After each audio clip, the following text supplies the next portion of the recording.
顔の魔法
In plain view, over and over. Speed up to is far from over.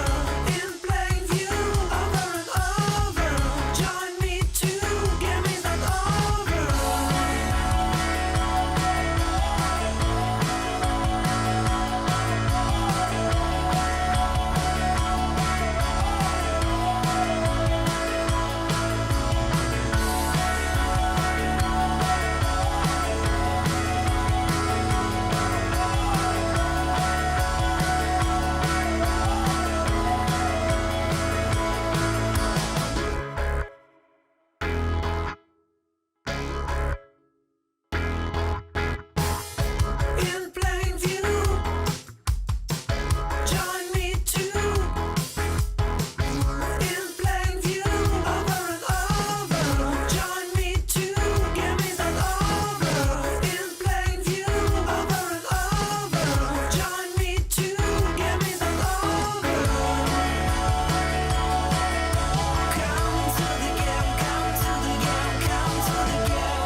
「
In plain view, over and over. Speed up to is far from over.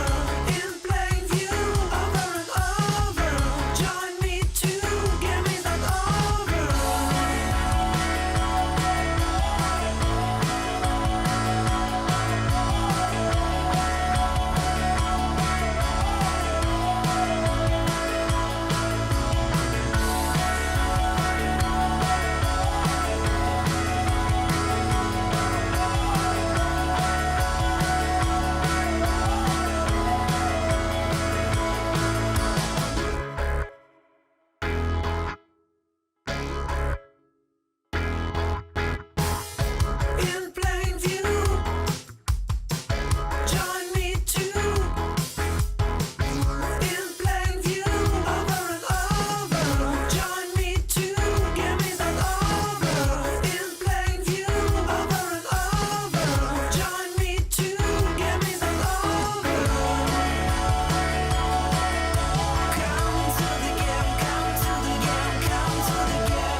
Hi, I'm Guillaume, creative director from Trebuchet.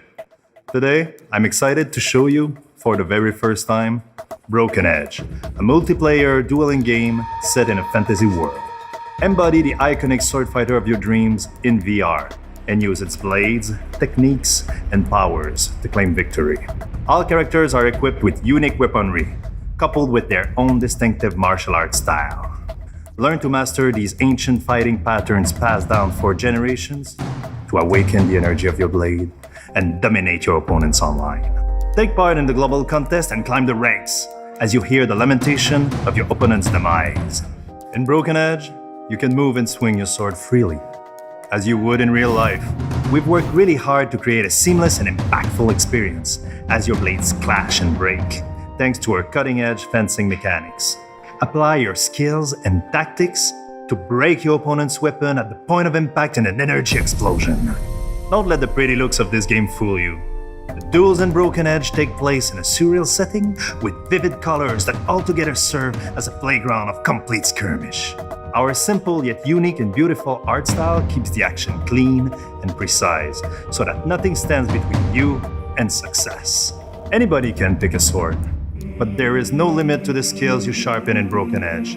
This really is a game that is easy to learn, but hard to master. Grab your blade and set out on a pursuit to become the greatest sword fighter the world has ever seen on Quest 2 and Steam VR later this year. Stay tuned on social media at Broken Edge VR and join the blade cutting community on our Discord. Thanks so much to our sponsors at VR developer and publisher Fast Travel Games for kicking off the show with Trebuchet's Broken Edge. We can't wait to see more. Hello everyone and welcome back to the Upload VR Showcase, broadcasting to you live from our new home planet. We have a ton of new announcements and trailers waiting for you today, with a little something for everyone. 2022 has already been a great year for VR, but as we'll show you today, there's plenty more on the way.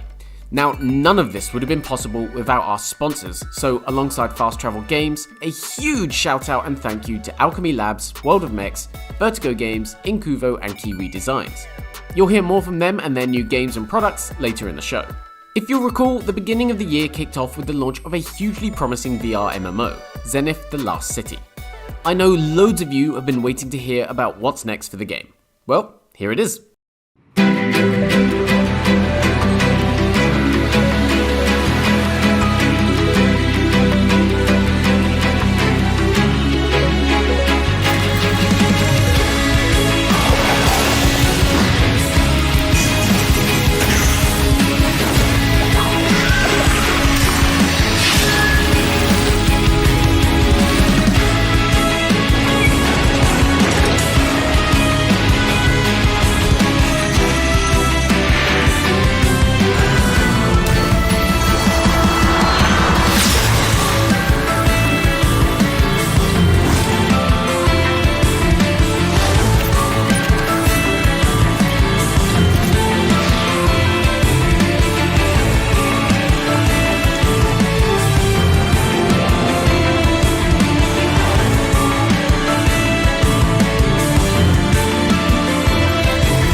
Zenith's first major content update finally brings instant dungeons and much more to Quest, PSVR and PC VR on June 16th. But that's next week. What can we play today?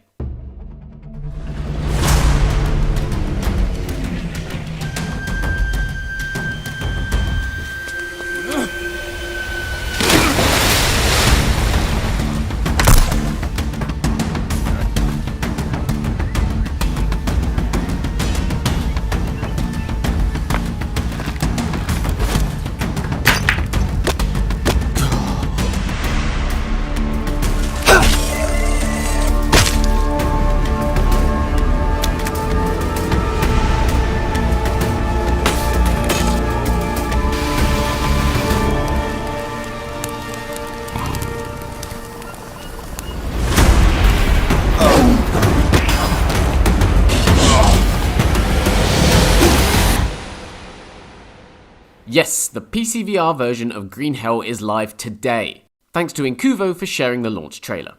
Okay, I'd say it's time for another world premiere.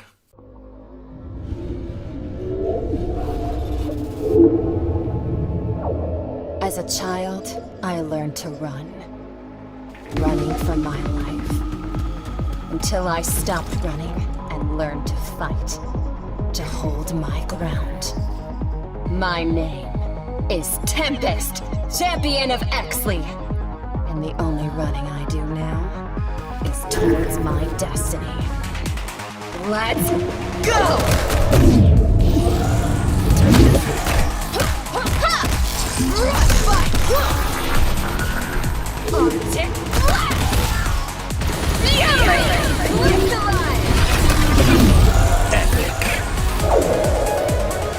Final Fury. Creating a satisfying VR fighting game is no easy task, but Final Fury's unique approach looks like it could pull it off. Be on the lookout for more info on the game ahead of launch next year. Now, if you've watched the last few Upload VR showcases, you're likely going to recognize our next game.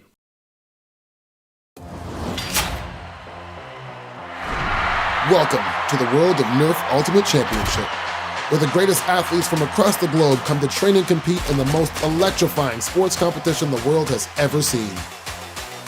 Here at the championship training facilities, competitors can spend time honing their skills ahead of match day. The parkour course helps athletes prepare to take on even the most challenging arenas. Equipped with energy-enhanced battle shoes, athletes can sprint, double jump, mantle, and wall run further and faster than ever before. After dominating the course, competitors can head over to the blaster range to sharpen their skills. Motorized blasters offer a sustained rate of fire but must be revved up before they start. If waiting for darts to launch isn't your thing, grab a priming blaster instead. Use single blasts for accuracy, or slam fire to unleash a barrage of darts. Once you're finished honing your skills, it's time to team up with friends and take to the arena. This is it, the main event! In the Coliseum, you need to capture a central control point to score. On Mesa, teams battle over 3 different control points. Keep rotating across the map to maintain control and secure the win. And finally, engage in a classic Nerf battle on Blast City. First team to reach the score target wins. This is just a small part of what we have planned for launch day and well beyond for Nerf Ultimate Championship. We're looking forward to rolling out multiple seasons of free content, including more maps, more game modes, and of course, more blasters. It's Nerf or Nothing, August 25th.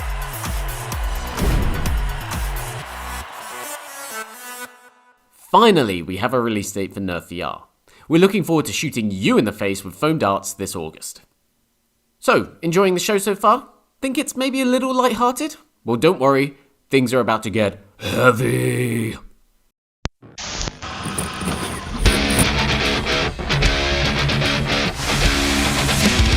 You see us coming and you all together run for cover. We'll take over this town.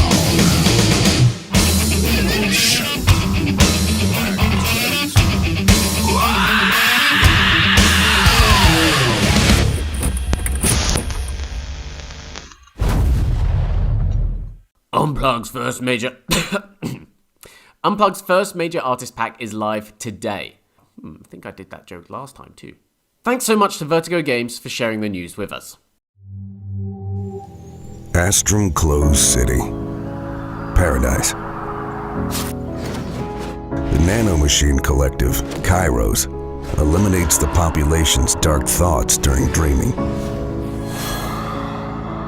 No crime is possible.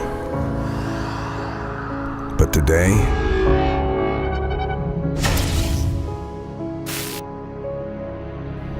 the founder of the city has been murdered. It's your duty, Supervisor Hal, to find the killer. Explore your abilities as a variant. Use your memory dive. Manipulate the past. And unveil the truth. Avoid the destruction of the last paradise of humanity. Bring the murderer to justice. But be careful. The past hides mysteries. For a reason. Let's finish this. Shouldn't I be dead?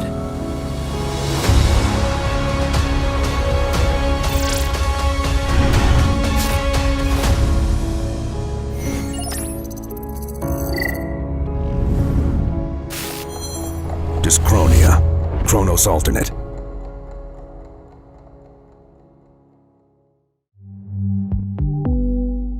Dyschronia is shaping up to be an intriguing murder mystery from the team that brought you Tokyo Chronos and Alt Deus, and it's arriving later this year. Now, one thing we can all agree on is that VR presents new possibilities to make gaming more accessible and inclusive than ever before. Let's see how the minds at Alchemy Labs are doing just that. VR is a very physical medium by its nature. A player's body, their range of motion, and their physicality are all important considerations for designing in VR. We at Alchemy Labs want to make our games available and accessible to as many people as possible. It's good for us, and it's good for our players. Our accessibility work addresses a range of needs, from people with permanent disabilities to those with temporary or situational limitations.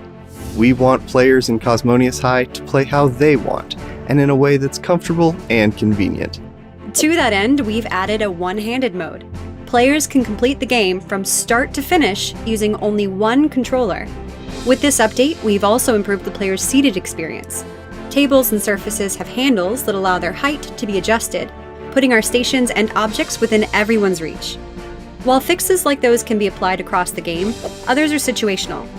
It's important when a character asks for hands-in that everyone can participate in that moment. Those are the big improvements in this update, but we've added a handful of other features too.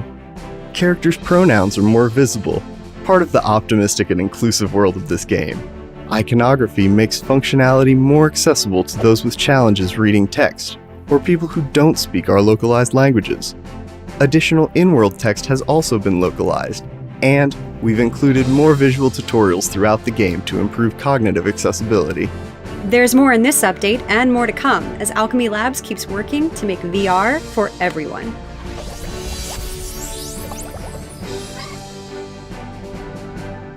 Thanks again to Alchemy for debuting its accessibility update for Cosmonius High today. And speaking of updates, let's get a look at new content and more coming to some of our favourite VR games soon, with a little help from a friend. What's up, everybody? I'm Greg Miller from Kinda Funny, and I'm here to introduce a slew of updates coming to your favorite VR games in the very near future. VR music maker Virtuoso is getting an all-new environment that sends your music sky high. New tools are also coming to the Looper for more song variety, and finally, YouTube integration is also here, allowing you to easily access tutorials and more. The update launches today. It's time to jump back into Cities VR with the game's first free content update. The Metro and traffic routing update allows you to connect zones with Metro stations and improve the flow of traffic in your city with brand new tools. There's also left-handed support and the ability to zoom in closer to your city. Look for the new update to arrive on Quest 2 this month.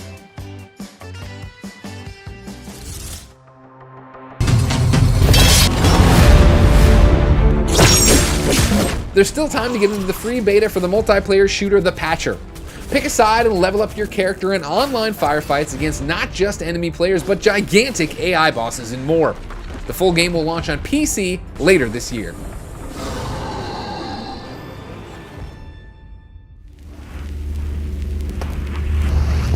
Here's fresh gameplay from the Quest 2 version of Into the Radius. In this stalker-like shooter, you'll brave the wasteland, maintaining weapons and avoiding otherworldly anomalies as you fight for survival. Developer CM Games is looking to bring the entire PC VR original over to Quest. The port launches this September. And finally, let's hear what's next from everybody's favorite tabletop VR game, Demeo. Making her debut in Curse of the Serpent Lord, Alana the Warlock is the sixth hero to join Demeo's band of adventurers. Always accompanied by her trusty Ostacat, Alana has some incredible tricks up her sleeve that no other spellcaster has brought to Demeo so far. Curse of the Serpent Lord releases as a free update on both VR and PC on June 16th. And that's all from me, everybody. Enjoy the rest of the show and keep your headsets clean. I see snowies! Got you good.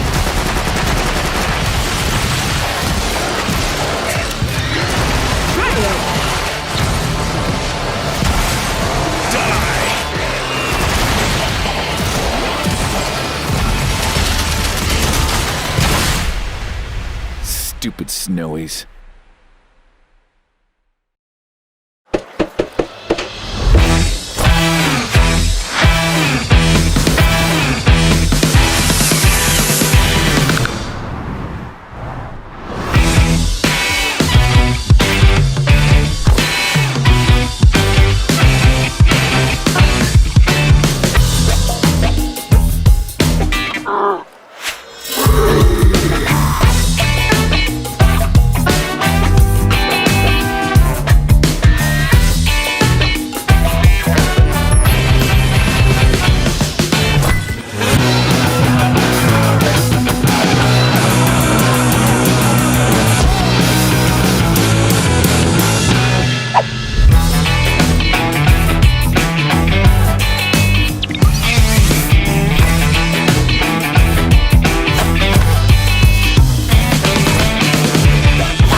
The multiplayer update for Stride has been a long time coming, and you'll be able to jump straight in once we're done here. Don't go anywhere yet though, because we've got another high-flying surprise for you.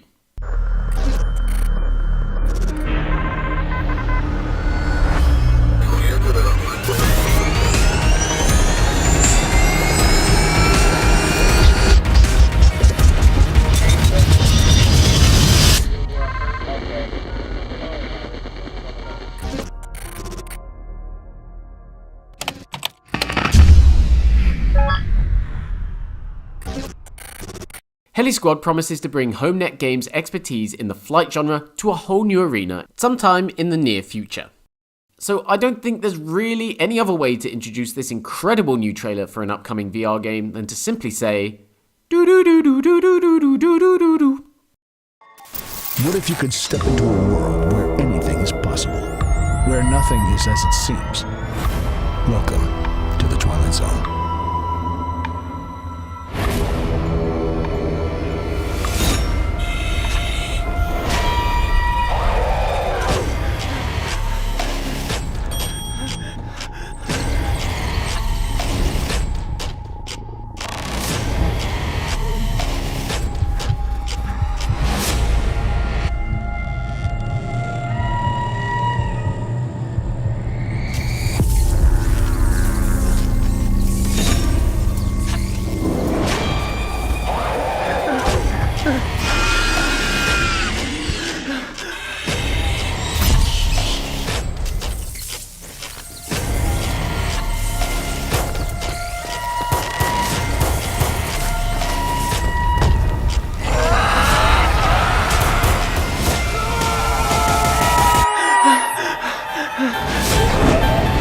Come join us in the Twilight Zone.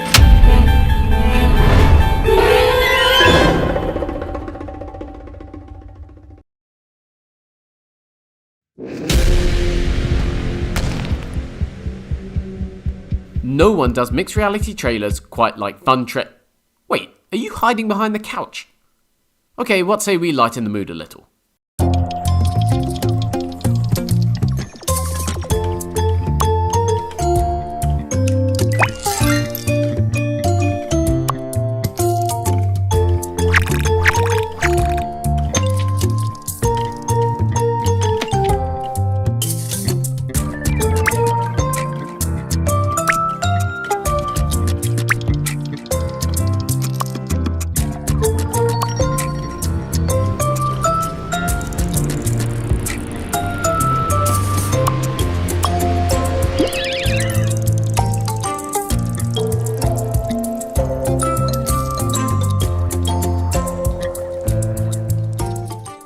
Pathcraft looks adorable and definitely one for fans of the classic Lemmings games. Look for info on release dates and platforms later down the line. Hello everyone and welcome to our showcase where we will be presenting Hubris. We will show you some new in-game footage and we will introduce you to our Cyborn studio. But first, what is Hubris all about? Hubris is a VR action-adventure game set in a unique sci-fi universe. By combining dedicated VR game mechanics with high-end graphics, we want to offer the players a truly immersive experience. After giving you the chance to test our demo, we have been working hard at Cyborn to get the game finished for release fall 2022.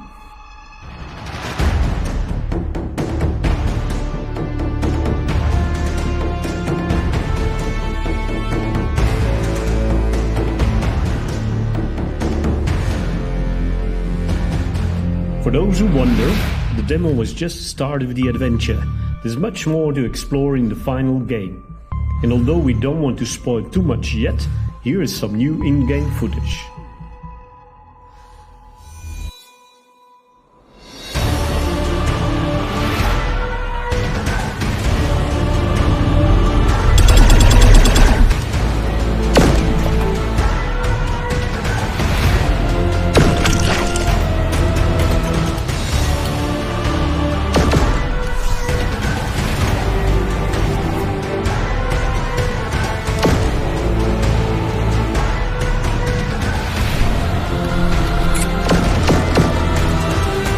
Thanks for watching and stay tuned for more.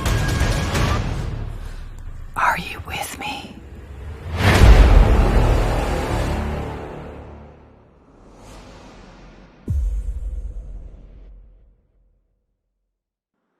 Thanks to Cyborn for the latest look at Hubris arriving this fall. So we're just about halfway through today's show. Hope you're having fun because we have plenty more new game announcements and deep dives on the way. By the way, our lovely new surroundings were made possible by Rosie Summers, and don't forget that this showcase wouldn't have been possible without our sponsors at Fast Travel Games, as well as Alchemy Labs, World of Mechs, Vertigo Games, Incuvo and Kiwi Design. Thanks again to you all. Oh, and while we're here, you may remember hearing that one of the year's best VR games, Mossbook 2, is on its way to Quest 2. Well, today we can confirm that Quill arrives on the standalone headset on July 21st, so mark your calendars. Developer Polyarc is also releasing the official soundtrack for the game soon, and pre-orders launch today. Now, here's updates on developer WannaDev's latest titles. You, get up. Never gets old, does it? Anyway, you want to become a god of hard rock? Want to be a beast on stage? Strong like a titan? The master of rhythm and the most badass songs ever? Stupendous! Now grab this. Put it on and you will acquire divine powers. The powers to sail through the universe.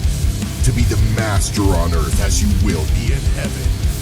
You'll be able to beat time with extreme precision aboard an extraordinary longship to become the best captain there's ever been. Finally, I bestow upon you these transcendental hammers to follow in the other gods' footsteps. Now, set fire on the mythical Hellfest stage. To get there, you'll have to cross the Wicked Valley, cruising through the legendary temple. You'll need to navigate through the epic war zone to reach, at last, the main stage. And you're not going alone. The Offspring, Dragon Force, Nightwish, Gojira, and many others will join you. You will finally know the eternal glory of metal gods and crowd surf over thousands and thousands of metal fans. Pretty dope, right? So go get it! They ain't gonna wait forever. New Ragnarok Hellfest Raid, available right now on Steam, MetaQuest, and Viveport. We'll see you in hell.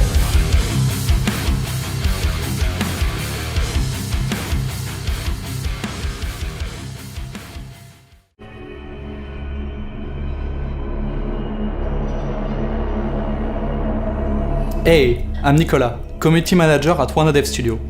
You have been plenty to ask us questions about Propagation Paradise Hotel, the gripping VR survival adventure we are currently working on. We want to make the most of this Upload VR showcase to answer the ones that follow the first gameplay video we released a few days ago. So, let's get started. We really want the handling of objects to be the heart of the gameplay. Among these objects, there will be weapons, of course, but ones that we have carefully selected and that will be in a limited number. A gun and a shotgun. But anyway, running away or hiding may sometimes be wiser.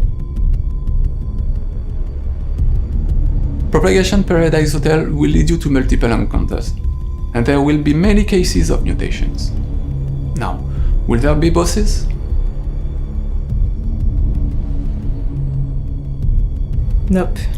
To focus on the universe, the story, the progress, and the control of the event, we decided to develop this game as a solo experience. You will only count on yourself to get out of the Paradise Hotel. Today, we're happy to officially confirm that the game will be available on the MetaQuest 2 store. Do you have more questions? Join us on social media and consider following the game development by adding it to your Steam wishlist. See you soon.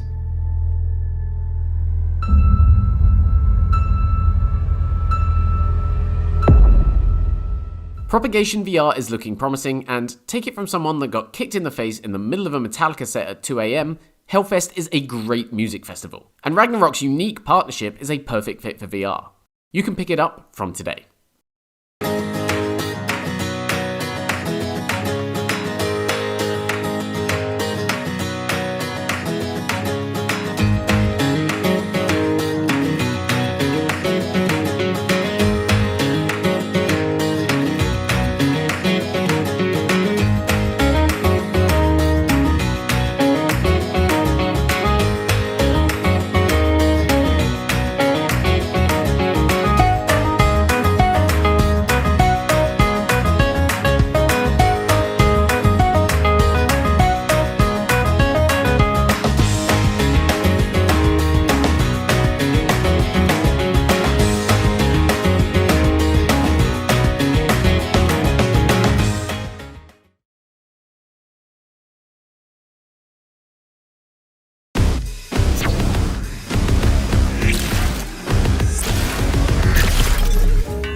Now, one of the things we love doing here at the Upload VR Showcase is spotlighting small indie developers working on promising niche projects.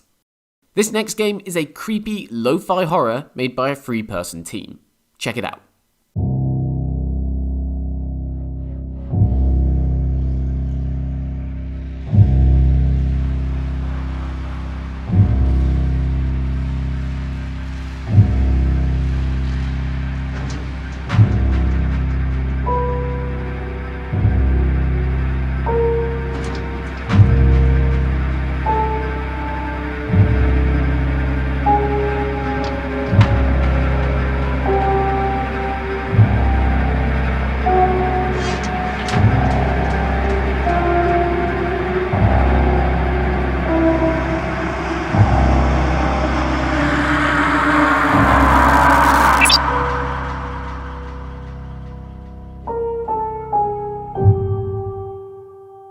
So those enemies are either giant walking thumbs or evil Humpty Dumptys, right? Weird. Either way, Liminal Phase looks like it will offer a different kind of horror experience on PC VR next year. So far today, we've featured a lot of great games from a lot of great genres, but I don't think we've really spilled quite enough blood yet. What say we balance those scales a little?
Yes, we can finally confirm that Sorrento follow-up Hellsweeper will bring its brutal brand of combat to Quest 2 as well as PC VR, with Vertigo Games on publishing duties. Earlier this year, developer Digital Load returned with the reveal of VR stealth game Aspire 2. Today, we have all new information on what to expect.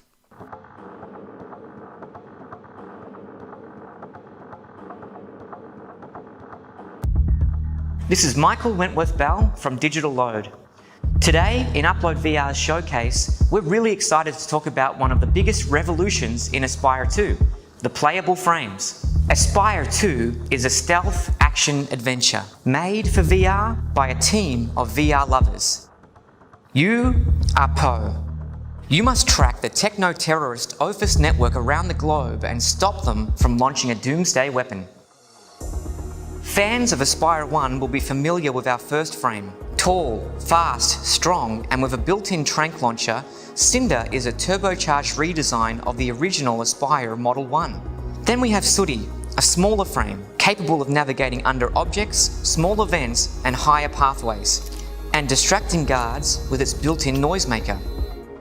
Sooty has an upgraded Aspire Vision, which uses machine learning to predict the patrol paths and sightlines of guards. You can switch between Cinder and Sooty throughout your missions. It's a feature that brings a ton of replayability to the campaign.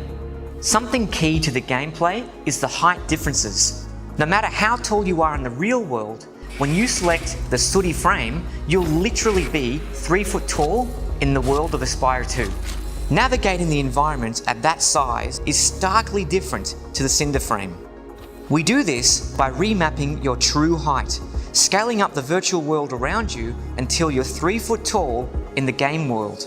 It's not just the world we adjust, we're also scaling the IPD, the distance between your eyes, to be physically correct to the height of Cinder and Sooty. This means when you immerse yourself as Sooty, you literally perceive the world the way a 3 foot tall stealth bot would. Everything seems massive to your eyes and feels massive as you interact with it. It's something that a 2D video just can't capture. You have to jump into the headset and experience it for yourself. A great way to explore the frame's full potential is in our co-op multiplayer mode, and that's something we look forward to covering in our next developer diary.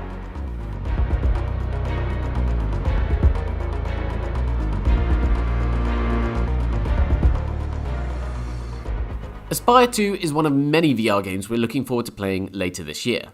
And there's much more where that came from. Let's hand it over to Upload VR correspondents, the Between Realities team.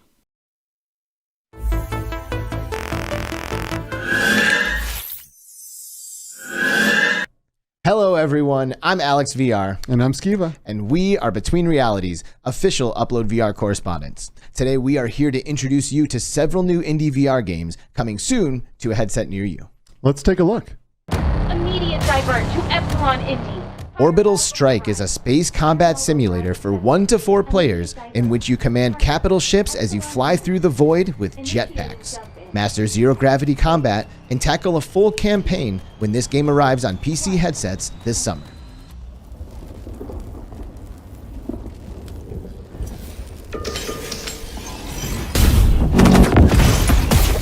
The Wand series returns with more multiplayer spellcasting in Wand's Alliances. This time around, teams of 3 players would go head-to-head, building their own loadouts and competing in tactical battles. It's due to hit MetaQuest 2 on June 30th.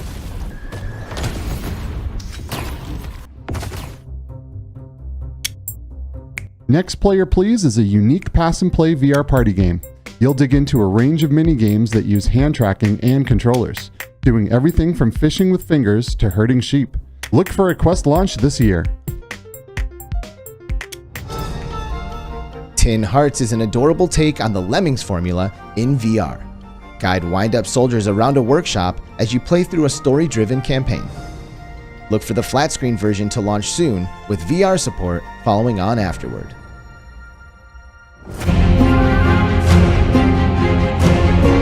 Aeolia is the next game in the Rhythm of the Universe series from Rotu Entertainment.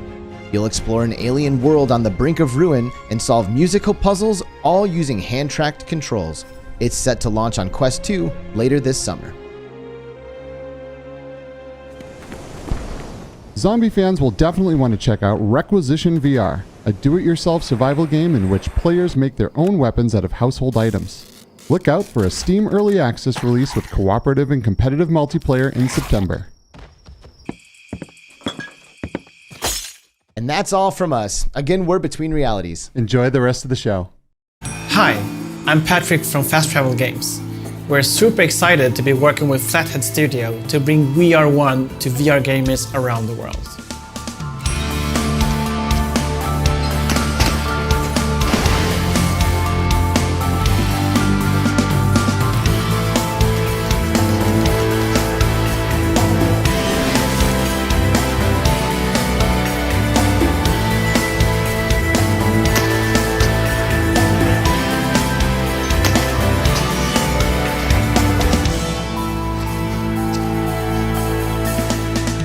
Have you ever attempted to solve a mind-bending puzzle with the help of a gun and your better half?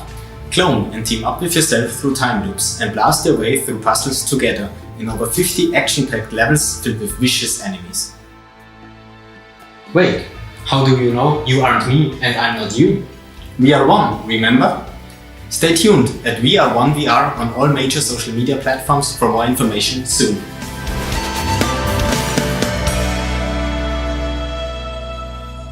Okay, we're into the home stretch. We've got a few more surprises we think you're really going to like. But first, we have a question for you. What the bat?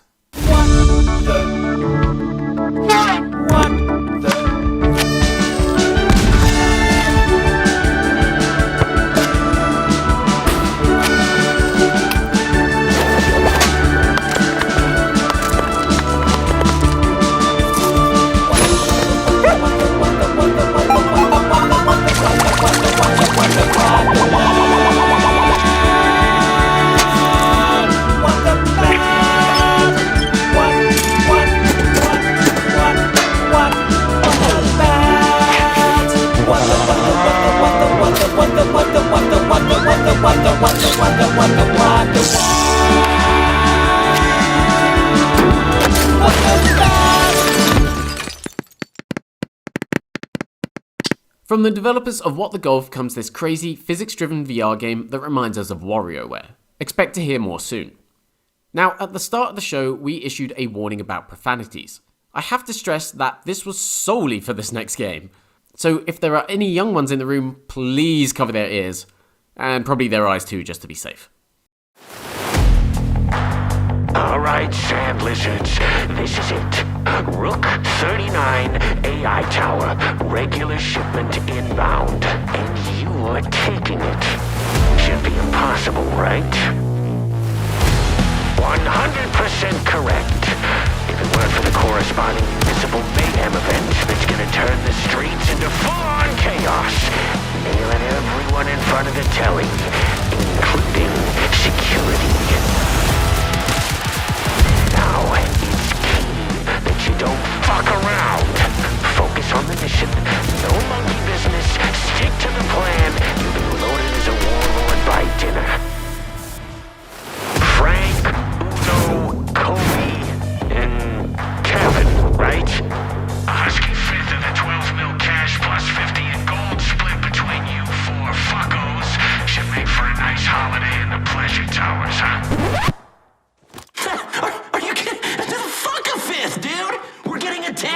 You cheap radio face bastard! Sand lizards out! Kevin, retard! Fuck's sake, you absolute tongue wash! Oh boy, you drive a hard bargain, but deal. Now, go and get that train.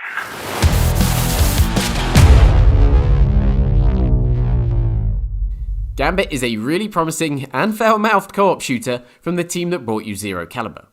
There'll be much more to share on it later in the year.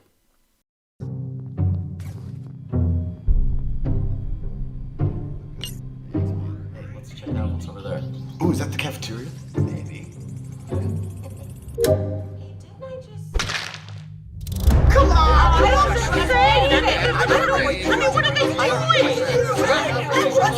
What's yellow? Yeah, where's yellow, babe?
I'm out.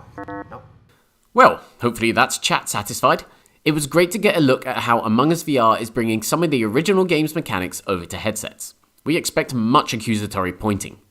Now before we go, we have one more reveal today. We're very excited to introduce not just a brand new game, but also a studio making its first ever VR title. Take a look. Product not yet rated.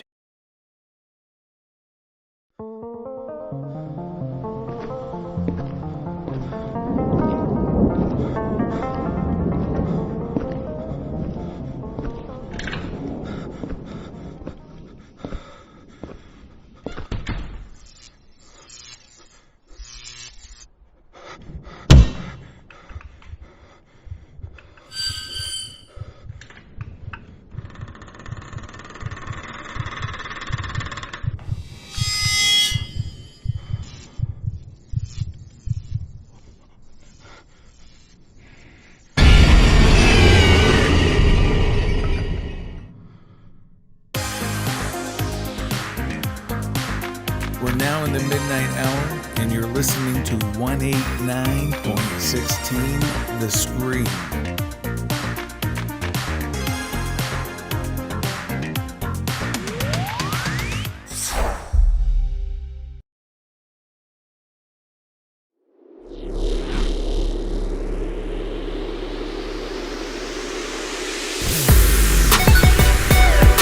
And that rounds out this summer's Upload VR showcase. We're so glad you could join us today and want to extend a huge thank you to the Herculean efforts of each and every developer and publisher that took part. Thanks again to our headline sponsors at Fast Travel Games and the teams at Alchemy Labs, WorldMX, Vertigo Games, Incuvo and Kiwi Designs, as well as Pixelity. We'll be back for more this December. Until then, we hope you've enjoyed your stay on Planet Upload.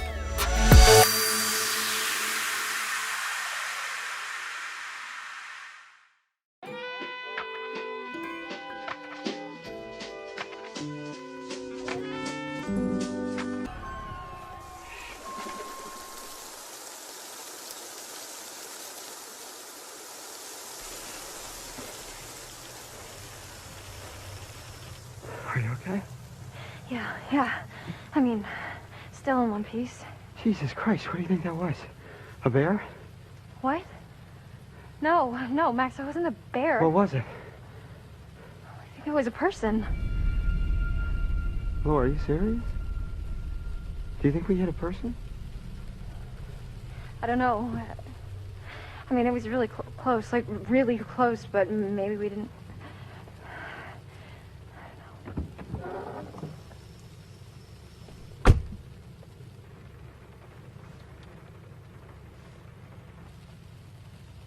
What is it?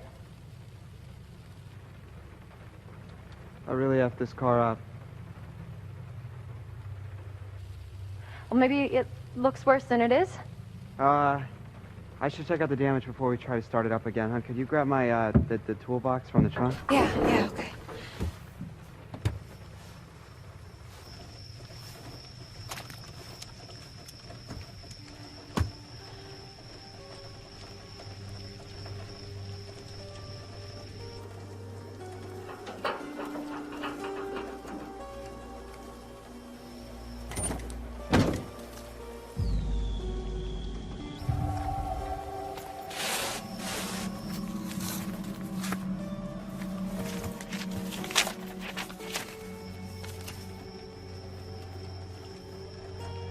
Max,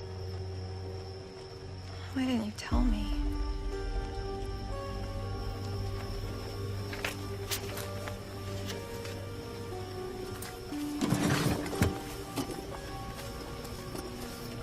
Thanks, hon. Yeah. Do you need a hand? Yeah, actually, if you could just shine a light right here. Here you go. Perfect, thank you. The sooner we get out of here, the better. Just picture yourself curling up in front of a big old fire pit singing campfire sing-alongs. I don't think people curl up right in front of big old fire pits. Why not? They don't want to catch on fire. And picture yourself curling up in front of a big old space heater. Well, anywhere's better than here.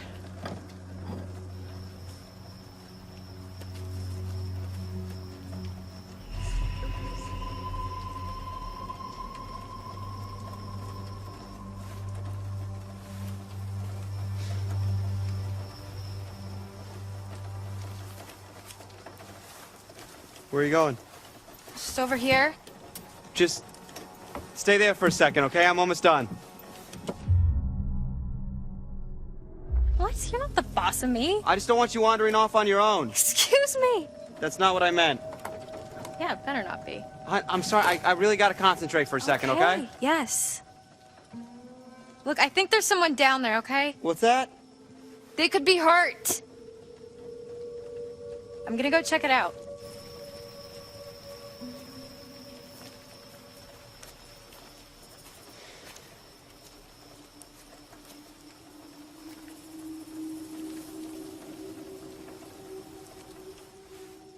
Good idea, Laura. So thoughtful of you.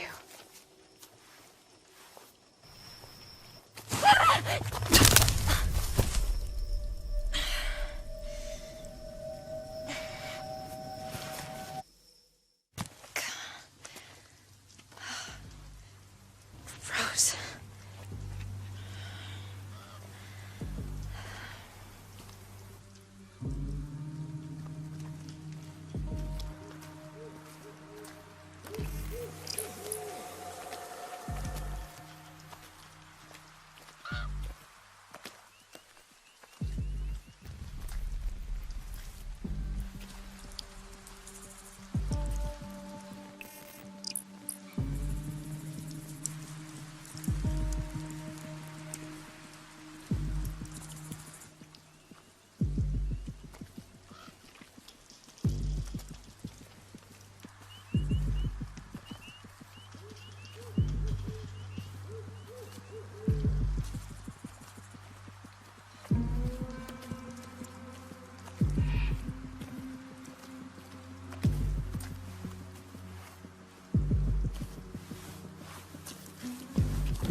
What the hell?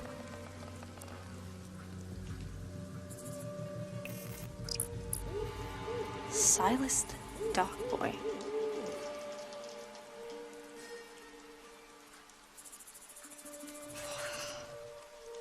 Yikes.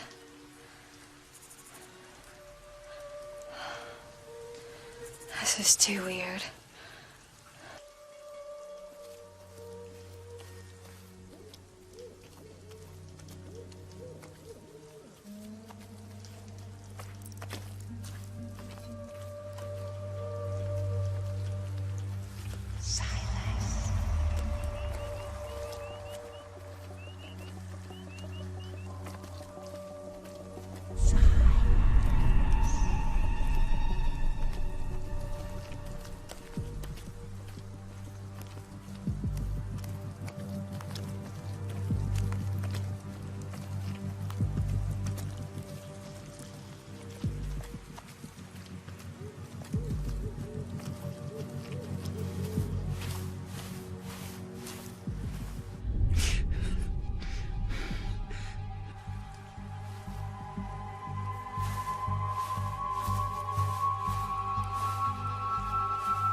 Where are you?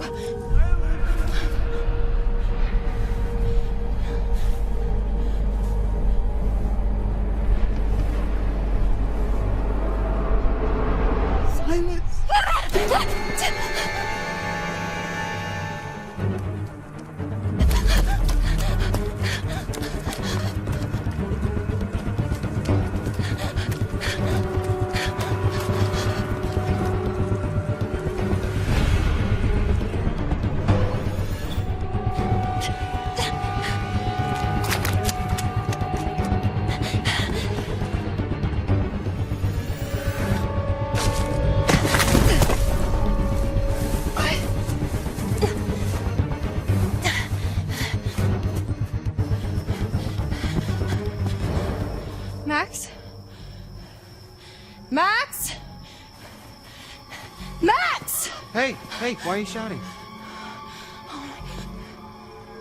What?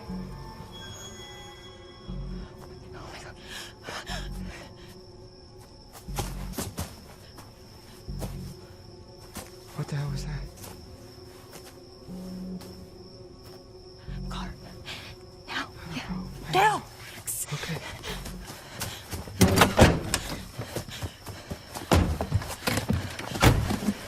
Did you see it? No, but I heard something. Let's just get out of here.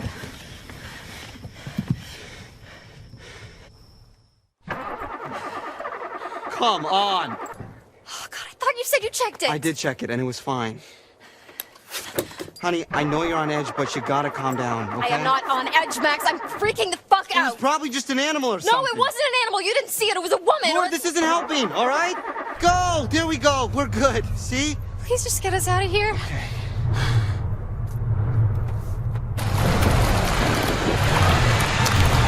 Max! I'm trying.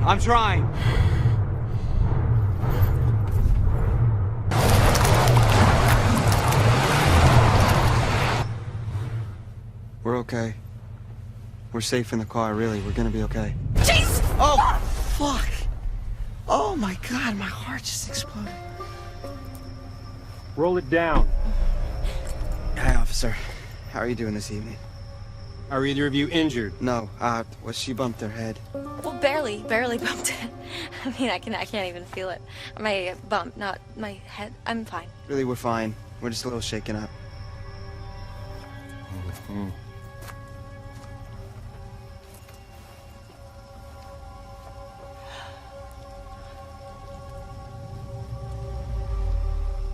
Well, you folks want to tell me what happened here?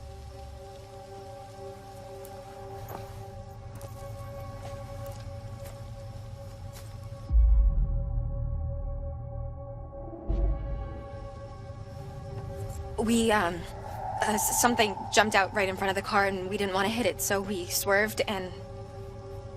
You know, here we are. Something jumped out?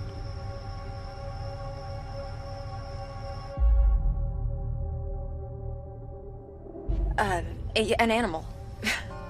You know, yeah. It's just, don't know what kind. It was so fast and...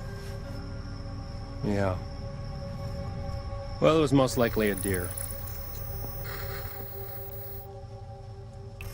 Sir? Keep the car running. Sir? Is this kind of like the all-time scariest cop? I don't know. This is my first cop. What, like ever? Yeah, I'm not a criminal.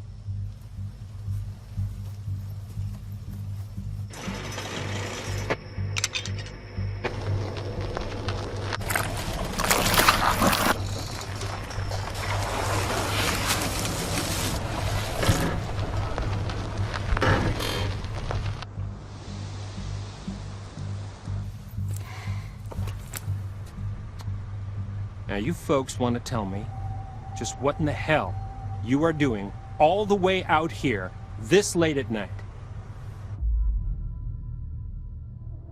We're heading up to Hackett's Quarry summer camp. We're new counselors. You're one night early. No, we know. But we figured we'd get in early and scope it out, you know? I mean, they know we're coming. We called ahead. And to be honest, sir, one of us kind of oversold their navigation skills and got us completely lost.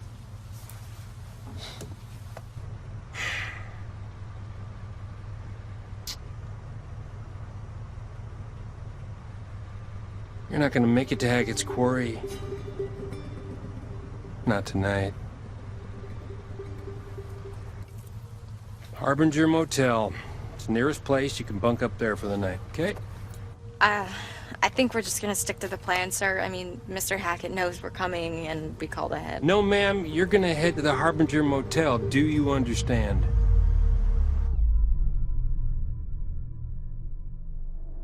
With all due respect, sir, why can't we go to Hackett's Quarry? Because I told you to go to the motel. Okay, I just don't understand what the problem... Ma'am, please step out of the vehicle. Whoa. What? Why? Officer, she didn't do anything. Ma'am, if you wouldn't mind stepping out of the vehicle, I would just like to show you a route on your map there.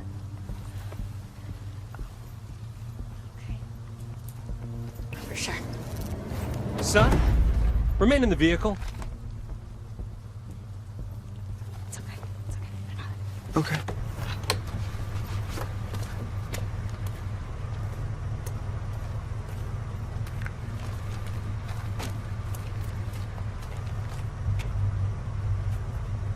Okay. So, we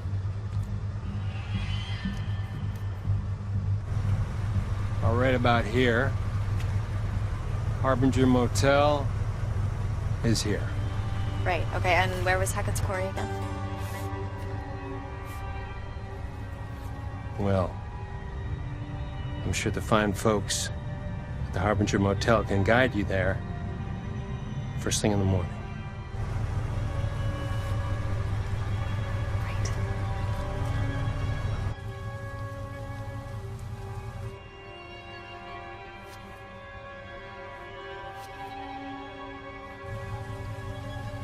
Still, please.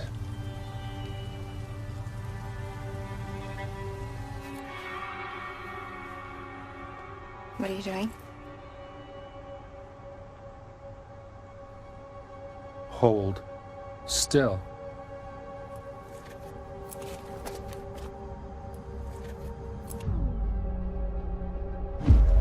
Excuse me. Ma'am. I can take care of myself. You okay? Yeah, I'm fine. You can return to your vehicle now, ma'am.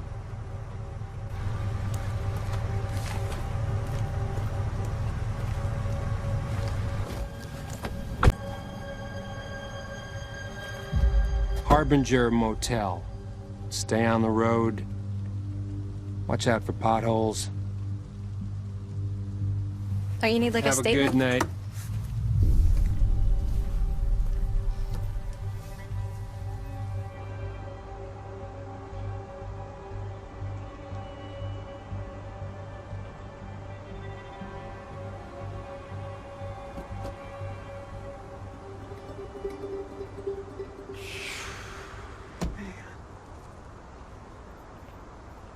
Why is this guy just sitting there? That guy was giving me major weirdo The vibes. dude needed like at least a dozen showers. Oh my god, I know. What was up with the thing? I Did you see was, that? Was it blood? Nice to meet you. Oh man.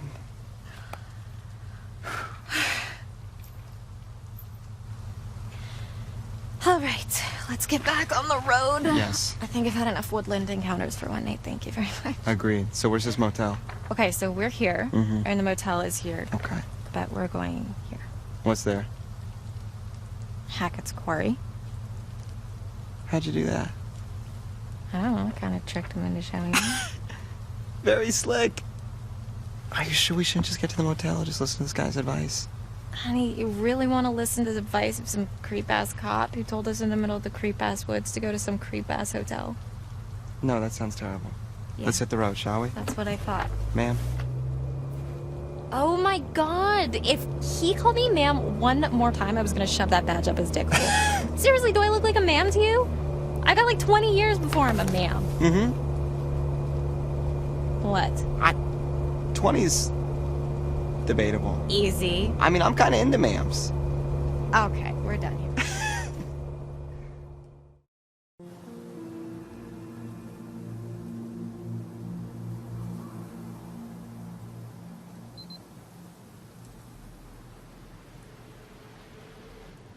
You gotta be kidding me. There's nobody here. We drive all the way the fuck out here. Max, can we just look around before we jump to conclusions? Did you actually even talk to Mr. Hackett, or did you just leave a message? Well, what's the difference? This is the difference. Hello? I guess he doesn't check his voicemail. How was I supposed to know that? I mean, clearly there's somebody here. Yeah, or it's just an abandoned car, and this is a complete waste Why of time. would there be an abandoned... I'll be at the car. Max, come on. Max, don't be a dick. I'm sorry. I'm sorry.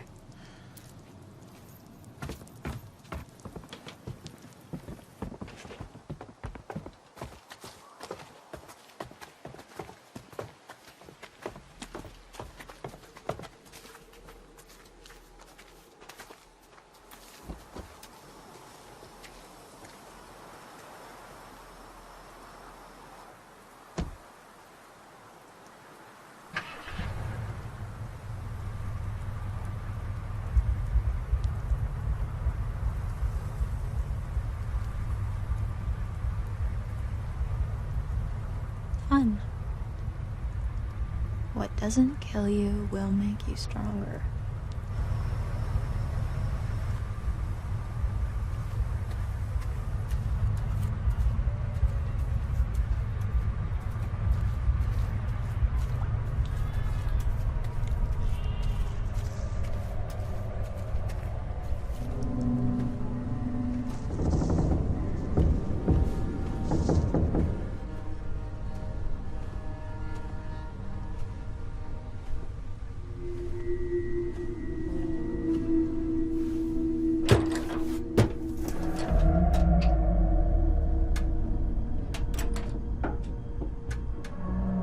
Hey!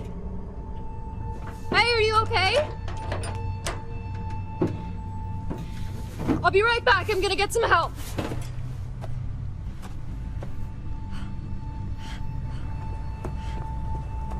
Max! Max, get over here! What's going on? There's somebody in the bunker. I think they might be stuck. Stuck? Is it Mr. Hackett? I don't know. Just bring some tools so we can break the lock. Hey, I'm back. We're gonna get you out of there. Hey. Wait, what are these? I don't know, you just said tools. Why didn't you just bring... Look, there's someone in there. I'm not seeing anyone. What? No, look. I'm looking, I am. Let me see.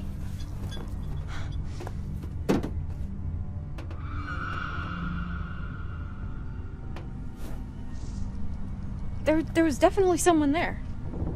Okay, so...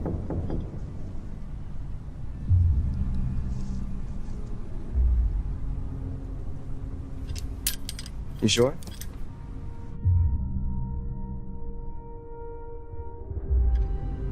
Yeah, I saw it online.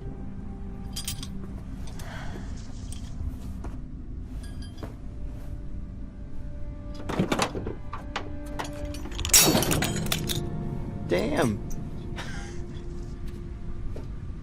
You need a hand? Yeah.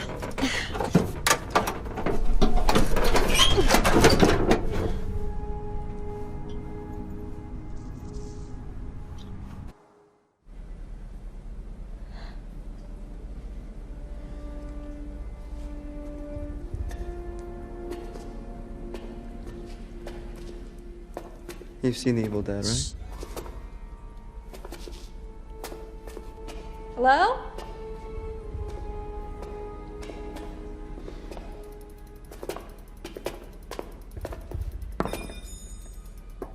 Are you hurt? Do you exist?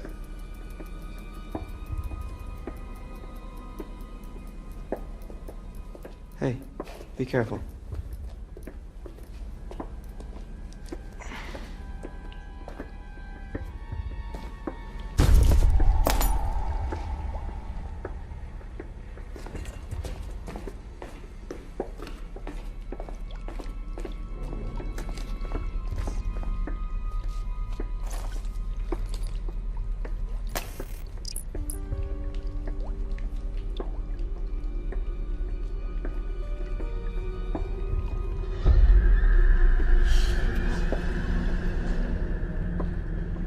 Max?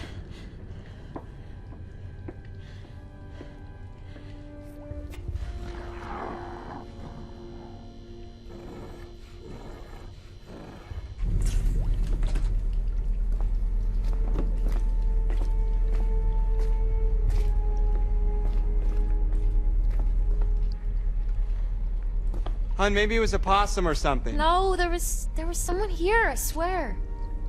Hey, it's been kind of a night, you know?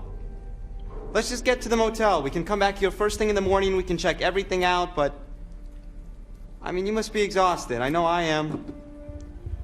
I think our imagination... Max? Max?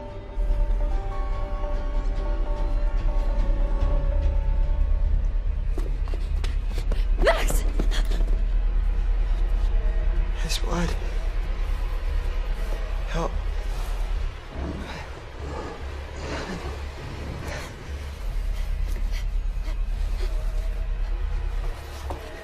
I think I'm bleeding a lot.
Does this look like the goddamn Harbinger Motel to you?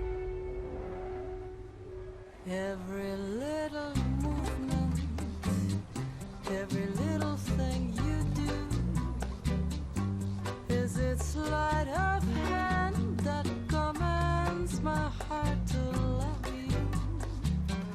Every little movement, every motion of your hips, I feel the compulsion to pull you to my sweet lips. Sit up like magic spell, you put me under this miracle moment. Never let it end. Every little movement is beyond improvement. You are the magician I've been wishing for forever. Tapped into a surveillance drone. Eyes on. Roger.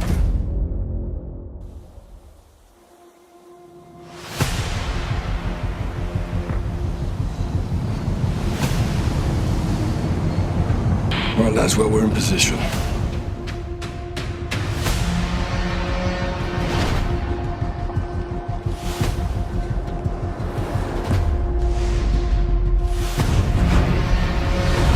Don't get compromised. Guys, you set? Won't miss it.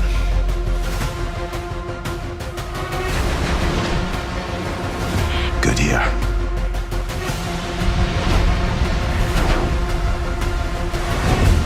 This is it, hermano. Bravo, stand by for contact.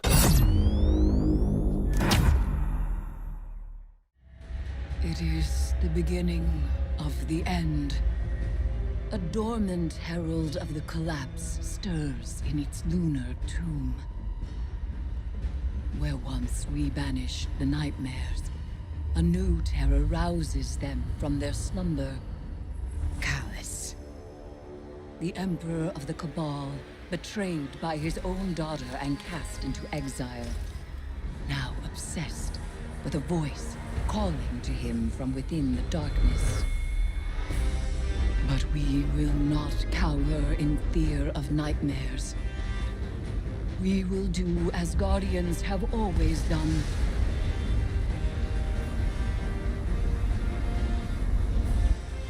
We will rise to meet the enemy and confront our darkest fears with open eyes.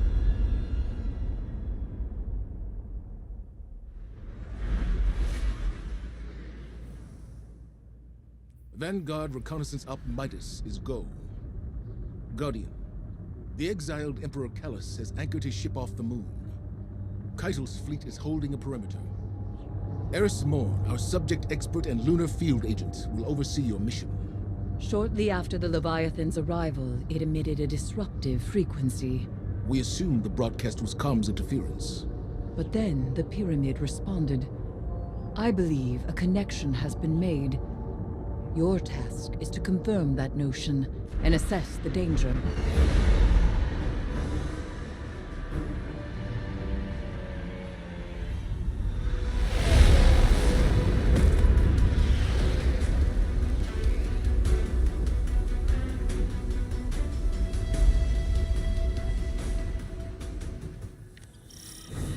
The House of Callus falls to rot, and his loyalists have abandoned their posts.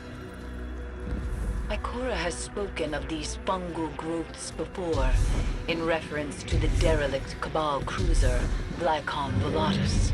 This does not bode well. This is not the way.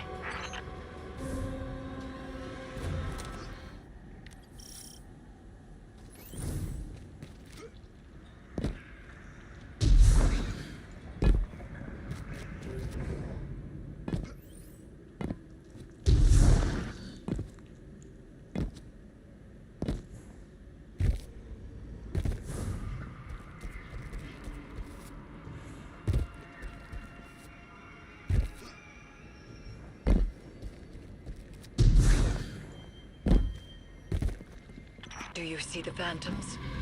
Strange that they have left the moon. They were generated by the lunar pyramid, dredged trauma like scorch marks lifted from a ruin.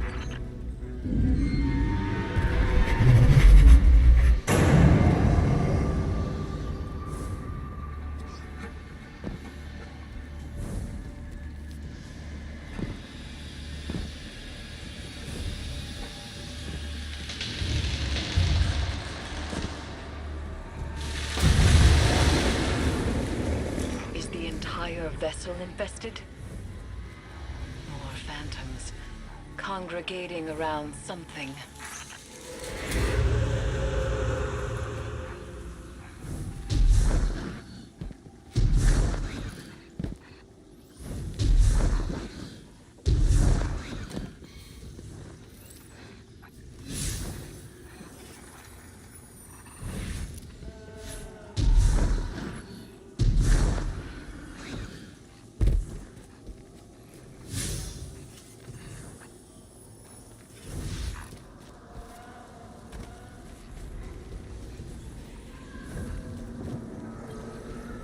Vines fused to spine and skull, stimulating brain activity.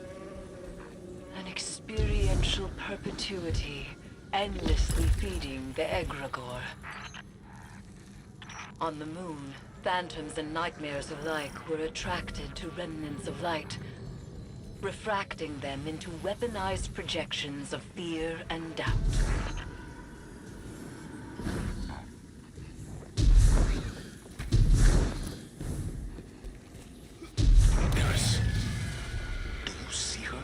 Zavala? Don't let her go.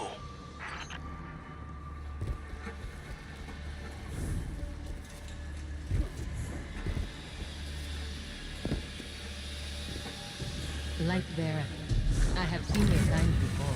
You seek oblivion. This could be a trap. It's not. Pursue this lead. All the same, proceed with caution.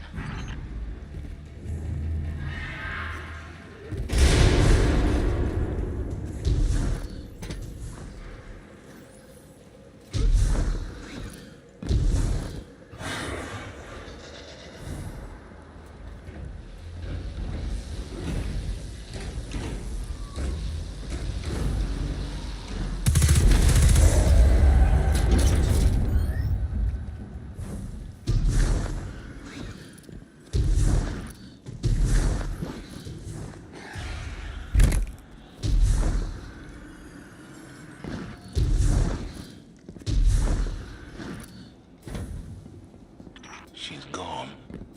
Nightmares exploit a target's vulnerabilities. They do not make contact at random. But I do not believe this is the Guardian's nightmare.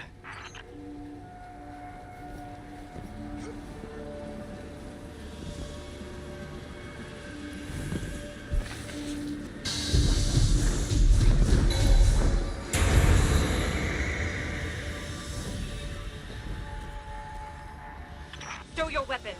That cabal radiates foul energy. Keep from sight. You've been seen. Move!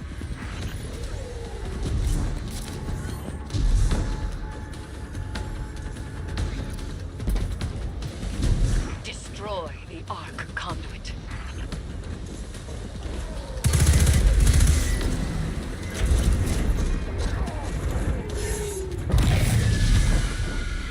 Come and see. Egregore spores open one's consciousness to darkness, allowing passage through fungal barriers.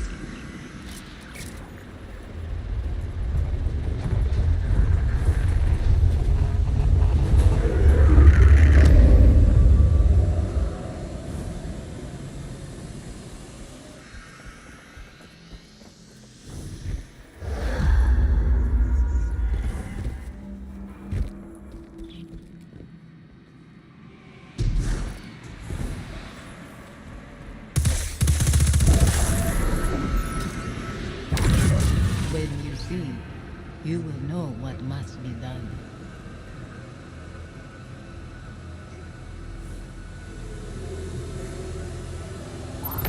That door leads to Callus's throne. The helm's instruments detect it is radiating pyramid resonance. She's guiding us to Callus.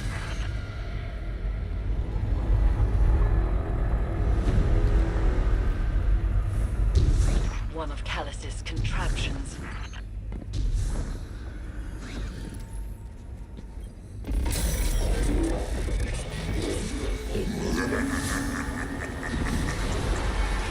It is time to leave. Hold back. I will retrieve you.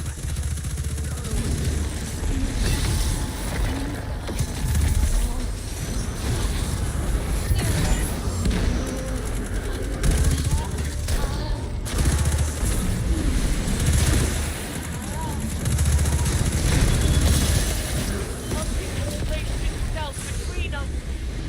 I cannot reach you. Marcus. Run!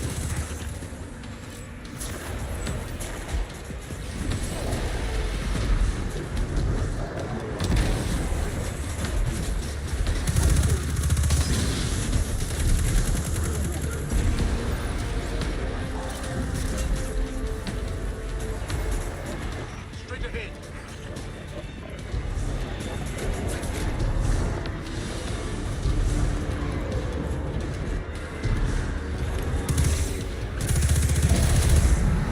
I'm calling in your ship.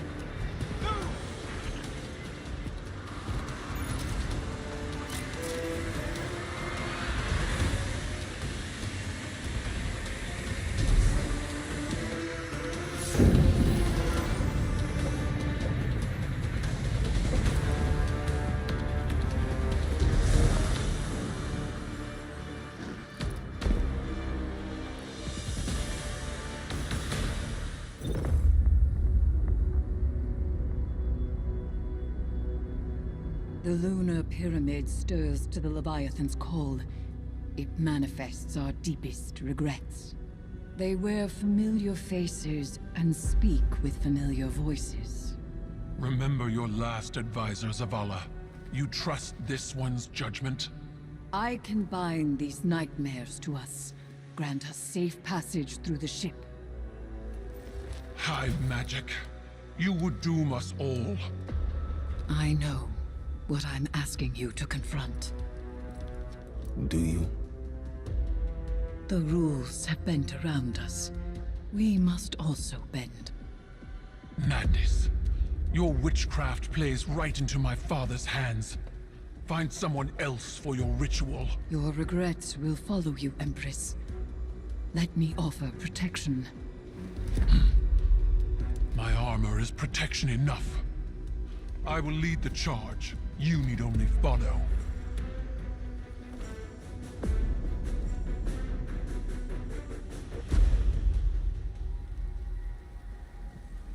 No matter what happens, do not break the circle. This will anchor our offerings. Now, tithe your weights to the crown. My heart, from a time long past. My memory, from one life to the next. Song of Sothona, your words are mine to command. Borlog, Ayat. Eris! Chords plucked in offered throats find chorus. Echoes once dissonant, exhumed, find harmony in binding flesh. It burdens. It burdens. It burdens until the choir relents, accepting. Ayat.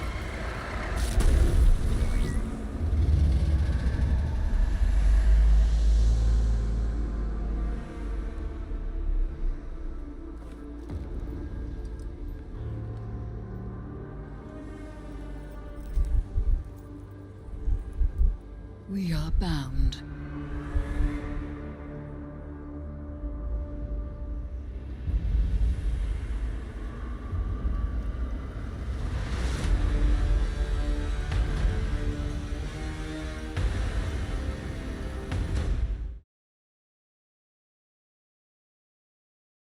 Homages and references to movies and video games are nothing out of the ordinary. It's common for developers to hide little Easter eggs to let the audience go, I understood that reference. but Sifu's first level, The Squats, goes beyond just simple homage. Yes, it's a level born entirely out of love of Asian martial arts cinema, but that love and the audience's connection to obvious cinematic callouts allows developer Slowclap to create something memorable in its own right. From the raid-esque premise of battling your way through a drug-riddled apartment complex guarded by junkies and thugs, to the bamboo forest-inspired boss fight that's sure to bring some Crouching Tiger, Hidden Dragon memories up to the surface, to a near-perfect recreation of one of the most famous fight scenes in all of cinema, The Squats is littered with scenes any fan of martial arts movies will recognize.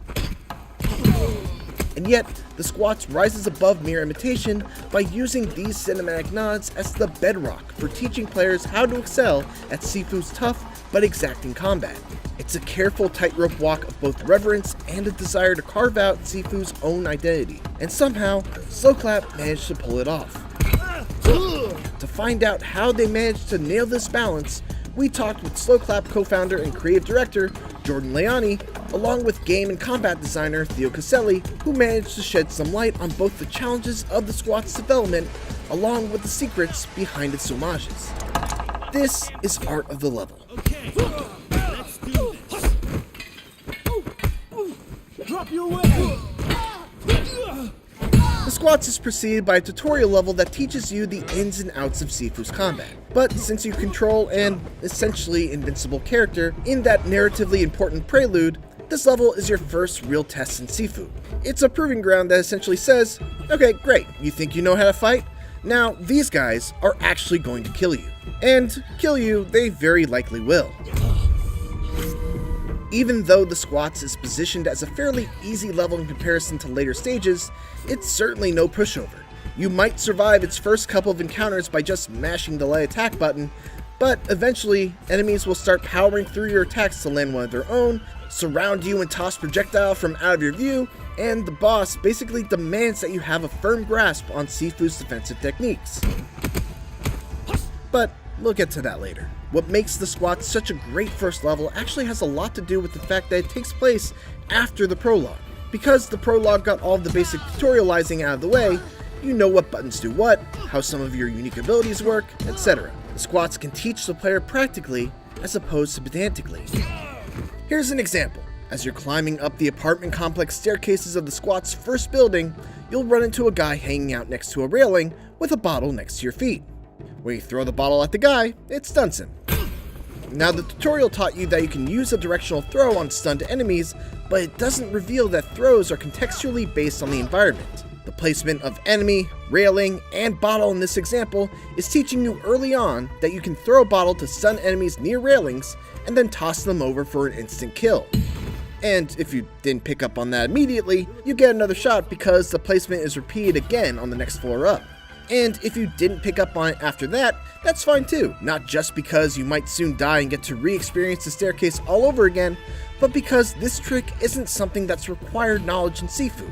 It is, however, a powerful piece of information to have that will end subsequent fights faster and reduce the chances of you taking damage if you know what to look for, ultimately leading to an enemy death. That intention of design without making it feel too over-explanatory is key to what makes the level work, and what the developers hope to accomplish, as Caselli notes. Even if the player played the prologue, it did not really feel the impact importance of the combat in the game, because you know when he's playing Yang, he's invincible, he's rolling through the enemies, while in the first level, it's the first time that you really have to, deal with the consequences of death. So we really didn't want to do especially challenging level. We want the player to, feel the pressure of mobs of enemies rushing at him and having to deal with, aging each time he dies. So the level was not really oriented to be really difficult, but more, introduce slowly but surely the player to what's coming. The Squats accomplishes this goal wonderfully. While difficulty is subjective, the fact is, it only gets harder from there. and the Squats does a great job of easing players into that difficulty one step at a time through some really clever means. And one of those means is pulling in some cinematically inspired sequences. Leave these people alone. Oh, we got ourselves a real-life white knight here. Oldboy is a classic 2003 Korean action movie with one of the most famous fight scenes in all of cinema. It's a brilliant single-shot brawl through a crowded corridor, notable not only for its gritty, realistic, and brutal choreography, but also because of the way it flattens the action onto a 2D linear plane. The developers of Soul Clap were obviously fans of this scene because not too long into the Squats, you're greeted with this. Pretty uncanny, right? But what's especially notable about the Oldboy homage in Sifu is how it's not just a throwaway reference tossed in there as one of those aforementioned "I understood that reference" moments. Again, much of the Squats is all about easing players into Sifu's difficulty curve. And what better way to do that than to have the first fight against a crowd of more than 2 to 3 enemies at once be one in which enemies only come from one direction. Slow Clap smartly adapted an iconic movie fight and made it their own so that they could not only pay homage, but also design a combat encounter specifically to ingratiate players to the challenge of fighting a bunch of enemies all at once. Future fights will have you contend with enemies that may be off camera or run up behind you, but here, the whole fight is always in full view, so you can focus on your combos and timing. It's worth noting too that in the actual Oldboy scene, Dae-soo fights off many more thugs than what the player actually is expected to fight through at such an early point in the game. For fun, let's see what it would look like if it did have 20 enemies packed into this corridor, as we hear Caselli again elaborate on their approach to homages. When we want to pay homage in Sifu, there is two main elements to take into account. It's of course the setting. So in the case of the Oldboy corridor, it's the corridor and the 2D view, but also the types of enemies. Because in Oldboy, he fights a group of people that are not really tough, but he's fighting against this massive group. And we wanted to have this kind of feeling. So for the enemies, we used grunts, but we cannot use as much grunts as we wanted because the game would be too hard. So that's the second aspect of paying homage, is finding the right place to where the homage stop for the gameplay to take place. Because we want to create a challenge, we want to have a global progression for the player.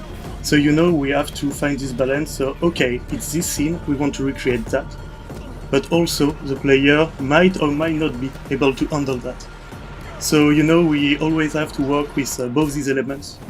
And true enough, this sequence hits that balance. Slow Clap could have saved this fight for a later moment in the level, or even another level deeper into the game, but they specifically chose to place it here, right at the start, because of the way it facilitates a key early teaching moment. And rather than keep it 100% true to the Oldboy fight, they adapted it so that it served the needs of the game first and the homage second.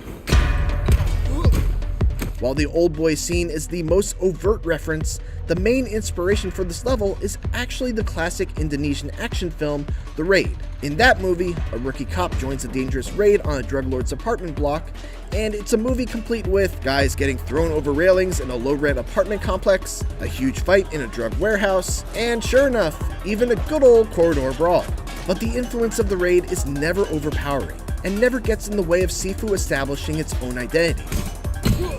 And going back to that corridor, while the switch from 3D to 2D seems pretty seamless, it actually brought a couple of unique challenges that Slow Clap had to deal with. One thing that was quite difficult was to hide the right wall at the perfect timing, so the player cannot see what is behind when the camera shifts. We needed to hide a lot of objects at a good moment, and also take the control of the camera so the player cannot see what happened. To illustrate what Leani is talking about, here's a look at the room that's just before the corridor fight. In order to switch the scene to a 2D perspective, the camera must go in this space in order to give a full view of the action. So the developers had to essentially hide this whole room once the player entered the corridor. Open it! Open up! The change in perspective couldn't mean a change in the responsiveness of Sifu's combat, which normally utilizes dynamic camera angles that zoom in to really emphasize the impacts of each blow. Without these evocative tools at their disposal in this moment, Slowclap worked hard to really nail home the audio, visual, and rumble effects of every hit in order to make sure that the feel of combat still remained as hard-hitting in 2D as it did in 3D.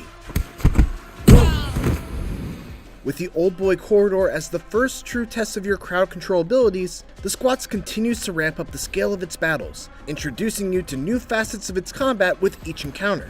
In the rooftop section that follows shortly after, you'll likely come face to face with your first elite enemy that regains its health when you try to use a finishing move on it.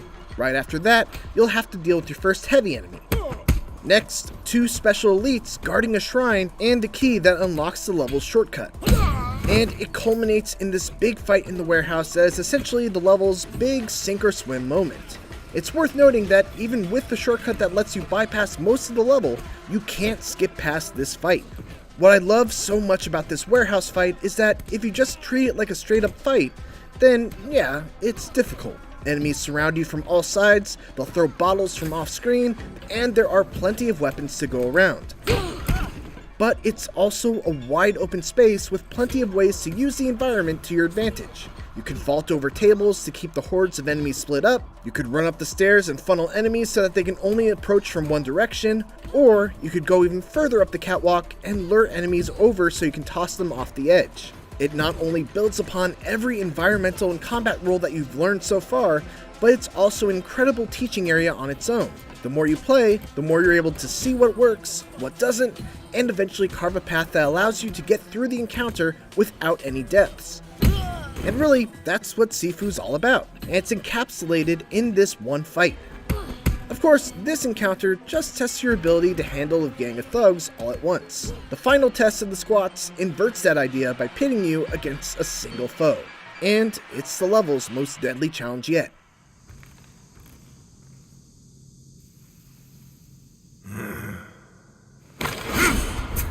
The Squats is capped off with a climactic boss battle against Fajar that follows suit with the rest of the level in that it's challenging, but never overwhelming. Fajar's patterns are fairly simple, especially in comparison to later bosses. When far away, he will leap off of a surface and do a telegraphed axe kick. When close up, he will do a 2-hit kick, followed by an easily swayable and punishable spinning heel kick. And every now and then, he'll use a sweep attack, but never often enough to really make you feel like you have to fear it. If you know these patterns and you know how to use your sway technique to get out of the way of his kicks to make him vulnerable, this is an easy fight. But when you first arrive at this boss fight, you haven't had the importance of these defensive techniques drilled into you yet. Fajar acts as that drill. Come on! Attacking him straight on doesn't work as he will block most of your strikes and deal more damage to you than you to him. Blocking doesn't work very well because his kicks deal massive structure damage, and just dodging will get you out of the way of his attacks, but won't give you the counterattack opportunity. If you want to get through this fight without dying, you have to learn how to sway high attacks. His second phase adds a few more attacks to his arsenal, but they still largely follow suit in that, as long as you utilize your sway technique to get out of the way of his attacks, he will always present a large opening for you to punish him. And that's really what this fight is all about, teaching you about the importance of swaying as a defensive technique. Because if you don't know how to use that technique to avoid attacks like the ones Fajar hits you with, you are going to struggle immensely in what's to come. And naturally, as Caselli notes, the developers really want you to learn from this battle. It's the first real time in the game where the player will have to have some kind of plan to deal with his enemy. That's very important in Sifu because later on in the game, when we will introduce advanced archetypes or other bosses, the player will need to recognize patterns and will need to have some kind of a plan to deal with that. I have spent 8 long years preparing for this. Sifu's bosses aren't just memorable for their fights, they also tend to leave an emotional impact as well. One of the concepts explored in Sifu is Wuda, essentially a form of martial morality, and it's one of the reasons why in every boss fight of Sifu, there's a hidden method of sparing them. Fajar is no exception, but why would anyone want to spare this monstrous drug lord who played a hand in the murder of your father? Well, for one, you get a special talisman that helps unlock a secret ending. But one of the great things about Sifu also is that it makes an effort to humanize each of its bosses. In Fajar's case, there's a mysterious room that remains locked all the way until just about the very end of the game, when you're able to find a key to this room inside Yang's sanctuary. Upon investigation, you learn that Fajar is actually terminally ill, and that Yang's the one who's been taking care of him. The two share a very close bond. In each level there is something kept by the boss, which gives more intel about who the boss is. And for Fajar, it was really to give more humanity to this boss. He is quite alone during his life. He don't trust anybody except Yang. And yeah, this room was to give him back his humanity. Among all the bosses in the game, Fajar is the least redeemable, and is still a monster even despite knowing of his condition and his relationship with Yang. But like everything else in the SWATs, this revelation eases you into the thought that maybe these men and women you're hunting down aren't initially what you think they are. Maybe there's more to the murder of the main character's father than was initially let on. That hidden layer is, in essence, Slow Clap's approach to his homages as well. The SWATs is so much more than just that level with the old boy fight. It's a level that also exemplifies restraint, and is a prime example of how to teach and test players on the skills that they'll need early on in order to be successful through the rest of the journey as it becomes more difficult. Which, by the way, it totally does in the very next level. But before you leave its dilapidated hallways and massive green rooms, the SWATs throws tough foes and movie references your way, not just to pull you through your paces or to showcase its inspiration. It proves at every turn that those inspirations can be passed on and transformed into something new. Something that instills new lessons into the player. It's a cycle, much like the ones players will experience over and over again as they overcome Sifu's challenges. But if you're open to learning from each new step, you'll become a master in no time. Thanks for watching this installment of Art of the Level. If you enjoyed this and want to support more deep dives into video game levels and sequences, make sure to check out our previous episodes covering the Margit boss fight in Elden Ring, along with the incredible Uncharted 4 chase sequence. And for everything else, keep it here on IGN.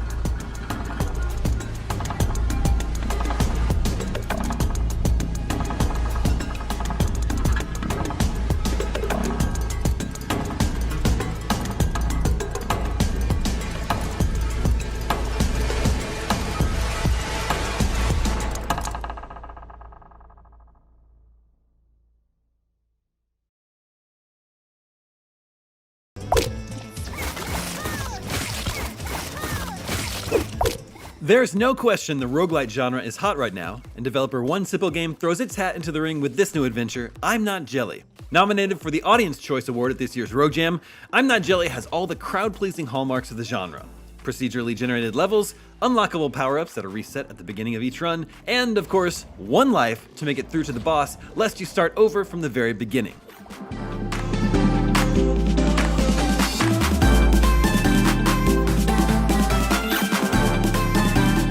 Set on an alien planet that's, funny enough, invaded by other aliens, I'm Not Jelly stars genetically modified sentient fruit that has been created by this planet's scientists to push back against the invaders. It's a bit cartoony, but so is the rest of I'm Not Jelly. The level designs are pleasantly bubbly, and the characters are all adorable sentient goo. The enemy design is a bit too simplistic, and there's not a lot of variety so far, but it's easy to imagine the team designing a deeper bench of baddies should they take home the $50,000 cash prize at Rogue Jam. As far as combat in this early build goes, I'm Not Jelly has a decidedly misleading title because the main hero does play like, well, jelly. Similar to games like De Blob, our fruit hero is able to transform into a puddle of goo in order to dodge enemies, parry attacks, and slip under obstacles. When it's not slipping and sliding around in jelly form, players are able to alternate between a melee attack and a 3-shot ranged attack, giving the game some Hades vibes.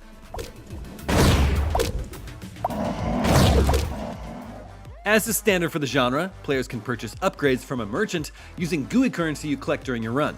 So far the power-ups appear to all be passive, whether that means building up a meter that adds a damage buff to your attacks or creating an explosive blast when hit. There are health and defense boosts available as well. Despite the cheery art style, I'm Not Jelly is a roguelite that can make you sweat a bit, though it's still geared towards a younger audience. The lack of enemy variety means there are not a lot of different attacks to read, but AI behaves erratically in a way that can sometimes add challenge and sometimes annoy. For example, some enemies spend most of the fight running away before taking pot shots from across the level, which can be frustrating.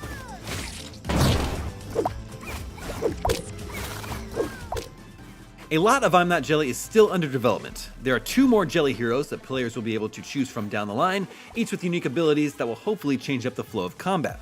That said, neither is available right now. It'll be interesting to see how more variety will add to I'm Not Jelly, particularly given how crowded the roguelite genre is at the moment.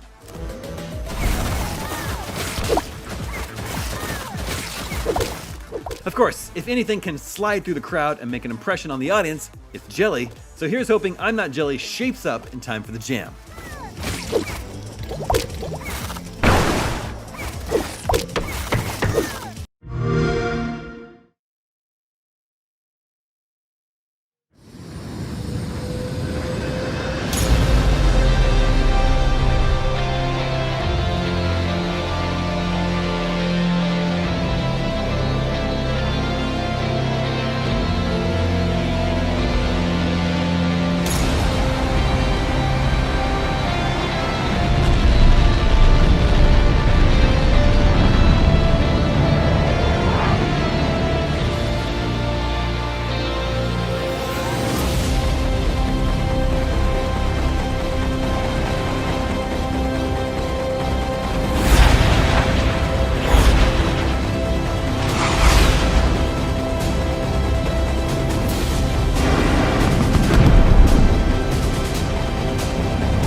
You're gonna get hit with the unexpected in Mario Strikers Battle League. In this no-holds-barred, soccer-ish sport, chaos reigns supreme. So prepare to do whatever it takes to claim victory. So much fun, it hurts. Mario Strikers Battle League. Cold Fortune is a third-person, fixed-camera survival adventure game from developer Frostware. It's reminiscent of famous fixed-camera games like the original Resident Evils and Fatal Frames, and newer examples like Heavy Rain and Detroit, all of which creator Mark Moriso has cited as inspiration for his debut project. Cold Fortune snared itself an audience choice vote at Rogue Jam and a shot at the $100,000 grand prize, but does it have what it takes to be the Frozen one?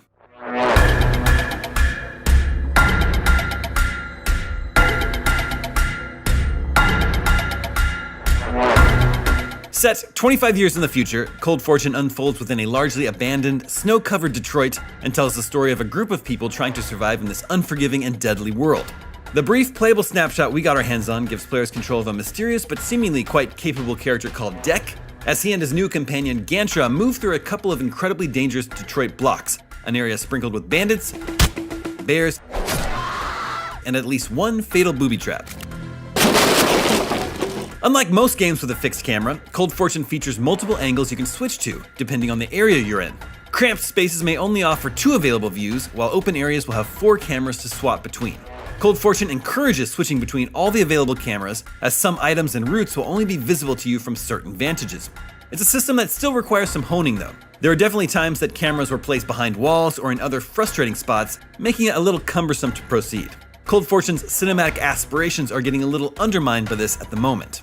Cold Fortune is intentionally slow-paced, and it gets even slower when entering an area with enemies. But there are a couple things to juggle as you progress, including your stamina and group morale. Stamina can be topped up by drinking, whereas morale will be dented by shooting unarmed people.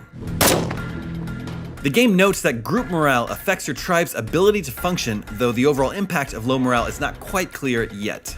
Combat and other sudden encounters are handled in the demo via quicktime events, whether they're knife fights with other survivors, animal attacks, or environmental traps. In the case of the demo, failing a quicktime event sent us right back to the beginning of the level. But we don't know if it will be that unforgiving in the finished product.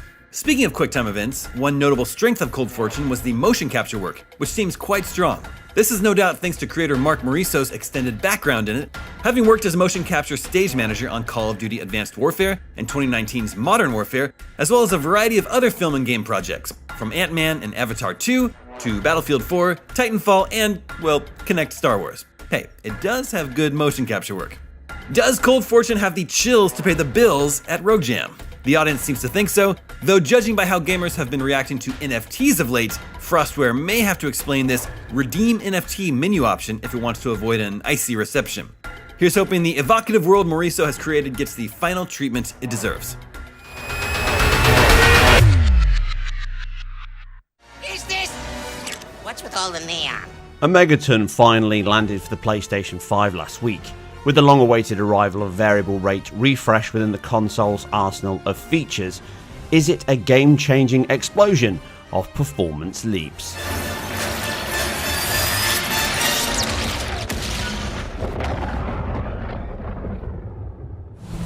Headsets on! Now, the menu of improvements here comes in 2 flavours. One is from the inherent benefits that are enabled by VRR and the title's engines that use the PS5 operating system to control that VSync cycle, and the other is from developer-released patches that either enable VRR to work, enhance the title in some other way, and even a combination of both. And when it comes to technical champions that never sleep, Insomniac have yet again leapt into the VRR ring with not 1 but 3 updates, helped greatly by the single engine powering all of them.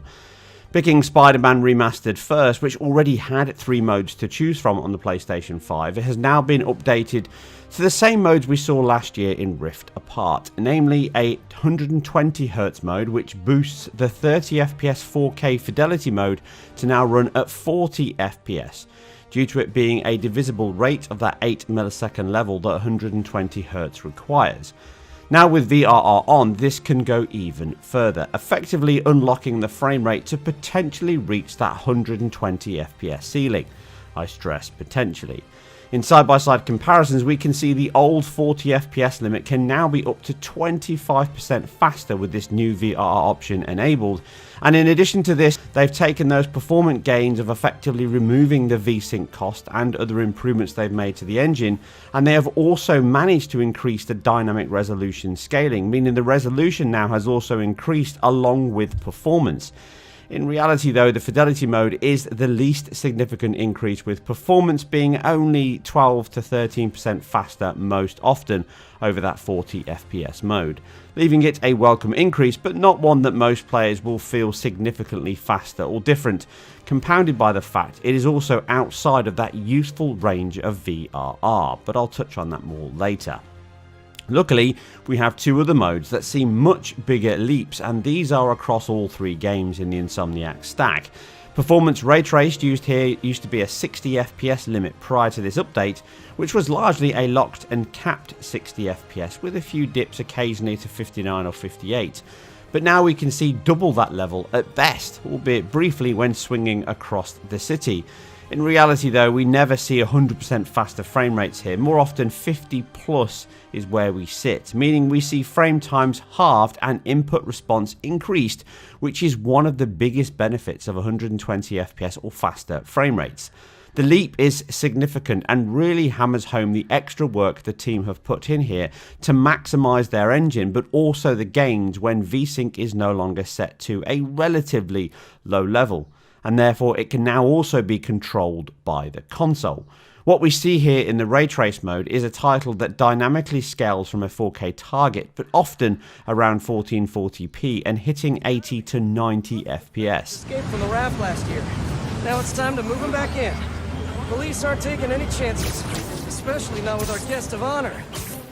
This is a real eye-opener and a look under the hood in terms of what headroom is available on these fixed console titles that we rarely get to see, unlike PC titles. I would be doffing my cap to Insomniac at this point, but wait, we still have more to discuss.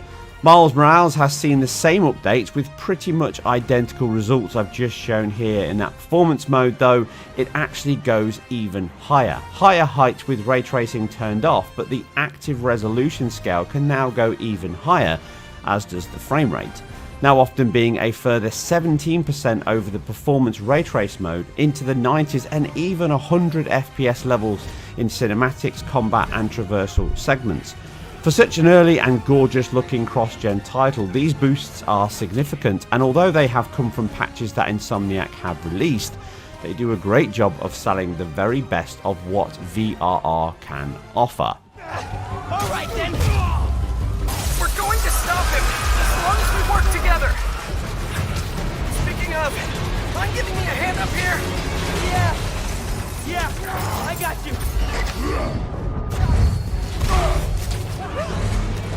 Okay, Pete! Yeah, I got this! Take it away, Capo! Oh, wait, that's the ball! Hang on tight, tiny spider! So what is VRR then? Well, it's a relatively new-ish technology that changes what has long since been a defined process or limitation of computers and consoles since the very beginning. Normal display methods prior to VRR, or FreeSync, G-Sync, they're all pretty similar solutions to the same problem, meant that the TV or monitors fixed the rate at which the game could update their images each frame.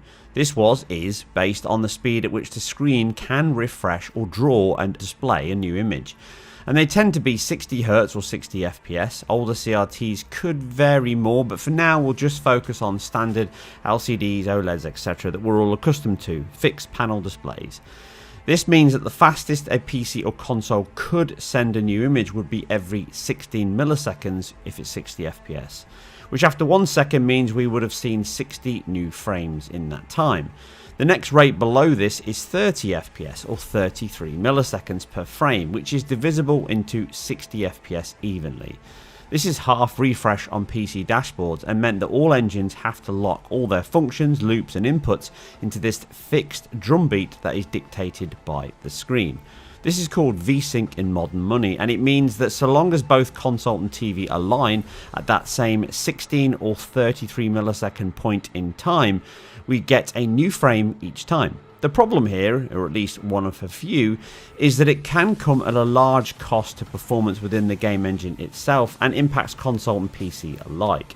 We've just covered this with the new Insomniac titles also. This is why when turning off VSync, we can see performance levels improve as this fixed period of waiting for the screen is ignored. The downside of this is that when it happens, we get torn images, which is where the screen has only part of the new frame at the bottom section, which is still being rendered by the PC or console, and part of the old one at the top. As the screen is drawn to bottom to top when being rendered, this leaves unsightly tears across the image which looks bad and ruins IQ. The benefit is you can get faster frame rates and higher input response, but until now this has been the dilemma. Choose a cleaner image quality at the cost of performance headroom, or better performance with poor image quality. Step Forward VRR. This technology enables the console or PC to play the drum itself and instead dictates to the screen when to refresh a new frame, within a defined scope that is. This means we can almost get the best of both worlds. The frame time can change per frame and the TV will adjust its cycle within that defined window. The net result is we can fluctuate between that 8 millisecond ceiling of 120 FPS right down to 20.9 milliseconds for 48 FPS, which is where the PlayStation 5's VRR range operates.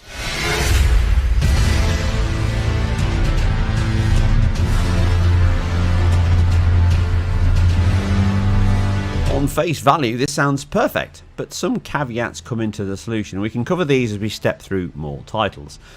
A perfect candidate for what this really fixes as a base is Dying Light 2, which we covered all versions at launch earlier this year.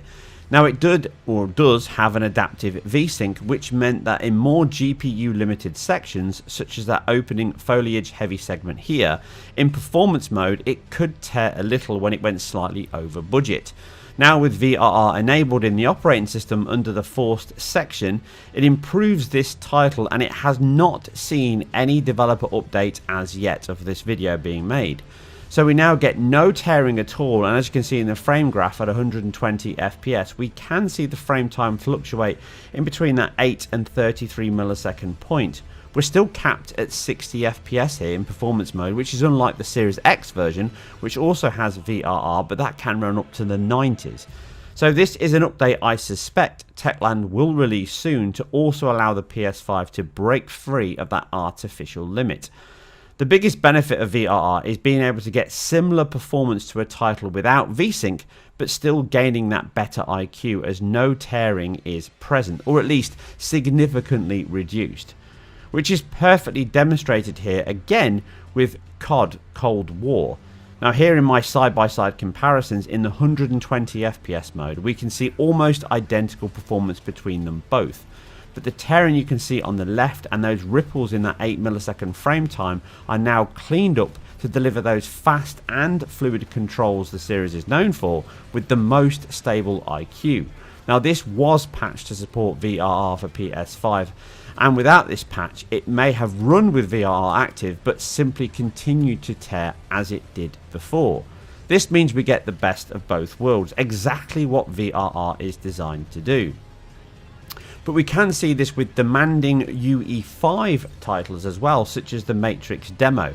Here the game acknowledges that VRR is active even without any patch, and the frame time can now flip at 8 milliseconds when it runs slightly over budget, but it still runs the same 24 or 30 FPS capped levels depending on the segment, and it still tears across the screen at times along with frame drops, showing that even though the engine is VRR aware, it would require Epic to release a patch for this to benefit. The other main issue is 30 FPS titles are beyond the range or even possibility of improvement from VRR. They will not improve games that drop below 30 or at least run at 30. There's nothing you can do. That is just a 33 millisecond limit. As you can see with my LG C1 here, we can operate anywhere between 40 FPS and 120 FPS, which is 25 milliseconds to 8 milliseconds. But depending on your TV, this will vary, as the screen can flip a new frame at 8 milliseconds, meaning 120 FPS, or 12.5 milliseconds, which is 80, and then 16 milliseconds, aka 60 FPS, right down to 20.8, 48 FPS, which is where the PS5 range stops, and is really the ideal level, as 40 FPS can have its own targeting mode, which is what Insomniac did last year with Rift Apart and have now done with the other Spider-Man titles. The ability to fluctuate between 4 frame times means you, the player, get to wait less time when a frame is missed. Rather than having to skip into the next 16 milliseconds, you can then go actually slightly faster. So if you miss that 8 millisecond of 120 FPS, you only have to wait half the time up to 80 FPS, which means you now flip at 12.5 milliseconds.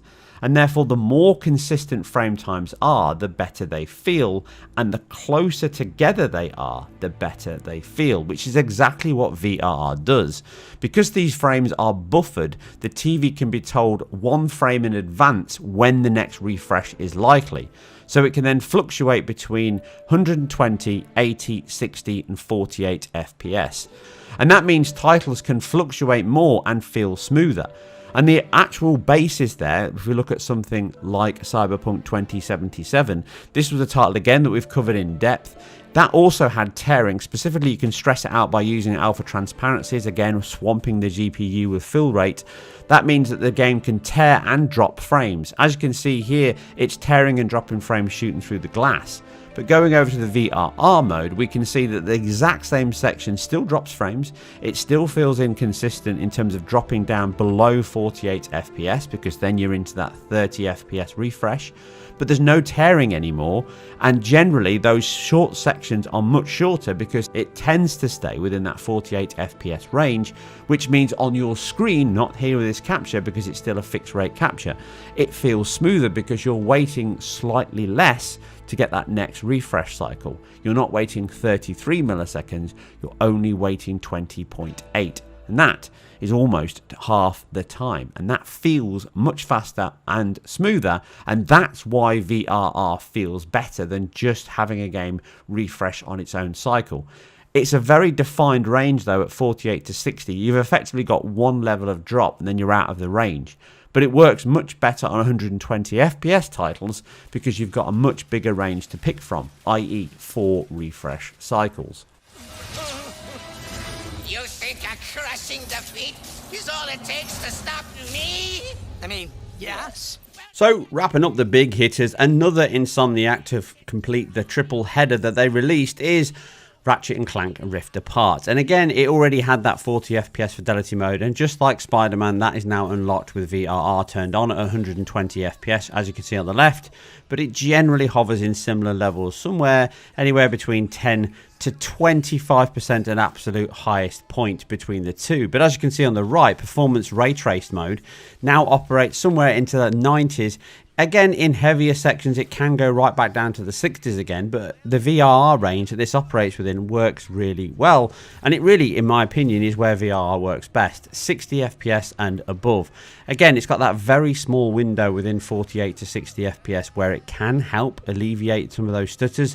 But predominantly most games would probably fall below that, and that's where I think Insomniac's excellent work last year with the 40 FPS mode, taking me back to my PAL days, 50 FPS mode, all makes perfect sense. But now with VRR enabled and the patch where the team have unlocked it means you can now play this title with even slightly higher resolution ranges. Obviously that also means probably slightly lower ranges as well, but better performance. And as you can see, at certain points, it's 60-something% faster than it was before, with ray tracing enabled, and it's still an absolutely gorgeous game.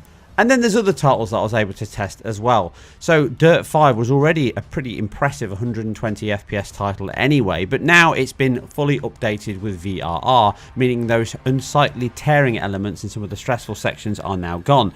But it was already a pretty good performing 120 FPS title anyway, and that means that it doesn't really stand out here. It's a fully lock solid 120 FPS on this short tested race that I had, and really if you are affected by tearing, then this is where VRR really works the best, and it improves it significantly. And a lot of these titles, such as Dirt, such as Cyberpunk 2077, all of those are due to forcing VR on in the operating system. But there's one backwards compatibility title that really is a battle. Yes, it's Blood Stutterfest Born, and this is one title that would benefit greatly from having a smoothed out frame rate. And unfortunately and unsurprisingly, VRR is not here to save the day because it's not activated for backwards compatibility titles, or at least from the ones I've tested thus far. No, Bloodborne still stutters and has frame pacing issues right from 16, 33 and 50, even 66 milliseconds. And again, it can feel like it's dropping frames, but it is a good example of why that cadence of delivery is so important, much more than the frame rate, which is just a byproduct of frame time. And finally, one more backwards compatibility. Wouldn't be complete without one of my favourite games of any generation, Batman Arkham Knight. And again, it doesn't recognise VRR is on, and therefore you still get a 30 FPS title unsurprisingly, and no benefits from this. Although the tearing is now removed, but that was already removed due to the PS5's backwards compatibility boosts. And that really completes the trio of titles. Bloodborne and Arkham Knight are a good example of where VRR just won't work. 30 FPS titles can't be improved, they can't be saved, and therefore you do not get better performance from them because fundamentally that is as fast as they can refresh. So what's my summary of VRR on the PS5 then? Well, it's certainly later than me and many of us expected, with Xbox having this ready even before the Series consoles launched. But is a welcome boost nonetheless to the console's toolkit, offering choice for developers and gamers alike. The fact an operating system option is enabled to force games to use it where possible is excellent, but as noted here, not all titles will take use of VRR, and even when they do, your mileage will vary from benefits. As a solution to tearing and improving both performance and input latency, it is a win, but nothing has changed from my original views on VRR and my tests. It only works when frame rates stay north of 48 FPS, and the range on PS5 is right at that HDMI 2.1 standard, making it a little smaller than the 40 FPS of the Series X. But in all fairness, that is arguably too low anyway to hide the delta when dropping so close to 30. Some titles greatly benefit from VRR, and anything that removes tearing is a win in my book.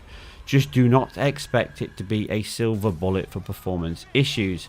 But I look forward to seeing what patches can come that utilise it, as we've seen so far with the great updates from Insomniac. But please leave your comments below and titles you may want us to cover in a future video.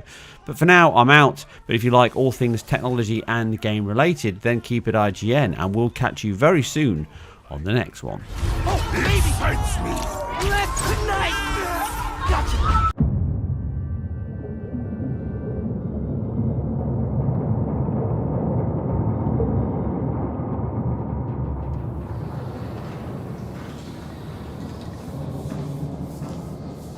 Fairburn. Captain says we'll be surfacing in 5. Clear on your orders? We wait for air cover from our boys in the RAF. And once they start their raid, we use the distraction break on the beach. Your team destroys the coastal defenses to the west. I neutralize the defenses here, and proceed inland to rendezvous with Blue Viper at the safe house in town. As quietly as possible. I don't want to come back to the beach and find the place crawling with Germans. If they spot the sub before you blow those guns, me and my team will be stuck here. I can do quiet. You'd better.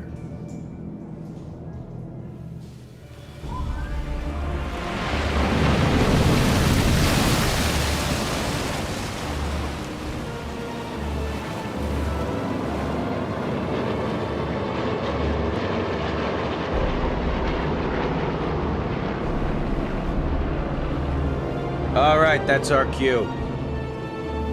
Okay, Fairburn. There are the searchlights. Show me what you can do. We aren't landing with those searchlights up. Take them out. Won't be a problem. Should scout the shoreline with binoculars. Spot my targets.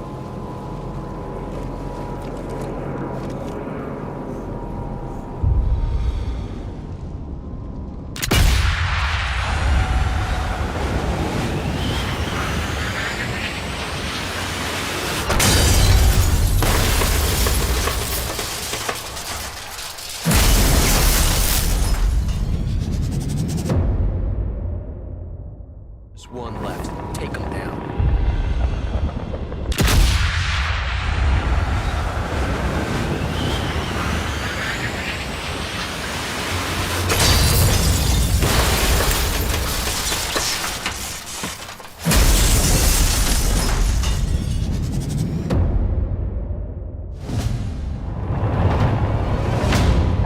Nice shit. I'll get my men ready. You secure the beachhead, and we'll follow when everything's clear. All right. See you on the other side, Sullivan.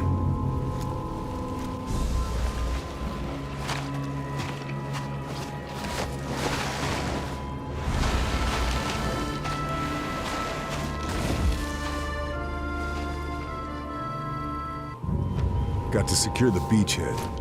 Make the landing zone safe for the Rangers. Better get to it.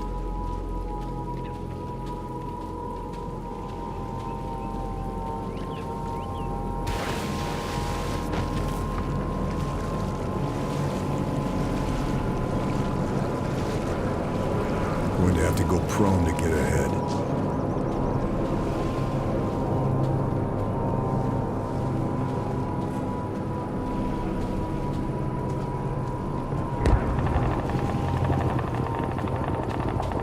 Should be able to climb my way up there. Get a good vantage point down on the beach.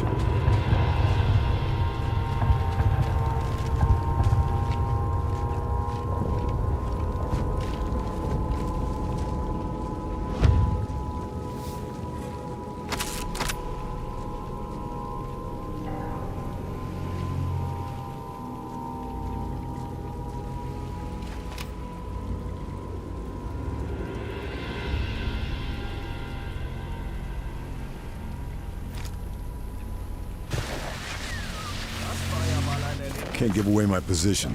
Should take him down quietly. Und plötzlich explodiert der Himmel. Warum gönnen uns die verdammten Alliierten zur Abwechslung nicht mal eine ruhige Nacht?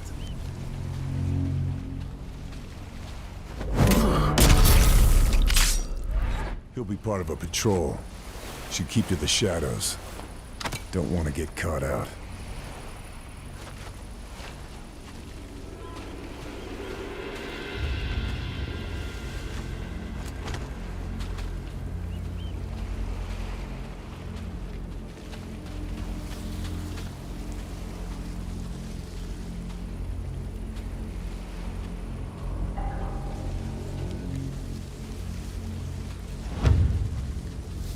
Beckendorf hatte die richtige Idee. Geben wir ihm verdammt nochmal was, worüber sie sauer sein kann.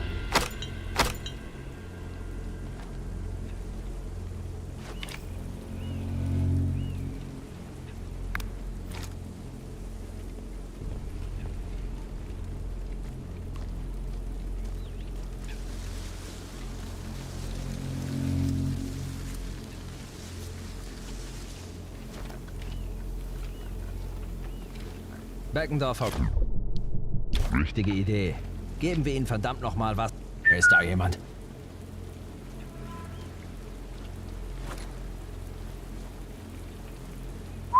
Moment mal. Ah!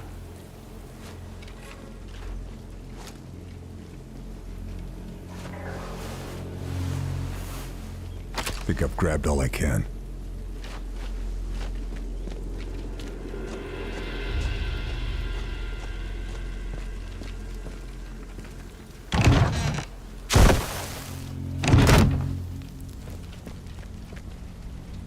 Sie müssen es irgendwo versteckt haben.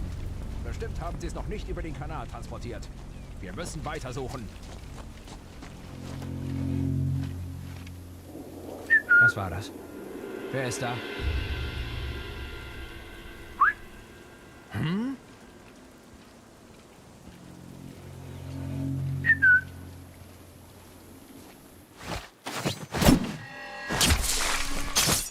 Something important on him. Should check the body.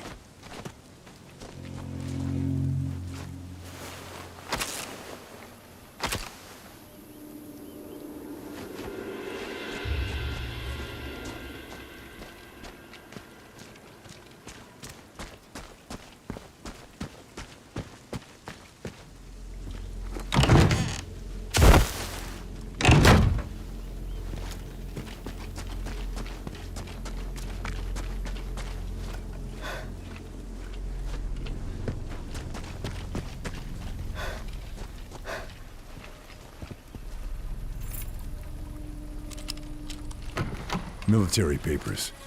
Should have a look, see what's going on here.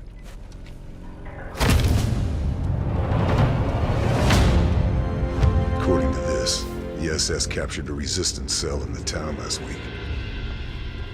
It must be Blue Viper's network.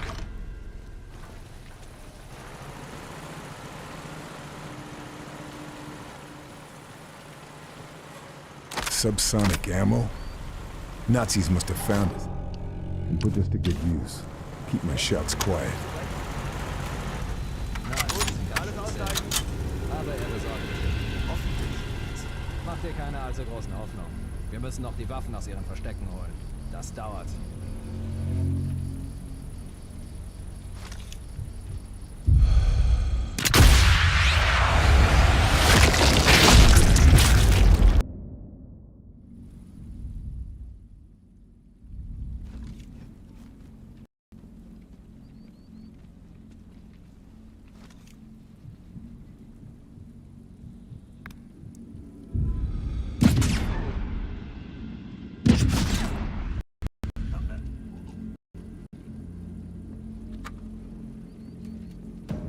Got to secure my contact. Can't just leave them to die if they've been captured.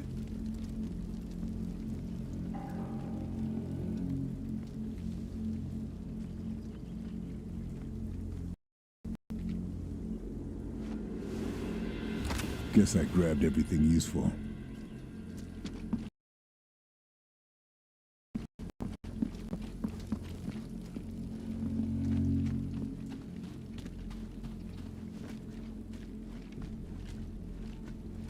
Was für eine Aussicht.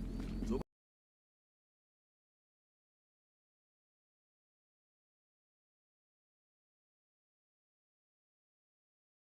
gibt's in Österreich nicht. Klar, Berge schon, aber kein Meer.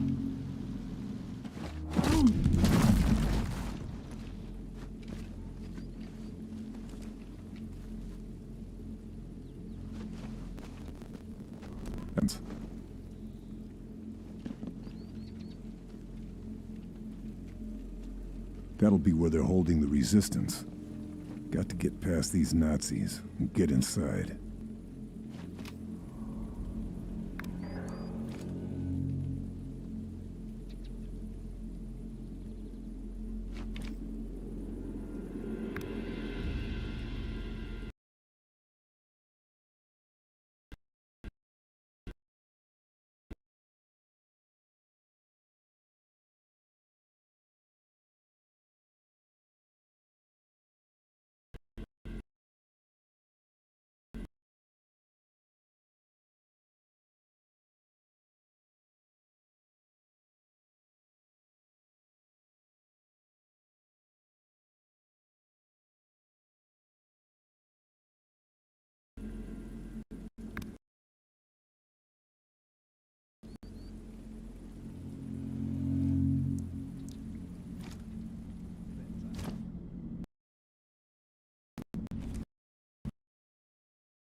Got to get in there before it's too late.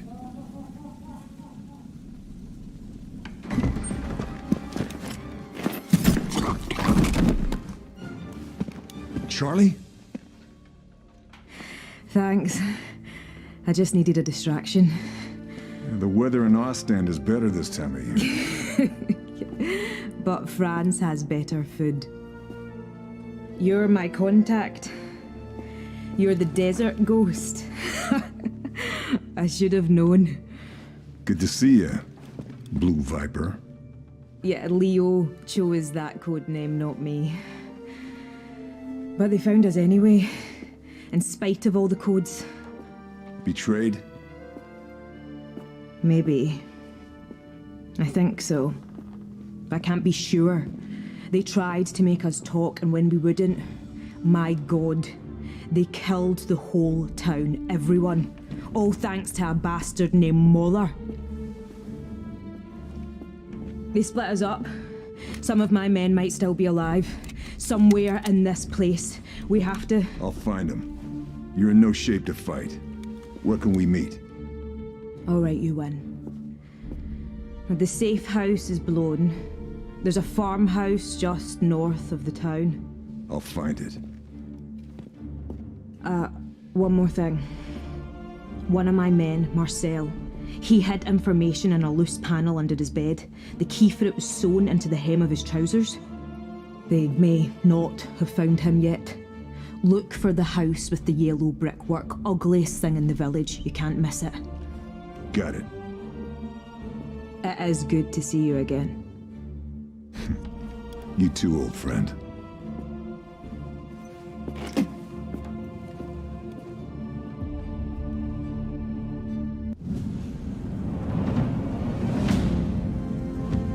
Not much more to go now. Target's nearly in sight.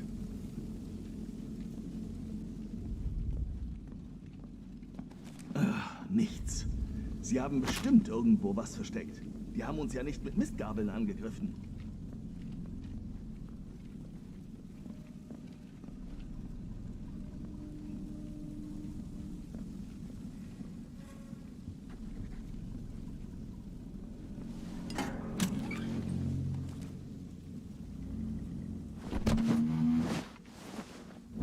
Check my weapons before hitting the field.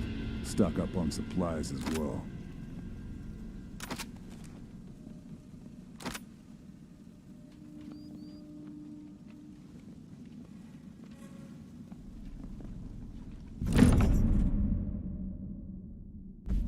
Can retool my gear at any other workbenches I find. Should keep an eye out. Keep my loadout on point for the job.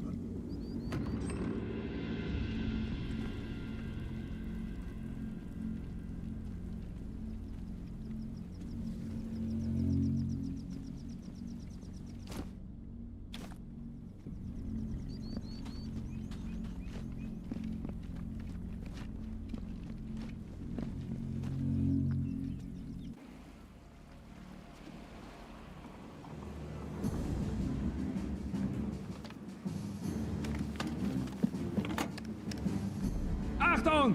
Alle Geschütze auf Zielraster H9. Reichweite 380.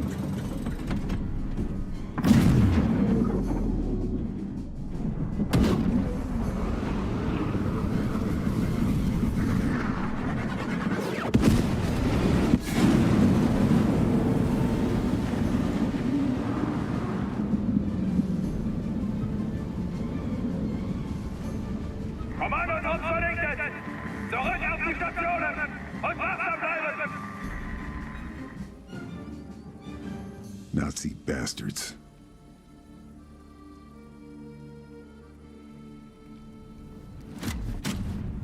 That radar tower is still operational. You sure? Don't worry, mate. He's with me. Won't be needing this. Scope. Scope. No scope. You see what I did there? You got it, right?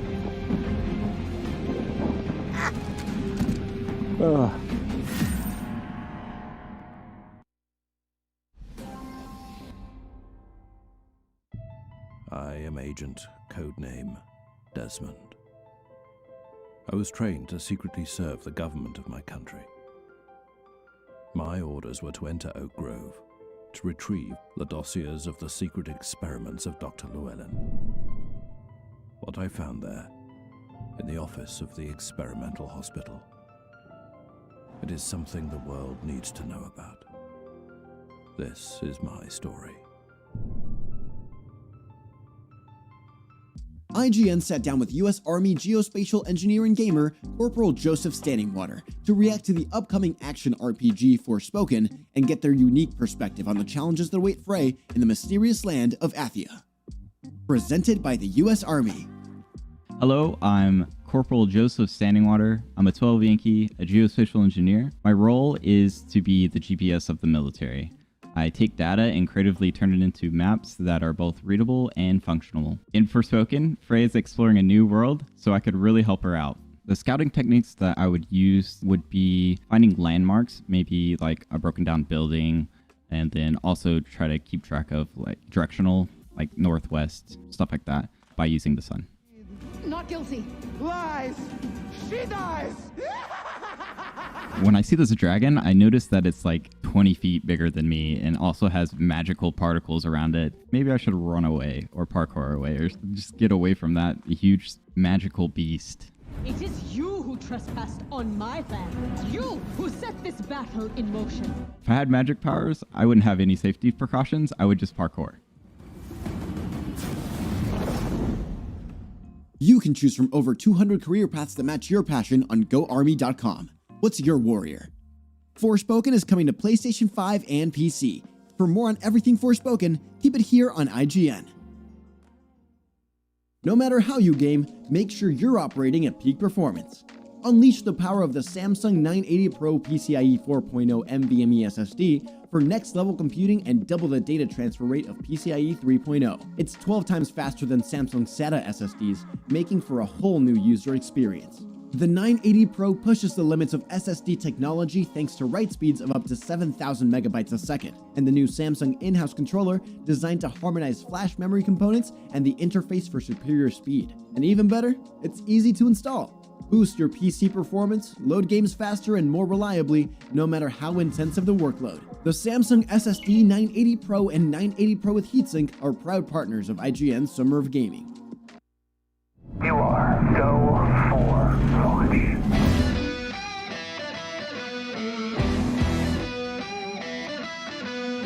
All month long, IGN Summer of Gaming is giving you a front row seat to the hottest gaming events, and today is a big one.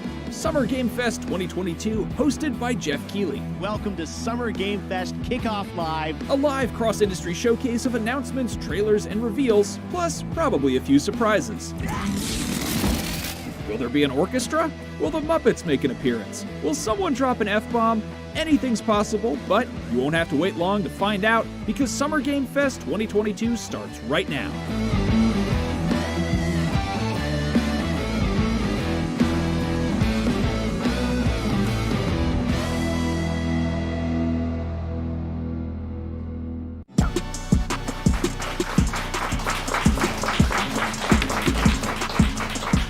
What's up, everybody? Welcome to IGN's Summer of Gaming Live. We're here counting down to the Summer Game Fest show. I'm your host, Damon Hatfield, and for the next half hour, I will be joined by a panel of experts to help me break down every big announcement, and we hope to see you during the big show. Here with me now are my co-hosts, Kat Bailey from IGN's Nintendo Voice Chat podcast, Tina Amini, IGN's EIC for one more full day, and then Ryan McCaffrey, host of Podcast Unlocked. What's up, everybody? Hello. We have assembled from Bay Area and Texas. That's right. Here in IGN's LA studio.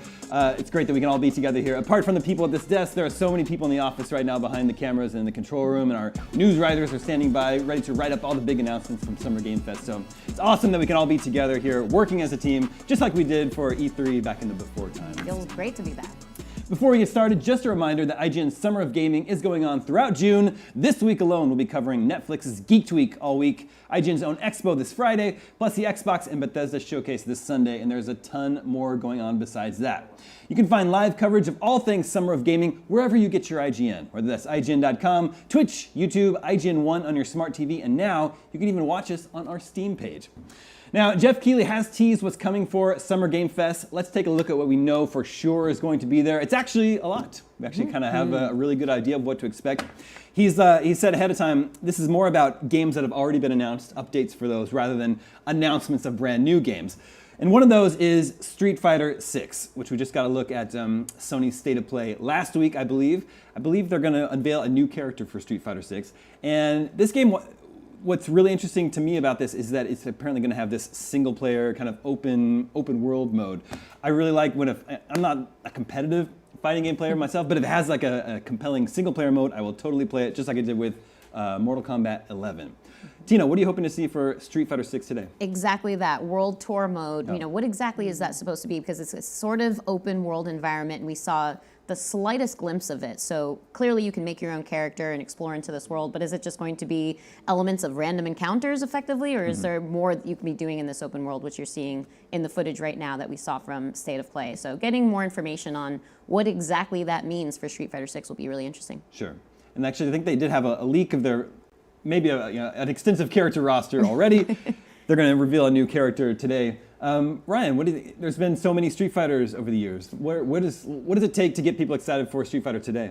Well, I mean, the logo certainly put everybody off at first, right? Yeah. So it's like, wait a second, what are we doing here? Can But only go up from there. I'm actually with you, Tina. I love the idea of it getting back to being literal Street Fighter. Like it's you got to keep things fresh. You got. I mean, the fighting game community. It's such a passionate, enthusiastic community where people dial into their one game, and you've got to be good. The bar is so high that I love seeing Street Fighter just reinvent itself, do something new, and try to lure in some folks like us that like I'm so lapsed on Street Fighter. I was at the arcade putting coins up for Street Fighter 2, which ages me more than I guess anything else. But it's I haven't really played since. So if there's a cool single player campaign where I can roam around and have some other interesting adventures besides necessarily just the one-on-one fighting aspect, I'm eager to check it out.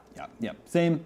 Now, another game I'm very excited to see more of is Callisto Protocol. We're going to get a gameplay demo of that today. And that one wasn't really on my radar until the Sony State of Play last week. Of course, this is from the creator of Dead Space. And the footage that we saw in this trailer recently, it looks a lot like Dead Space to me, which isn't a bad thing. I'm a big Dead Space fan, and this seems to be Dead Space in all but name only. How are we feeling about Callisto Protocol? It's coming out in December. Sci-fi horror, it's really good to have that kind of aspect back because it was gone for a weirdly long time after Dead Space 3 kind of bombed. EA didn't really know what to do with it. It's going to be interesting to compare and contrast it with the Dead Space remake that EA is currently working on. Of course, these are the original developers, and if I were to put my money on one, I would probably put it on Callisto Protocol because, Glenn Schofield, he worked on the Call of Duty series and everything. He really knows how to be bombastic, use audio elements and everything to its advantage. I think that it's going to be an audiovisual feast, Damon. I mean, as it should be for a horror game. Yeah. It's just, it has, even from the character's general movement down to the gory scenes that you're seeing replayed here from the recent trailer, very much feels like that dark, atmospheric, creepy, gory, even complete with eyeball scenes, Dead Space that we've known and loved. And it will be really interesting because those two, the Dead Space remake is also coming out right around the same time. So I imagine comparisons will be made and certainly commented on. Good time to be a horror fan. Yeah, it'll be so interesting to sort of compare and contrast Callisto to Dead Space. Like, does the original Dead Space remade for modern systems hold up to the creator of Dead Space's brand new take on Dead Space? I don't know. I mean, it's going to be fascinating to see how that all plays out. Ryan, we recently put up some impressions of Call of Duty Modern Warfare 2. Yes. Recently, I think we're going to actually see some more of that today. I'm looking forward to it. So last year was the first time I hadn't played a Call of Duty campaign in quite a long time. I always do the campaigns every year. I still enjoy them. And I really enjoyed the Modern Warfare 2019 remake. I reviewed that campaign for IGN, gave it an 8, and I just thought it did a great job of really kind of getting back to what Call of Duty does best, which is the cinematic action, but variety is the key. Like, you need different stuff going on. You can't just be shooting, fish in a barrel every single mission, and that's something that the 2019 game did well, and that's something that it already seems like Infinity Ward's got dialed in for this one. A big thing that Stella Chung, our ace first-person shooter player that went down to Infinity Ward to see it, talked about was this demo. I hope we're going to see this mission today. Is where you're basically you're swimming around underwater and you're basically Jaws. You're just swimming around and either throwing your knife at people or grabbing people and pulling them under. And they apparently redid all the water physics, all the water effects. So I'm very optimistic about this Call of Duty. That's good to hear. Very encouraging. Now, Gotham Knights is another game that's confirmed for the show today. It has a release date. It's coming out in October. Recently confirmed for just current-gen platforms only, PS5, Series X, and PC. We recently got a gameplay demo, and the reaction from the IGN audience, at least, was mixed, I would say. Definitely had some fans out there, but some people were not super impressed with the footage that we saw already. What do we think it would take to get people more excited for that after today? Well, from what I've heard, based on comments from the IGN community, it was very much like, the combat feels janky and it doesn't feel as fluid as the Arkham series that everybody knows and loves and is obviously going to make direct comparisons to. And even things like the glider, which are some of the upgrades that you can make for traversal, there was a lot of commentary on how that felt and janky and maybe not the most fluid or the most intuitive or the most, something that would match the characters as well. I suspect because we saw Nightwing and Red Hood gameplay specifically in the last gameplay footage that they released that we're going to be seeing Robin now and Batgirl. So who knows if it's going to be very similar in terms of that lack of polish that people have been commenting on, but we'll certainly see what their gameplay styles are going to be in contrast with the other two characters. Yeah, and it's going to draw comparisons to Spider-Man naturally, which, of course, has come out in the interim and drew a lot of lessons from Arkham Asylum. And had great traversal. Yeah, exactly. Ryan, I know you're a big Batman fan. This is a Batman game without Batman. Bat universe. Yeah, I mean, what I'm most interested in is seeing how this actually plays in October and looks, because they dropped current gen for this. We were talking about it on Next Gen Console Watch. I guess they dropped last gen. We can't seem to decide we have what's a show current called gen. Next Gen Console Watch. Yeah, we need to really get that straight on our side here. But yeah, I mean, no PS4, no Xbox One, and that means there's kind of, this is now a premier new gen, current gen, next gen, whatever we want to call it. That's a big title for those new systems this fall. People have finally started to be able to actually get the Series X these last couple months. The PS5 still getting out there in as many numbers as it can. So I don't care about the non-Batman characters in this universe as much as I care about Batman. But if it's got that combat, I mean, there's a reason a million games copied Arkham's combat style because it's awesome. Yeah. So if this can evolve that and kind of give 4 different flavors of that, I'm all in. Well, Gotham Knights is not the only superhero game we're going to see today. Midnight Suns is also on the show, and that's an interesting one. That was revealed at Gamescom last August, was supposed to be out already, but then got delayed to the back half of the year. Another game that sort of had, it's from the XCOM team. It's sort of an XCOM style game with Marvel characters. Another game that received, I think, a mixed reception when it was revealed, then it ended up getting, delayed. What are we sort of expecting or hoping to see from a reintroduction to Marvel's Midnight Suns? I think that I would really like to see what the actual missions look like. How elaborate are the actual missions? Because, is the terrain interesting? Is it, particularly flat? How do they use the actual superhero abilities? Right. This Marvel's Midnight Suns is a little bit surprising in the way that it uses more of the horror aspects from the comics rather than more traditional superhero kind of things. XCOM games are known for having customizable characters, but of course you're using superheroes and you can date them. Yes. So I'm looking not forward. age them, have relationships. Yes. With them, that kind of dating. Yeah, we may or may not have had somebody play 6 hours of this for Access recently, and there may or may not be a preview going up on IGN. May or may not be today. So keep your eye on the site. May or may not look forward to that. Tina, I know you like games where there's romance options. Oh yeah, absolutely, where you can explore, and I think that's where it's going to come down to. How robust is that content? I feel like some people have been burned by Marvel's Avengers, and primarily the feedback was, well, there were good concepts there, but there just wasn't enough to do. And so I think that's going to be something that people are looking forward to. And also, we might even get a proper release date out of this announcement too, considering the game was just went through its series of ratings, and typically that means that we're expecting that to go into that direction where we're going to get a firm release date following that. Well, this is the time to announce those release dates, if it is coming in the back half of this year. Okay, with that, we've got to take a very quick break, but don't go anywhere because we're just moments away from Summer Game Fest. IGN Summer of Gaming 2022 is presented by The Callisto Protocol on PlayStation, coming December 2nd, 2022. Pre-order now. And by the U.S. Army. You can choose from over 200 career paths that match your passion on GoArmy.com. What's your warrior?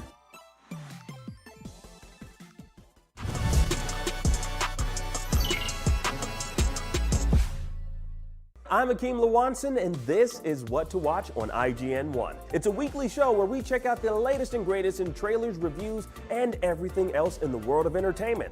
Tune in to new episodes every Friday at 9 p.m. on IGN1.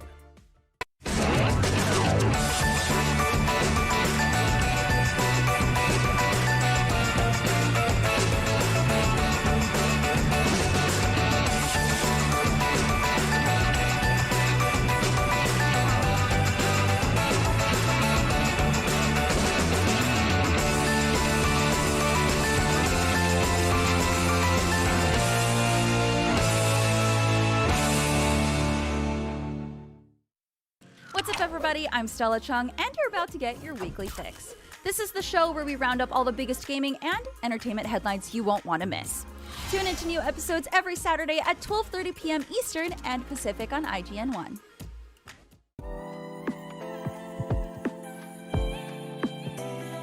IGN Playlist is all of your games in one place.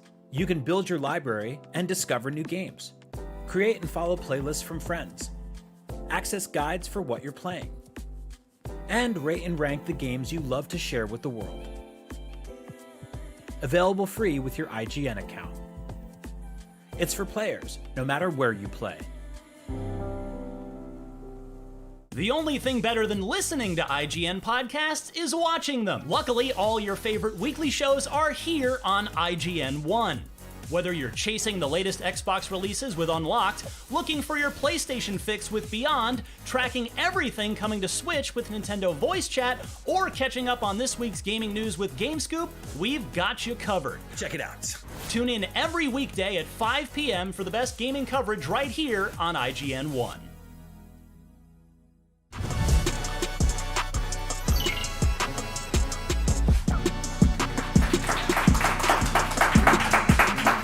If you are just now joining us, you missed so much insightful commentary and witty jokes and unbelievable moments. I feel bad for you. But we're only moments away from Jeff Keighley's Summer Game Fest showcase, and we're breaking down all of the things we might see with our panel of experts. We'll also be doing a live reaction post-show after Summer Game Fest ends, so be sure to stick around for that.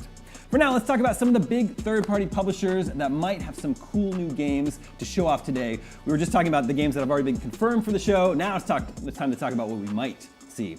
Devolver Digital is a partner for the show. Ryan, they've got Return to Monkey Island supposedly coming this year. Yeah, this was in my rider to be here. Yeah. I demanded we talk about Return to Monkey Island, so I appreciate everybody accommodating me on that. No, I mean, this was...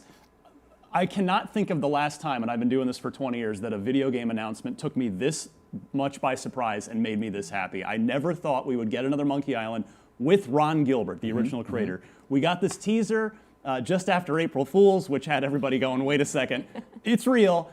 Ron Gilbert's been tweeting about fixing bugs and assembling builds.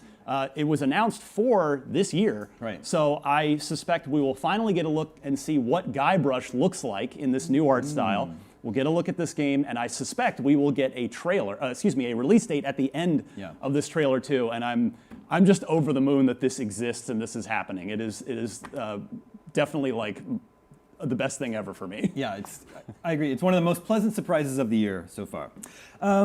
Let's talk about Sony. Sony is a partner, and there's a lot we could talk about with Sony, including things that have just leaked today. Well, let's start with what leaked today. Last of Us Part 1. The long-rumored Last of Us remake leaked with a trailer, which at the time we went live, Sony had not pulled it down yet, which I thought was interesting. I would have said that there's no way this would be a part of Jeff Keighley's Summer Game Fest. I would think Sony would want to keep that for its own showcase at some point. But the timing is odd that it happened the day of, right? I don't know. What do we think? First of all, what do you think about a Last of Us Part 1 remake, and do we think it might show up today at the show? Go ahead, Kat. I think, first of all, I am pro Last of Us Part 1 remake because I think it still looks very, very good, and it was a great PS4 launch game, more or less. I mean, it was kind of in that window. And I think that it holds up, but it's time to remake it for the PlayStation 5. Give us that next gen and bring it up to the level of Last of Us Part 2. As for it showing, I think it's more likely to be showing at this show than God of War Ragnarok, which is such a big thing that I feel like Sony would want to really get it right, to devote a whole stream to God of War Ragnarok. It would be pretty surprising, I think, to see it. Jason Schreier has said that he has not heard anything about it appearing at Summer Games Fest, nor, and there have been rumors of it being delayed, but I don't think it's been delayed. You think it's still coming this year? Yeah. Tina, what do you think about Last of Us? It's so weird to think about that game having been released like roughly 10 years ago. It doesn't feel that way. So it comes as a surprise to me just by virtue of that. But when you really think about it, it makes sense. And it also makes sense that, we're in a new generation and they're going to want to take one of their best-selling, one of their most impressive games and make sure that it's getting constant renewals. I mean, we've seen success with Skyrim getting released and re-released and GTA 5 getting released and re-released. So why not make a meal out of it? That seems to be a bit of an industry standard. And I definitely think it makes sense that a leak would have happened on the same day that Summer Game Fest is happening. This is just sort of the pitfalls that are potential for to run into when you're running these sorts of shows, and always a bummer, but gives us good things to talk about That's right. happily. We have to talk about something on this pre-show. Exactly. I think there should be a rule that you can't remake a game until at least 10 years. That sounds fair. It's 9 years, but no, in all seriousness, I mean, Kat, you're right. It was a tail end of the PS3 generation. Yes, it was remastered for PS4, but it makes sense. I mean, you've got more and more people coming into the Sony ecosystem all the time because the PS4 was such a huge hit and continuing that momentum with the PS5. And lest we not forget, there is a very high budget, high profile HBO show that we don't know if it's going to adapt the games at all or maybe borrow bits and pieces of them, but it makes perfect sense to remake this as for some synergy there. So, I mean, I'm super happy for any younger gamers that may not have been around in not just the end of the PS3 generation, but that PS4 remaster came pretty early in the PS4 generation. So it has been a while since really this game specifically has been in the limelight. I think the first one's better than the second one, so I am happy that people who maybe did not play the first one will get, because it's one of the best games ever. Absolutely. Yeah, when you mentioned the TV show, it starts to make a little bit more sense that maybe there's going to be a lot more people that are introduced to that world and are a little curious to maybe want to check out the game. Sony wants it to look as good as possible, right? So I guess that makes a little more sense when you look at it that way. And certainly of the Sony titles, to Kat's earlier point, absolutely it would be Last of Us Remake, and I don't think that they would pass up the opportunity to showcase God of War or any of their other bigger profile, like newer chapters in some of their franchises on Summer Game Fest rather than their own state of plays. Yeah, God of War, I'd be very surprised if it showed up today. But there's other Sony stuff too. There's Forspoken, which is supposed to be out this year in October. This is a kind of an interesting one. It's Square Enix, and we've known about it. It's been announced for a while. It was actually supposed to be out already and got delayed. It's another game that I think Square Enix is having a little bit hard time getting people excited for. Is that fair? I think that's fair. Poor Forspoken. Yeah. I think that it maybe deserves better than it's getting because I kind of like the speed of the combat. The actual terrain looks quite nice, I think, as the character is exploring. I like the concept of the isekai, where the character is coming over from New York into this fantasy world and everything. But at the same time, it's being developed by the team that was formerly working on Final Fantasy 15. And it's a little bit weird because it's being developed by Luminous Productions and its former head, Hajime Tabata, left. So there's a little bit of a vestigial aspect to it. It feels like Square Enix in many ways has moved on. And also, there's just not enough to differentiate it in so many ways from a lot of the other open world games that come out. So I think kind of a lot is riding on any potential reveal of Forspoken. They really need to make a push to get people excited about this one. Tina, how's Forspoken sitting with you? I also feel badly for that game that it's not getting as much attention because it does look really fun from the moments that we've seen of it. And I think it felt like it looked really beautiful at the same time. Like fun and beauty is just such a winning combination. But I don't know. I think it's interesting that it's kind of slipping under people's radar. Maybe there's just too many other big name games out there So many holding open people's world attention. games at this point, yeah. There's also the Hideo Kojima factor. So it's a well-known fact. Jeff Keighley and Hideo Kojima are BFFs. Kojima showed up at Jeff Keighley's shows many times over the years. He brought Death Stranding to the Game Awards years before it ended up being released. There's been a couple things recently. There's rumors about Death Stranding 2. Norman Reedus said in an interview they're working on the second one. And now there's also this possible leaked horror game that Kojima is working on, Overdose, starring one of the actresses from Death Stranding in several films. What do we think are the odds that there's some Kojima something here at the awards today, or the Summer Game Fest? Never count it out. Yeah. Don't count Always out a Kojima. possibility, yeah. I mean, at this point, it's the number of times that Hideo Kojima hasn't shown up. You count those. How many times has he not been at a Keighley He'll thing? at least do a message, Yeah, right? there's going to be hello. something. It's just a question of, is it a full-on game announcement for Overdose, or is it some smaller appearance? But yeah, he'll be there in some capacity. And both certainly feel premature, so I couldn't even guess, would it be a Death Stranding 2 announcement, or would it be this brand new Overdose announcement? I assume maybe Death Stranding 2 is more likely because it's more of a known factor, and it's following up on the franchise. And, Norman Reedus went out there with it, I think it was 2 months ago, so maybe in the interim they've been planning something. perhaps not substantial, maybe no trailer, but maybe a message, as Kat was saying, from Kojima to make it a little bit more of an official confirmation and do the thank yous for, paying attention, and please anticipate, our next announcement when we're actually ready. But Overdose is even earlier, like of a leak ultimately. Right. So I think based on those two factors, maybe Death Stranding would be more likely, but either way, it seems early for them. Could be exciting for you. I know you're a big Death Stranding fan, and you like horror games. So Yes, either way, that's true. Either way, I win. should walk Truly, away yeah. And it's happy. interesting about Death Stranding 1 because when I was in the midst of it, I'm like, why am I doing this? And this is kind of like just a grind, and I'm not sure what this experience is about. Oh, I'm building a bridge with someone. That's more interesting. And I think in retrospect, when I really sat with it, I enjoyed it a lot more too, which is a weird experience for playing a video game. But do you think Death Stranding needs a sequel? I think Kat may be of the mind that it maybe doesn't. I had kind of defined ending, as I recall. Yeah. I mean, I'm not going to spoil Very it. ultimate, Yeah, no spoilers here. But I think that it ended on a good note, and I got the sense that Kojima Productions in some ways was ready to move on and try something new. And of course, there have been so many rumors about Silent Hill and God knows what else. Right. So, yeah, I don't know. Like, it may be that Kojima's next project is not Death Stranding 2, but that Death Stranding 2 is being worked on in the background. Yeah, just an evolution of the Strand type of genre that is brand new. The Strand genre. Exactly, yeah. It doesn't have to be a continuity or Yeah. a prequel or any sense of that main storyline, but it could just be the mechanics of it and figuring out how to make it even more gamey than it was. If Soulsborne can become a genre, so too can It's got to start Strand. somewhere. Exactly. Speak it into existence. Okay, well, we're less than 5 minutes away from Summer Game Fest. Make sure you stick around after the show. We'll be going over all of our thoughts about the big announcements. Ryan, Xbox is a partner for the fest today. Of course, they have their own show on Sunday. Big show with Bethesda. So what might we think they would have in store for us today?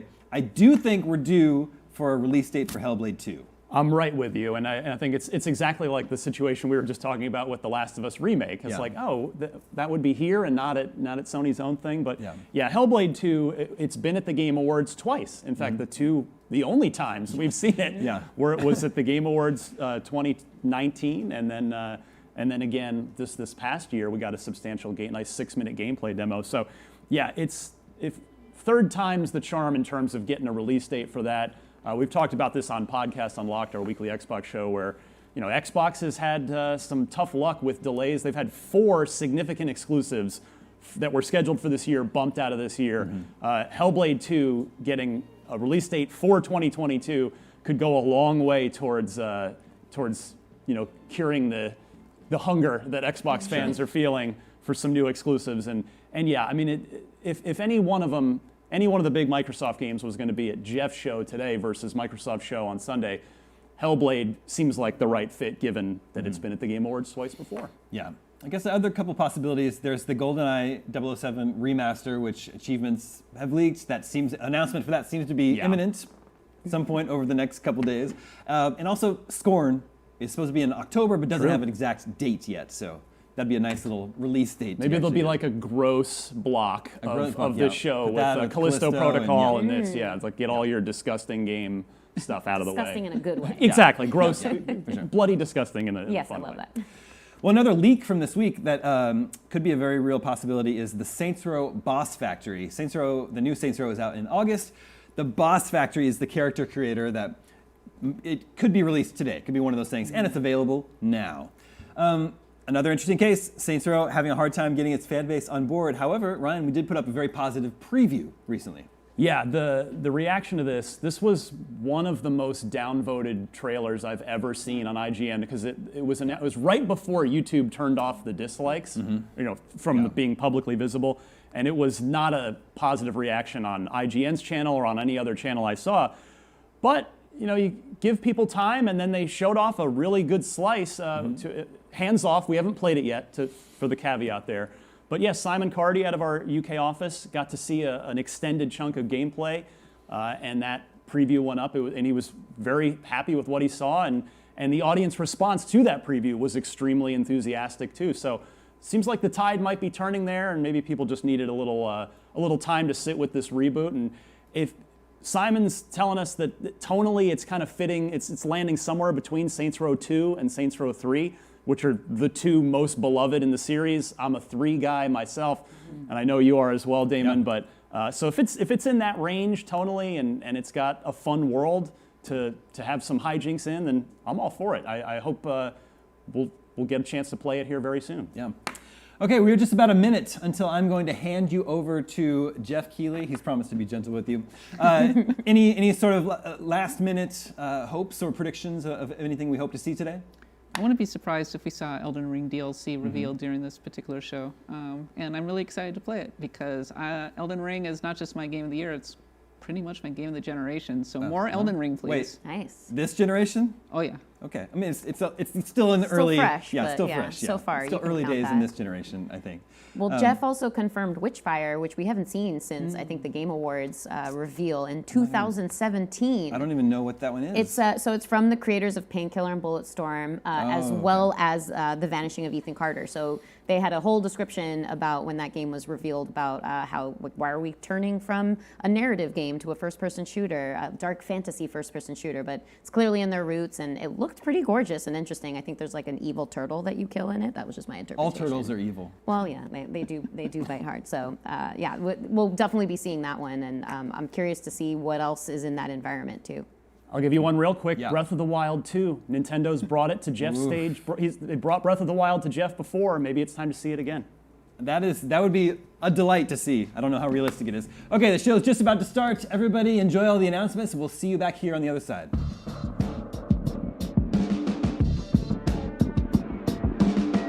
Everybody, I'm Jeff Keighley, and this is Summer Game Fest, a live showcase of what's next in the wide, wide world of video games. We are live here in Los Angeles, and whether you're streaming from home or watching inside an IMAX theater, welcome to our showcase event. Over the next few hours, we'll give you updates on the games you love, be joined by special developer guests, and yes, have a few surprises along the way too. Now, what I love about this show is that it's a true cross-industry showcase. Whether you play on Xbox, PC, PlayStation, Switch, or mobile, we'll have games for you. It doesn't matter your platform of choice. We're all here to come together as one community that simply loves the art of amazing video games. The biggest franchises in the industry are here, like Call of Duty. You'll get introduced to exciting new worlds and new teams, and we'll make room for small independent developers who we think deserve the spotlight too.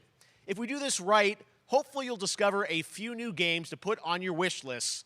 And even if you don't get every announcement that you desire, and let's face it, you're not going to get everything today, but we've got a lot of great stuff. So let's get started.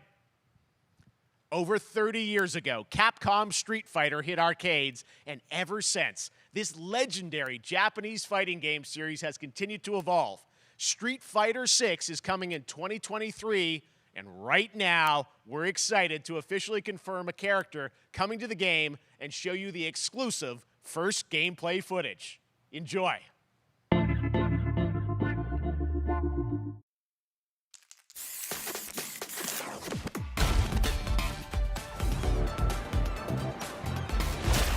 You won't know what hit you. Let me have some fun. Let's get this mission started.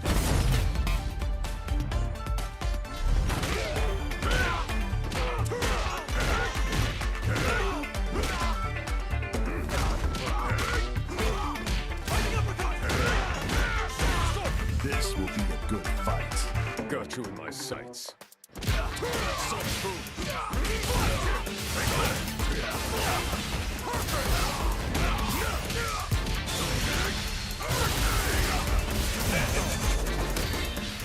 Neutralized.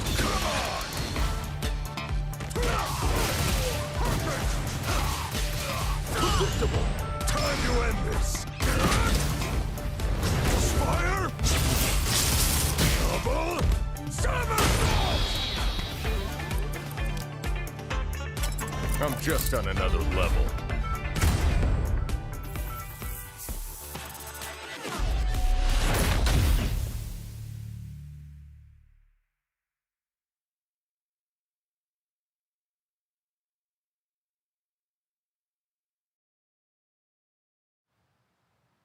It's all about the comb. All right, Next, it's time for a brand new game announcement here at Summer Game Fest. Check this out.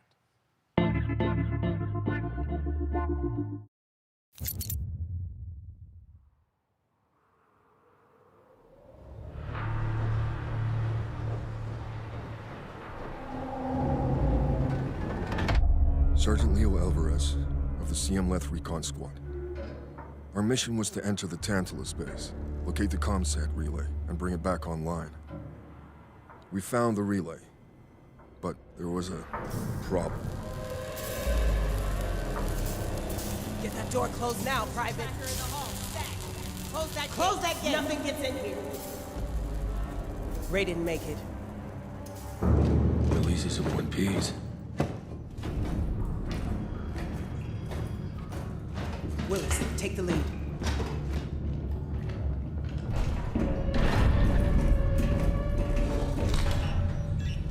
Oh, this ain't good. What we found was a new kind of evil. And it found us first. What the? This wasn't human. Retreat! Retreat! Willis! Open fire! Go! Go! Go!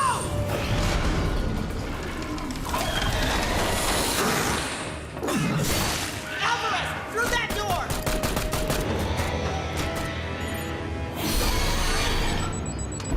Hold that door, Sergeant! Son of a...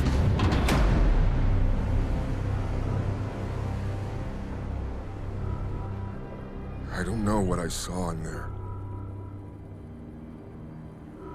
But I know when I close my eyes, I still see it. Now everyone's dead.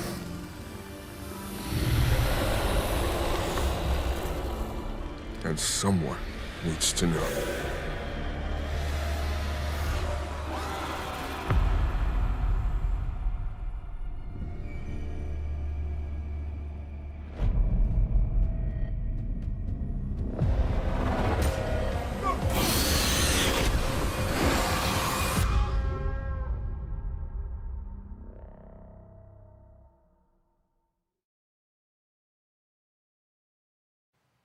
That was Aliens Dark Descent, and it's coming in 2023 to console and PC.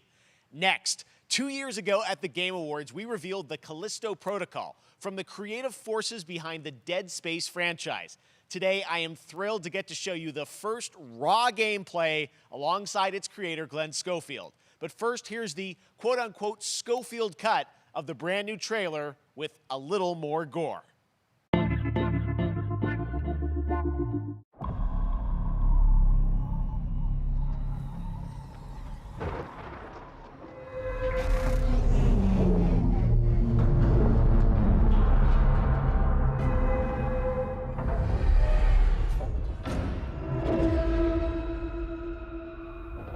Take a look outside. Did you know that they call Callisto the Dead Moon? Dead. Just like you would have been if I hadn't fished you out of that wreck. So whatever you're holding on to right there, that's your old life. You gotta let that go. Because your new life is entirely in my hands. I'm just trying to give you a chance at rebirth.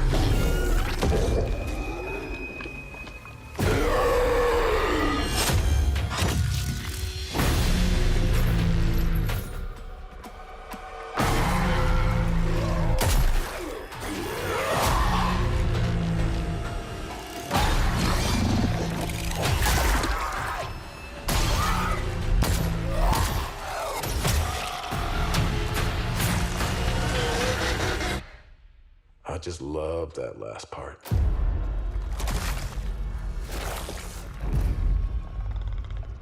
Gives me chills every time.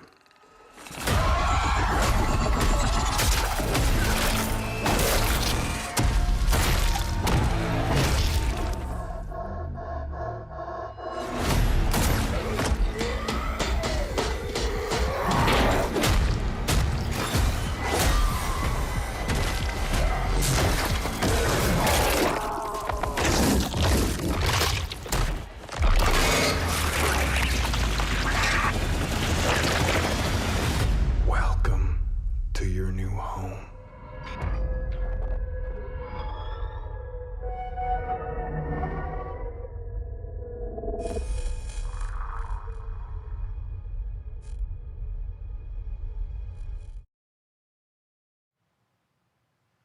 That's right. We know what you wanted to see. And joining me now, Glenn Schofield, Striking Distance. Glenn, first of all, congratulations. This game looks absolutely incredible. And I got to say, the fact that you have built this team, this studio, new IP, shipping this December, all in COVID, blows me away. So congratulations. Yeah, thanks, man. Thanks for having us. I really do appreciate it, Jeff. And, you know, for a second, just give me a second. You know, I want to thank you for all you've done for the game industry all these years, man. I think I've known you like 16, 17 years now. Yeah. And you've been an ambassador. You've amplified new games, new studios, and I just wanted to thank you. I really do appreciate it. Thank you. It's not about me. It's about you guys. Yeah, I know. But I appreciate that. Thank you so much. And yeah, it's so fun to do these shows and to show this game. So people saw the trailer, but what I'm so excited today is that you just brought a raw gameplay sequence. This game is in development, and people are going to be blown away, I think, when they see it. But tell us a bit about what are we going to see today? Yeah, we got a couple minutes of, like you said, like raw gameplay.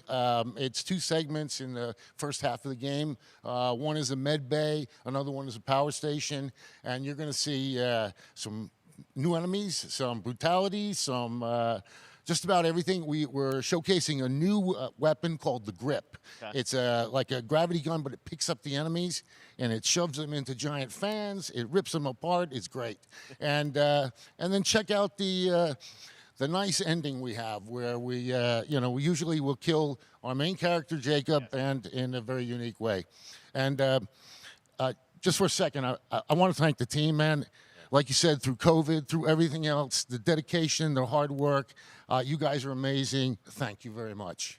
Oh, well, Glenn, I got to say, again, what you guys are shipping this year, this looks like a world-class next-gen game. It's rare that teams are bringing something out like this year, and let's let the footage speak for itself. Glenn Schofield, Striking Distance. Here it is, the first gameplay of the Callisto Protocol.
Oh my God.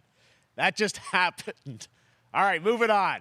This October, Call of Duty Modern Warfare 2 arrives. Infinity Ward is once again returning to its roots for a modern-day action game, and today we're about to show you the world premiere of its gameplay with a level playthrough. To tell us more, let's head to the Port of Long Beach to check in with Johanna Ferris, the head of Call of Duty.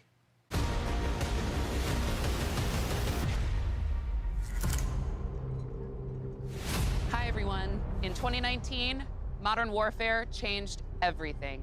And on October 28th, we usher in a new era of Call of Duty with the launch of Modern Warfare 2. We are back, we are bigger, and we are bringing the entire team. Price, Gaz, Soap, Alejandro, and of course, Ghost. We needed a stage big enough to debut Call of Duty in a whole new way, inspired by the world we're about to enter. Oil rigs, cargo ships, and staggering odds are just the beginning. Here is Modern Warfare 2.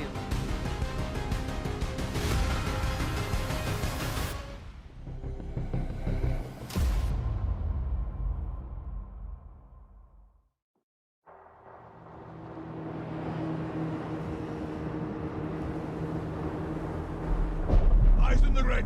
All right, that's our target. Shadows 1 and 2. Push to your hook points. Let's invite ourselves in. All stations, ship is visual. Copy. Prep for assault. Stay on comm. We board, clear, disarm that missile. Be ready for anything. This could be a trap. Actual, we're set. Copy, get to work.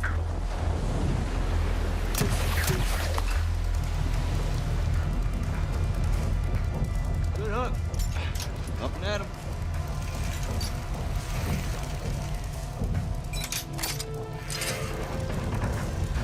All Shadows, the missile is on this platform. I want full containment.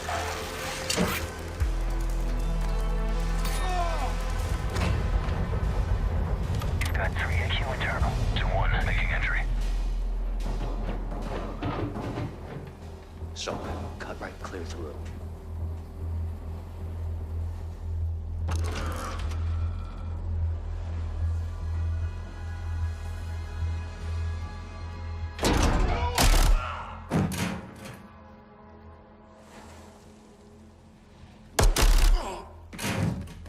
Room clear. Coming out. Shadow 1, moving to the southeast stairwell. Squatters, right side.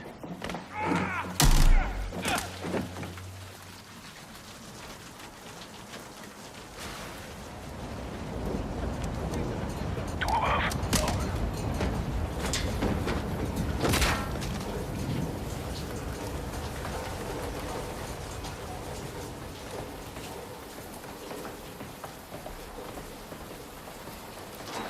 Balcony door undone.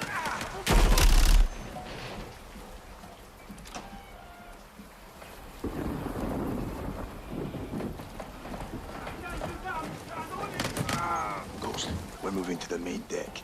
What's your status? Boarding the ship with Shadow 3 now. Roger that.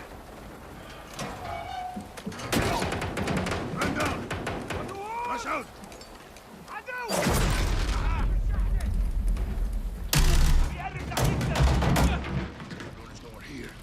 We need to move fast.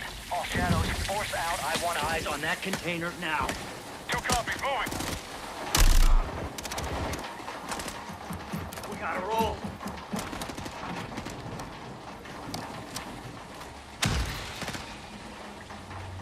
Shadow 1, Ghost. Visual on flares coming from the ring. What's your status, over? Ghost, they're signaling the ship. They're gonna launch that missile. It's first stage. There's no time. All Shadows. Missile is on the helipad. 2-1, we're moving to secure. Cover us. 2 copies all.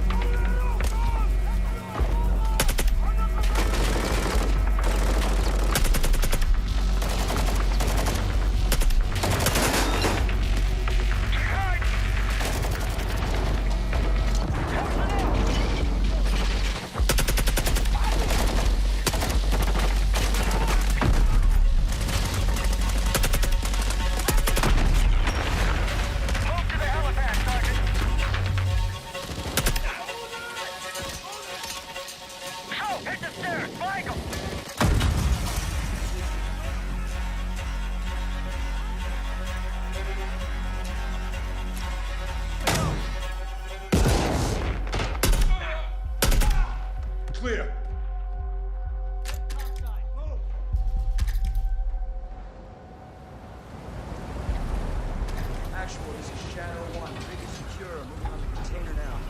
Roger that. Confirm when the objective is neutralized. Open.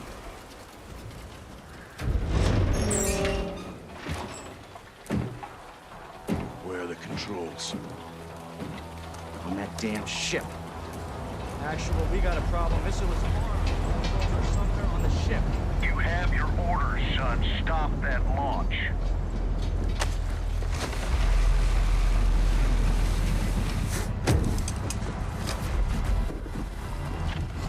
Let's move out!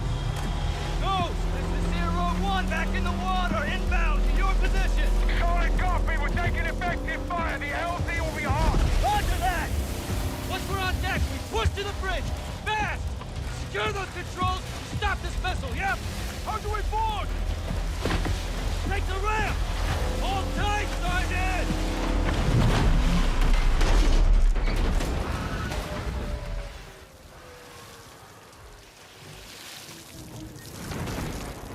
Let's have ourselves a gunfight! Missile controls are on the bridge! Have to stop the launch!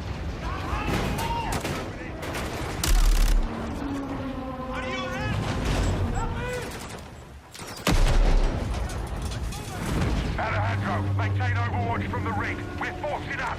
Copy that.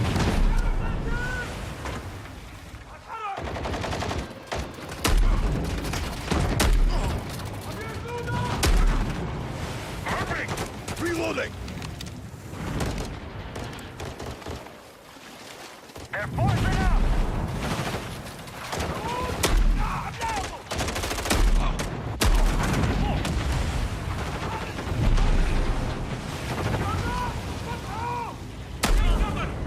I'm moving! Containers are the only cover we have. Just don't get caught between them.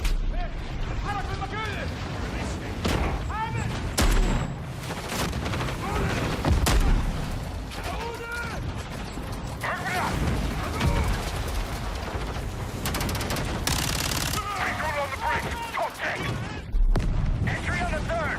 We have to get to that door. Check your corner. What's the container? X-ray down!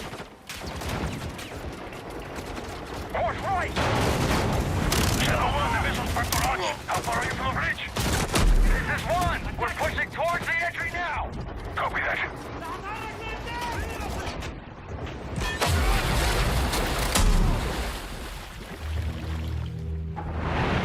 They're closed off the bridge entry. Secure the deck and we'll blow the door. Visual on bridge entry. Check it. Controls are internal. All right, stand back. This is Shadow 1 going explosive on bridge entry. 3, 2, 1, execute!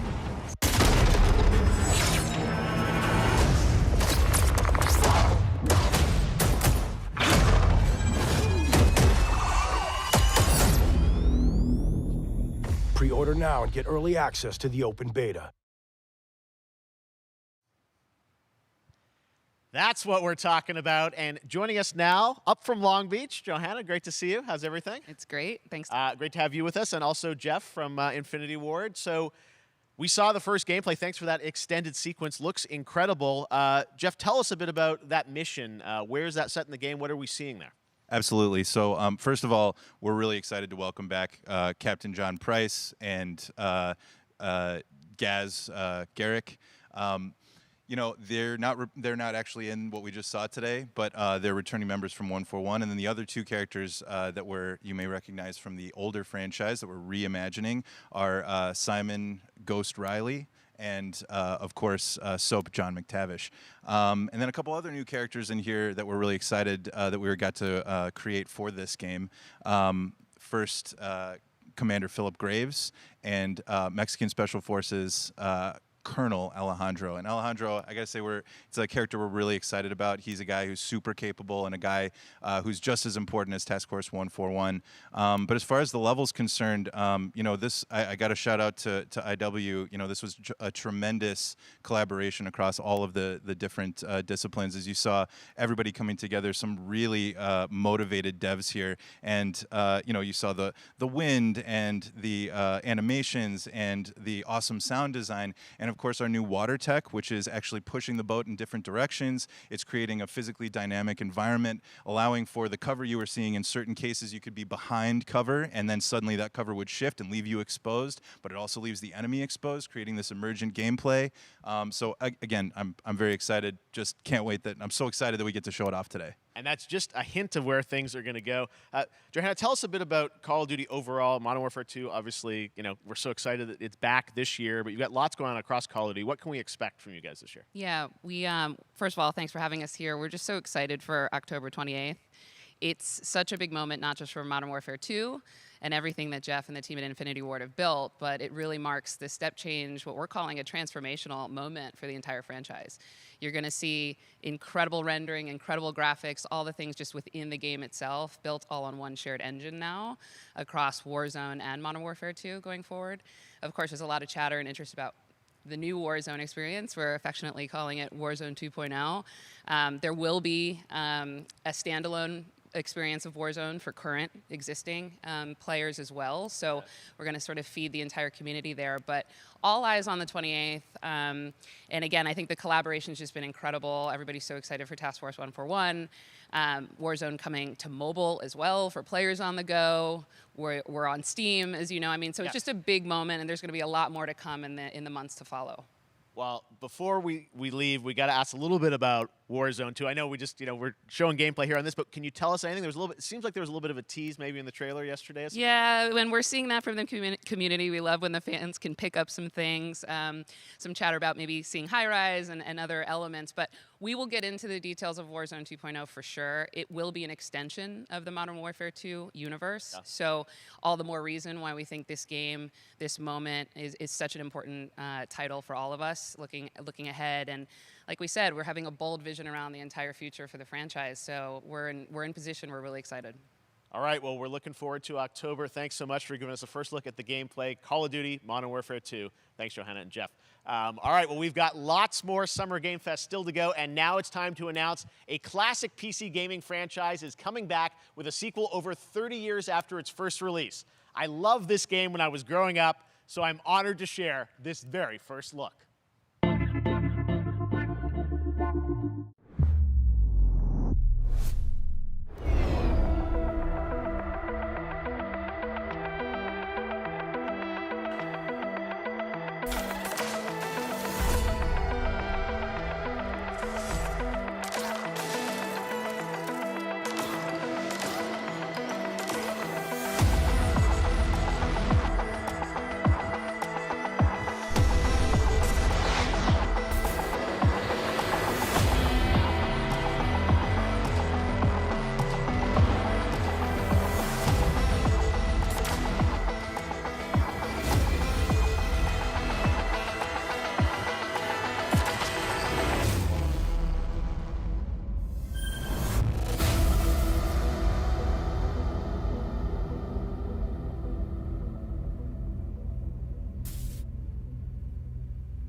All right, let's turn back time. Back in 2017, we announced Witchfire at the Game Awards.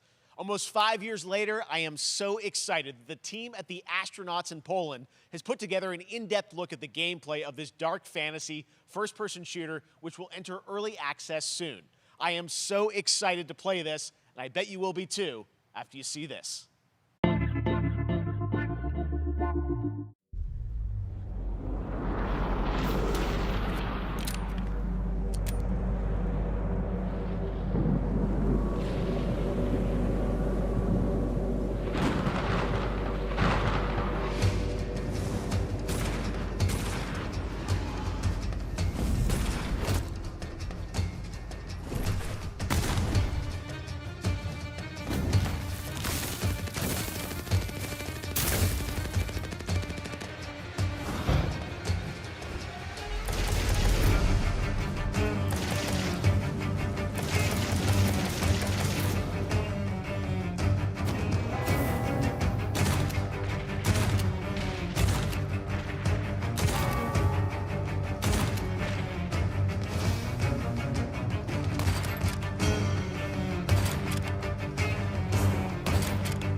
Okay, next up comes an ambitious new game from a new independent studio in Europe starring some very familiar names.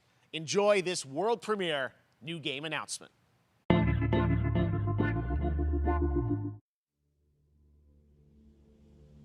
Officer Taylor, Medlog 29. Today, I can't believe what I saw.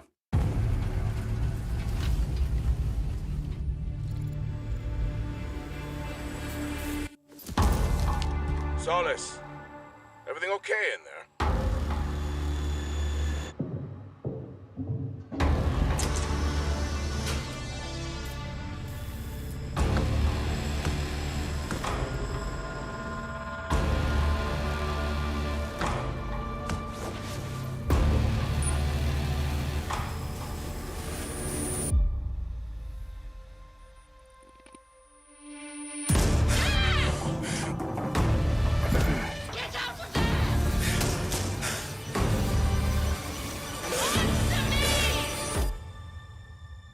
Something's going on here.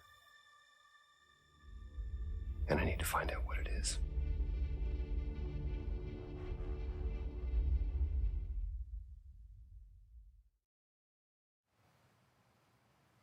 That's something brand new, and look who it is.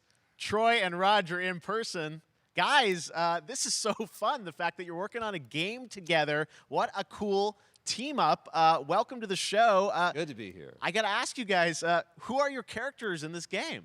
Well, I get to play a character named Wyatt Taylor, who's a medical officer who's stationed at this base, Fort Solace. And it's the epicenter of this mystery that we'll discover and uncover as we go through the game. And of course, my character will be at times in opposition with Roger's character. The battle we've been waiting to see. Every once in a yeah. Oh, man. We can't wait to show you what we've been working on. And by the way, Jeff, this looks awesome, man. Yeah, It's man. so great to be here. Thanks for having us. It's so great that you're in another game. It's feeling like this is your first game since Red Dead 2. One of the first major ones for a while. And I play a character by the name of Jack Leary. He's a maintenance engineer on a remote Martian mining post. Okay. And his job is to make sure that none of the equipment breaks down while it's on their graveyard shift. The graveyard shift meaning Mars and Earth are really far apart from each other and their orbits around the sun. So help is not a simple call away. I got to ask, I think a lot of people will see this thing and they'll probably wonder, it's a new team, right?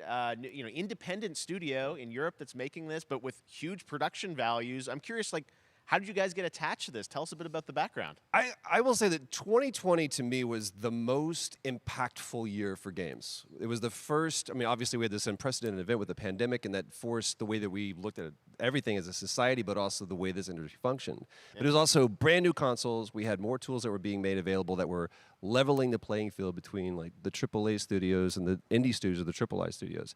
And so, just like anybody else, we got reached out. James Tinsdale with this brand new studio said, we'd like for you to consider being a part of this game. And he walked me through a very brief description of what the experience was going to be like. And in the very beginning, he said, we want this to feel, it's a tight thriller. We want it to feel like Dead Space meets Duncan Jones' Moon. And I was like, sign me up. I'm into that, absolutely. And full performance capture and everything. Ah, right? yeah. Absolutely. New studio, brand new energy, and of course, I get to work with one of the best in the business. And me. I get the privilege Who's the other of getting to see this guy and watch him in action. I love to work, and I love the challenges and all the new innovations that this medium provides to performers. We can't wait to show you what we've been working on. I think it's going to knock Yeah, I your guess I've socks seen off. some of the behind the scenes and the performance capture, Unreal Engine 5. It looks absolutely phenomenal. Can you give us a hint about the gameplay? What are we going to do in this game? Yeah, the verbs are always important. So we're going to let the game speak for itself. We'll be showing you more later on. But this is a game where you as the player, you're going to be exploring, you're going to be discovering. Like we said, it's a very tight thriller. So you're moving very fast-paced through this world. There'll be multiple locations, multiple ways for you to traverse, which we're excited to show you about. And then the narrative is a huge element to this. They didn't waste any resources on the performance for sure. I got to tell one quick story, if I can. It was one of our favorite moments. There is a lot of action in this game, and that was at the forefront of this. And to speak to the performance capture aspect, we brought in an incredible, I got to give him a shout out to Nathaniel, our stunt coordinator, who walked us through and really approached this in a completely different way than anything I've ever done before. And he says, I want to know the story of this fight. And so Roger and I sat down. We said, these are who our characters are. And he goes, give me 1 hour and I will come back to you with the story of this fight. And after an hour, he comes to us and he goes, it was like a recovery program. It was 12 steps. And he walked us through this incredible fight. And about halfway through it, I started tuning him out. And I was like, hey, man, I just want to let you know I've got no ego about this, but I can do a lot of things, but I can't do this. And he grabbed me by my shoulders and he says, oh, you can. You will. And it's going to be glorious. And we did. And we it's did. like a dance. There was a lot of trust, and it worked out. Yeah, I mean, we're big, excited big about it, stunts. I mean, this is so cool to see. It's an independent studio doing this, teaming up with you guys. We can't wait to see more. Troy, Roger, thanks for joining us here. Happy to be here. Summer Game Thank Fest. you. All right, appreciate it very much, guys. All right, well, next up, keeping up with the space theme, it's time to world premiere a very exciting new game, which will feature a musical score by industry legend Mick Gordon. This one is going to grab you, and we are so honored to debut it.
Doesn't that look great? That was Routine coming to Xbox and PC. It was first announced a decade ago and is now officially back. I can't wait to see more. Now it's time to check in with a very special guest who's been in his fair share of video games, including most recently Fortnite as the Foundation. Dwayne Johnson, welcome to Summer Game Fest. How are you? What's up, everybody? And what's up, Jeff? And what is up to the Summer Game Fest audiences live streaming right now around the world and everybody inside the epic IMAX theaters. Dwayne Johnson here, coming at you from my Iron Paradise, the very hot and sweaty and smelly Iron Paradise, powered by, of course, Zoa Energy, the #1 fastest growing energy drink in the game. You guys know me by a lot of nicknames. The Rock, La Roca in Spanish, Uncle Handsome, sexiest man alive, big drink energy. Always room for a cheesy joke. There's always room for the extra large cheese pizza, especially when I'm delivering, and I deliver them often. You guys also know me as the greatest and most electrifying surprise in gaming that happened. You know me as the Foundation. And I gotta tell you guys, #1, thank you so much for the crazy response of me becoming the Foundation, but also I gotta say that, you know, I've had such a pleasure working with Epic Games and the teams over there, and we cannot wait to show you what we have in store for the future. And speaking of the future, in the future, you will also know me as Black Adam. Black Adam, as millions of you know around the world who know the Black Adam mythology, he is ruthless, he is unstoppable. And for those who don't, I always like to say a quick tutorial is this. Black Adam has the powers of Superman, but the only difference, well, there's a few differences, but one of the biggest differences is Superman's weakness is magic, and Black Adam's, one of his superpowers is magic. So you do the math. October 21st, I cannot wait for you guys to see Black Adam around the world in theaters only. And you guys will finally see the hierarchy of power in the DC universe change. It has been an honor to become Black Adam, and it is a role that's in my DNA and that I was born to play. I was born to play the Man in Black, and I'm honored to show it to you guys on October 21st. So until then, stay healthy, stay safe, stay focused, keep having fun, keep kicking ass, enjoy your gaming, and I'll see you down the road. This is Black Adam. Black Adam, what have your powers ever given to you? Nothing but heartache. I was a slave until I died. Then I was reborn a god. Open fire! War going. Now, I kneel before no one. You can be the destroyer of this world. Or you can be its savior.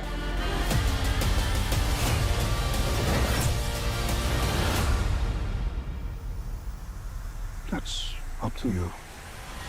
Behind you! Did he just catch a rocket? He got a rocket. All black everything. You know my fresh coat.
That was so fun to see Courage and Ray in that Fall Guys piece, and you can play and download Fall Guys for free starting June 21st across all platforms, including Nintendo Switch, Xbox, PC, and PlayStation.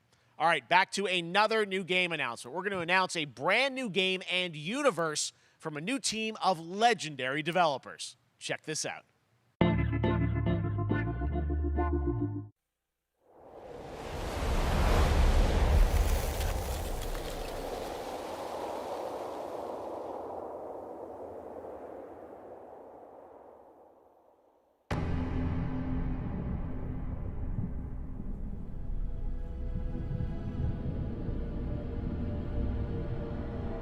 Discovery, this is Command. Storm is in your way. Prepare for extraction. Signal's breaking up. Command, I'll do one last scan. See you soon. Over.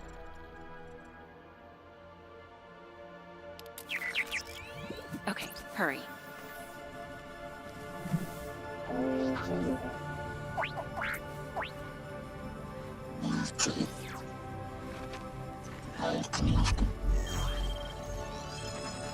Now we're talking.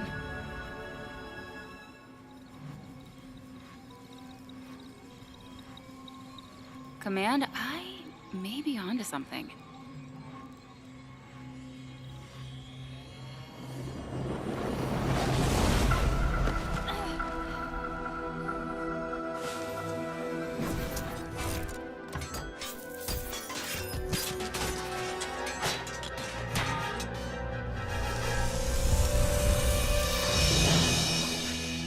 I have it, Command. Repeat, I have it. Mission accomplished.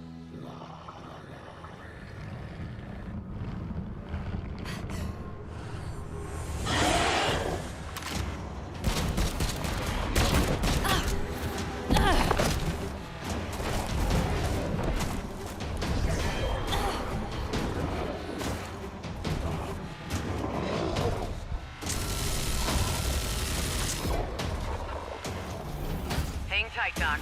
I've got this.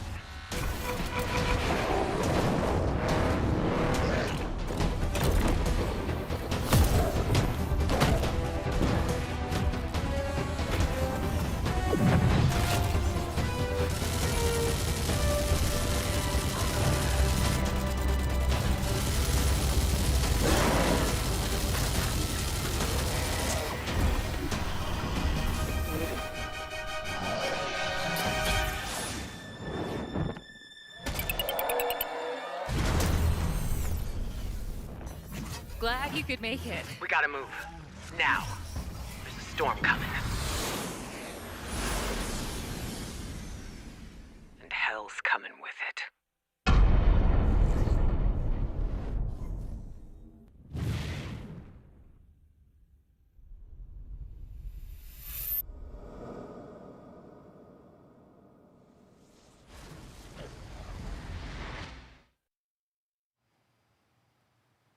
There you have it. Tim, congratulations. Stormgate is real. We have a name and some details. So, first of all, congratulations on this announcement. We're so excited about the return of RTS, brand new franchise. What is a Stormgate, though? All right, so Stormgates are portals that open during a massive solar storm that unleash the infernal host on future Earth. Okay. And we saw some hints of some I mean, you know, you guys coming from Blizzard and StarCraft, everyone wants to know about races. You know, tell us about the sides in this RTS game. Yeah, we're unveiling our first 2 factions today, but there will be more. So the Human Resistance, and we saw an archaeologist from the Human Resistance in that intro cinematic, and then also the Infernal Hosts, who are these demon-like monsters who come from another world. I think one thing everyone wants to know about, especially your background pedigree of the team, of, you know, where do you want to push the RTS genre? It's something we've all loved for decades, but, you know, opportunity for a lot of innovation. I know you're going to show us, I think, some hints of where you're going to go image-wise with the actual gameplay made in Unreal Engine, but any sense of what you want to do for the gameplay in this game? Absolutely. But the first thing I want to say is we are very consciously trying to stay true to what players already love about RTS. Where we're really trying to push the genre and be innovative. First off, approachability. For one thing, we're free to play, but no pay to win, no NFTs, nothing like that. Just to lower that barrier to entry to get players in. But we're also really trying to be a lot more social. So you'll be able to play the campaign cooperatively. We've got 3-player open-ended co-op, and we've even got 3 versus 3 for competitive multiplayer. But of course, we've also still got 1v1 competitive. And as a little surprise, I think we've got some first kind of work-in-progress images from the game, right? Yeah, these are still very much still being worked on, but some shots of actual assets that we're building in Unreal Engine 5. Wow. Well, I love it. 2023, you said, for the beta, so people can sign up now, get ready. And I'm just so thrilled that there is a brand new RTS franchise coming from you guys and your background and what you did, at Blizzard and StarCraft. We're so excited about this team, Frost Giant. Thank you so much for giving us your announcement today on Summer Game Fest. Thank you so much for having us here. Really grateful. Awesome. All right, Frost Giant, Stormgate, keep an eye out for it. Now it's time for another indie game announcement that I'm excited to share with you. High Water. Check this one out. Good morning, High Water dwellers. High Water Pirate Radio, keeping you in the know with our flow. Alphaville authorities continue to deny false rumors that Alphaville elites are planning to evacuate to Mars. True or not, the one thing we can't deny is that the world ended on a sunny day. The world ended on a sunny day. Boys and girls surfing in the bay. Kids clamored in the park. No one suspected the coming dark. The wave was coming, but the sky was clear. I let it wash over me. Swept away, swept away, swept away without fear. Swept away, swept away, swept away without fear. The world ended on a sunny day. Boys and girls surfing in the bay. Children clamored in the park. No one suspected the coming dark, the coming dark. What a breathtaking trailer. High Water is an adventure strategy game set in a world ravaged by extreme climate change.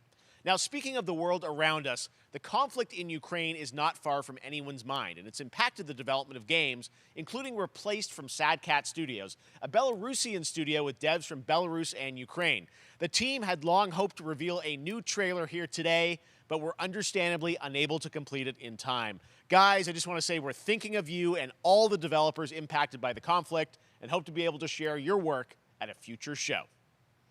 All right, our next game is an official selection of the Tribeca Games Festival. It's American Arcadia, where you play Trevor, whose life is being televised with the viewing population constantly voting you up or down.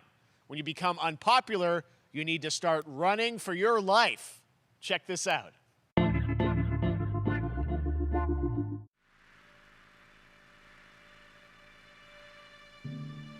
Picture a city where technology and science go hand in hand with fun and entertainment.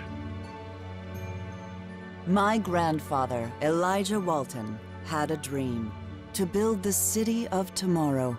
That dream is now a reality, and that city is Arcadia.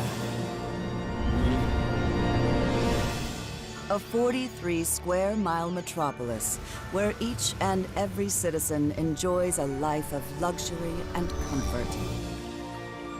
Broadcast live 24 hours a day, 7 days a week on every digital platform. American Arcadia. Control. Subject on the run on camera 4025. Interrupt broadcast immediately.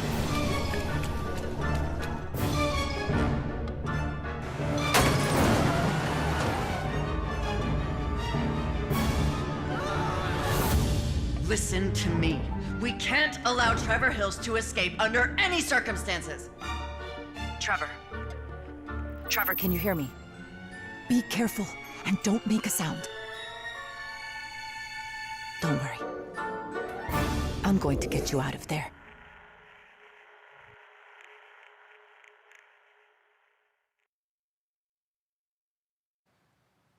Apparently we've made it to the beach. Next up is a sequel we've all been anticipating for a long time. There's Trouble in Paradise, and watch out, you don't want to get bitten. After many years of rumors, we finally get an update on this much anticipated sequel.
There you have it. That was Goat Simulator 3, and it's coming later this year to the Epic Games Store.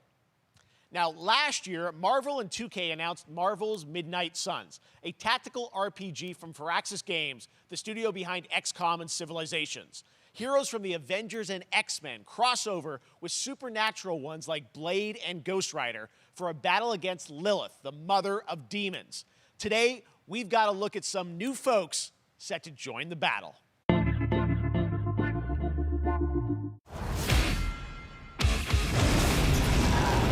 This world has no hope under your watch.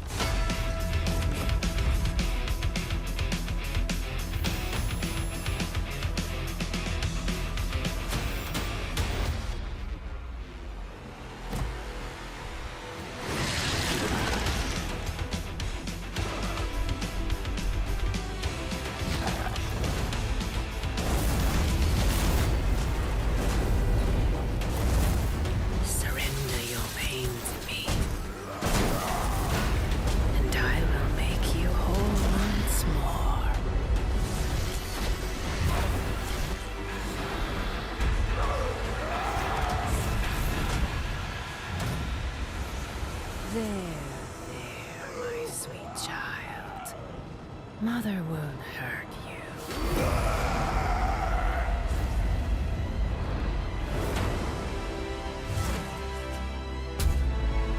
Typical Parker luck. I'm gonna need some backup.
On you again, old friend.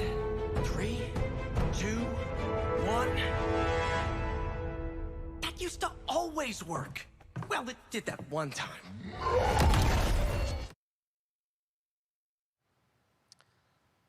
That was Midnight Suns, and now we're moving on to the wonderful world of Cuphead, the delicious last course. And can you believe it? We're only a couple weeks away from playing the delicious last course DLC. You see how they did that for Cuphead? Joining me now is Maya Maldenhauer from Studio MDHR. So first of all, Maya, it's really coming? It's really coming June 30th on all major platforms. We are thrilled. Well, I'm so thrilled, too, that I think all the fans can't believe that this is here. And I've been lucky enough to play this actually on my Steam Deck last week, and you guys gave me a copy. I can't. People are not going to be ready for how amazing this looks and the backgrounds and what you guys have done. I feel like you've amped up, obviously, the gameplay. It's difficult, as we would expect, but the visual look, you guys have taken it even to the next level, which I didn't think was possible. Yeah, we absolutely did. I couldn't pinpoint one thing that we're proud of in this because we really honed our craft, took everything to the next level from animation, the backgrounds, the music, gameplay design, and of course our new playable character, Miss Chalice. I'm very proud of her. Chalice is fun to play as, and even though this is a DLC, it feels like it's its own game inside of Cuphead in many ways. It is, definitely. Yeah, you just get on the island, and there you are off to this new territory, which is amazing. Yeah, it's our biggest island yet, supersized bosses, lots of secrets to discover. Don't let any rock go unturned. Yes, and lots of challenge ahead. Well, I know you brought. I know you don't want people to necessarily have too much spoiled about the game, but you brought a little something for people. A little something, yeah. It's brand new gameplay footage of one of our new bosses, Mortimer Freeze. It takes place in an icy arena and features some of my personal favorite attacks and transformations. We hope everyone enjoys it. All right, let's check it out. Cuphead, the delicious last course. Thanks, Smile. Thanks.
Now, if you want even more Cuphead, and who doesn't, tomorrow we will show you an exclusive look at Season 2 of the Cuphead Show when I co-host Netflix's Geeked Week, which will include new show and game announcements. It streams at 10 a.m. Pacific, 1 p.m. Eastern.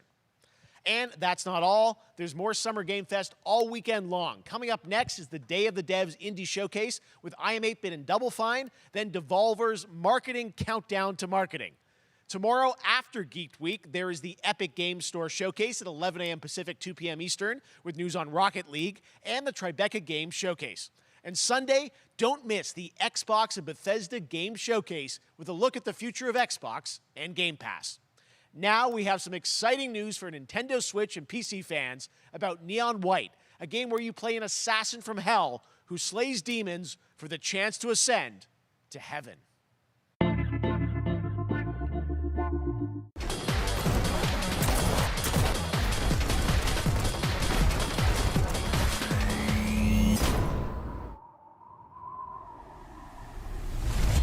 We're called neons. Sinners plucked from hell to do God's dirty work. But I'm finding it hard to believe we're in heaven.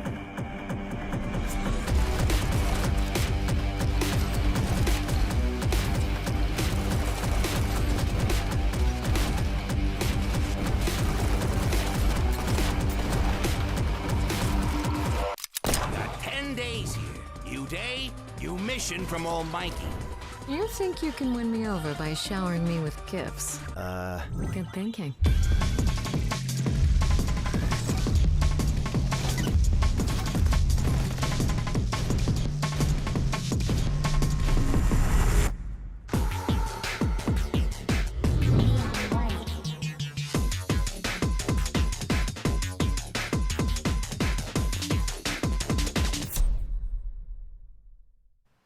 We've shown you lots of games today made by huge teams. Now it's time for a game made by a single father in Poland.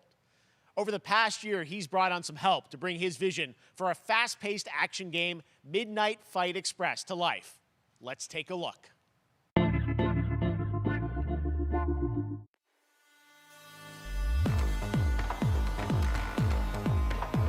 know the saying, get knocked down, get up again, that whole spiel.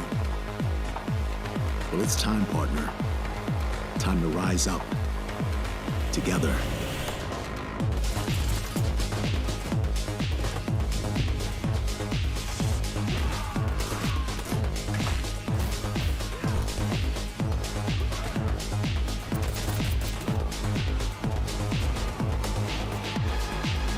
It's happening. The big guy's actually going through with it. While I sat at his side, seeing lives as dollar signs, I had the stink of corruption all over me.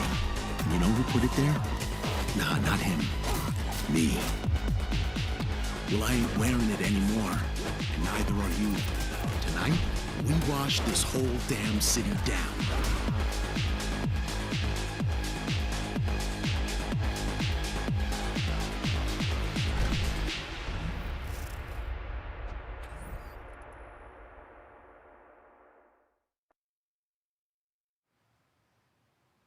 Such a cool game, and I'm happy to announce that a PC demo of this game is going live right now on Steam and will be part of the Steam Next Fest next week. I really want more playable games to get in the hands of you guys at home, and that's one of them. Check it out. All right, joining me now is Megan from Digital Extremes to talk all things Warframe. Megan, how you doing? I'm so good. My fellow Canadian. I know. We got we just happen to always have these Canadian teams on the show. I don't know how that works out, right? Okay. We do. Well, we have a great connection. We've also done a lot with Warframe over the years, and I know right now anyone watching on Twitch for more than 30 minutes, this show is going to get a special Twitch drop, right? That's right. I already have seen people getting it, so it's very exciting. She's right there, loud and proud. Protea, 30 minutes for watching. Thank you for letting us kind of take over your special events category, but she is there and she is for you if you are properly linked up. No, Warframe, you know, as I said, we've done a lot over the years. You guys have done incredible things with the game, and I know you have TennoCon coming up in July, which is your big kind of event of the year to reveal what's next. What can you tell us? Well, I can't tell too much, but yeah, July 16th, 2022, it's a digital event again this year. Today, actually, we just launched the digital items for it, so you can get some in-game goodies, some really cool cosmetics, some merch, all that really great stuff went live today. But of course, the reason I'm here is to, you know, kind of debut. We have our Tenno Live during TennoCon, which is our big reveal of the night, and we usually do a little bit of a gameplay, a little bit of a demo, and I think a lot of people can suspect what it might be, but I'm here to kind of confirm what it is that Tenno Live is going to show. And what is that? Can I say it? Yes, I think you can. Okay, you're going to get your first look at the Duviri Paradox. Finally. Finally, I know it's been a couple years, but Duviri Paradox is going to be what Tenno Live is all about, and I'm so happy. The team worked really hard on the teaser you're about to see for it, and I'm just really proud and excited to show it. Awesome. Well, thanks so much for being here on Summer Game Fest. Let's take a look at that right now. My child, my friend, what was done is done. New dangers, new choices await us now.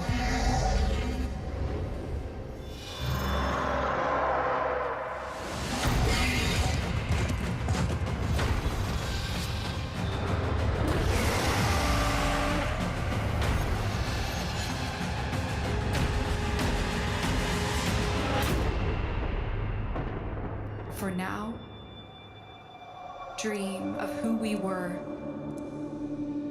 and of who we have become.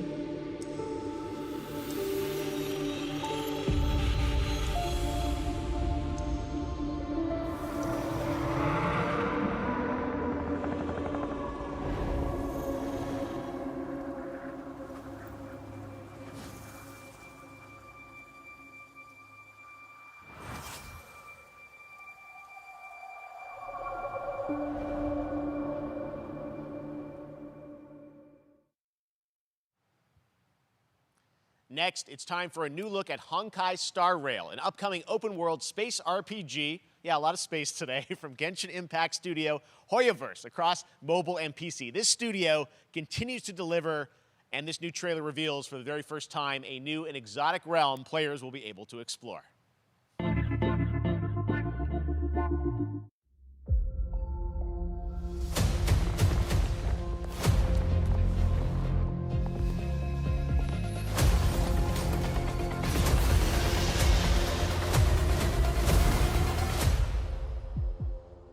Listen. You are in a daze right now. You don't know who you are, why you're here. None of that matters. In the near future, you will encounter many perils. You will meet companions who treat you like family and embark on unimaginable adventures.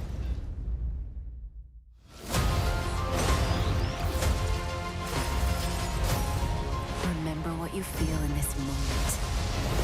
As long as you know in your heart where you're heading, you will arrive at the end of the story.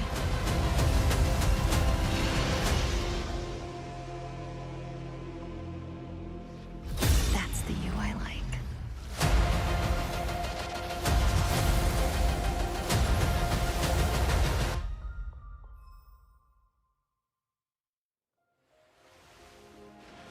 I have wine to soothe the souls of honored guests. Welcome aboard the Cienjo La Fool.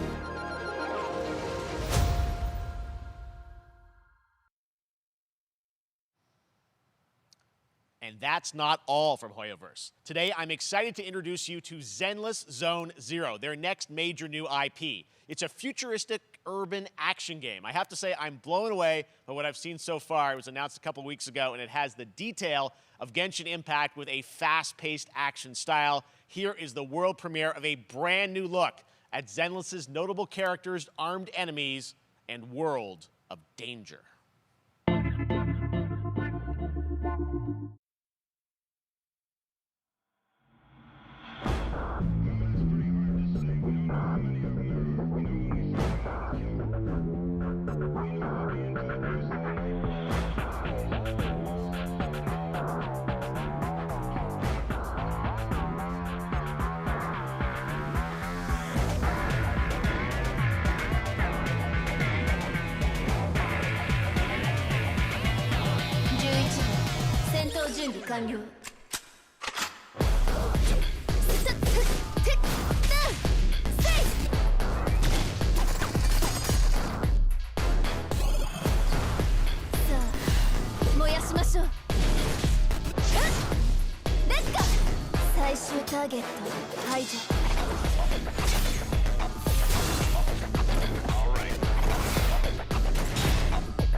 One of my favorite reveals last year was TMNT Shredder's Revenge, which reminds us all of the Turtles arcade games back in the day. Well, it's nearing the end of development, and the team wanted to use SGF as a way to reveal one exciting aspect of the game they've been keeping under wraps until now.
How far will you push humankind?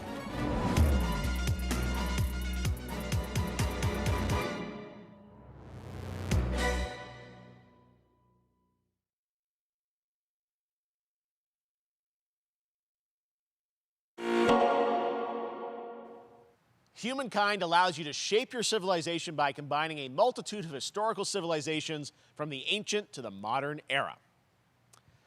One Piece is celebrating its 25th anniversary this year, and Bandai Namco is bringing the mega popular franchise back to video games with One Piece Odyssey. Monkey D. Luffy and his crew of pirates are off on their next adventure. This trailer reveals the setting, a mysterious island where Luffy and his Straw Hat crew become marooned in this exciting upcoming JRPG. The Straw Hat Pirates journeying along the Grand Line. 見ろよ、あの島。でけえ塔がいっぱい立ってる。空に伸びてるあの光はなんだ。よし、面白そうだ。行ってみよう。ちょっと待ってルフィ。変な形の積乱雲がすごい速度で増えてる。こいつはノックアップストリームだ。なんだありゃ。おい、落ちるぞ。任せろ。クードバースト。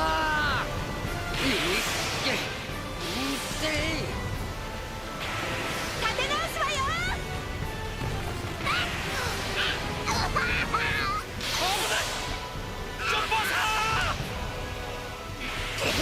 なんだよこれ。させるかよ。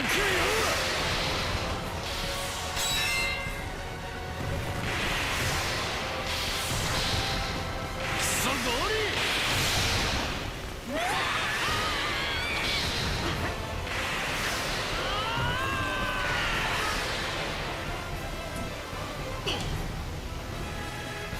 雲を抜けたぞ。Filled with new encounters and hidden mysteries. Unravel the adventure that awaits in an odyssey beyond imagination. One Piece Odyssey. ここはあなたたちの記憶をもとに作られた世界よ。This August, Soul Hackers 2 from Atlas launches, and we've got your first listen to the English voice cast with this quick new look.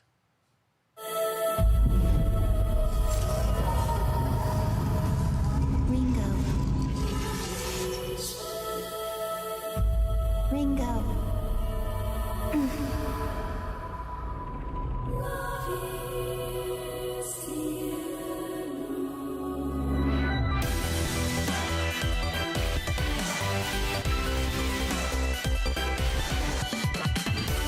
Take my hand.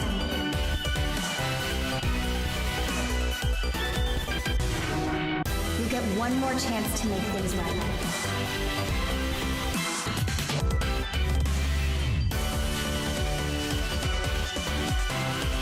So that's our mission then. Save the world.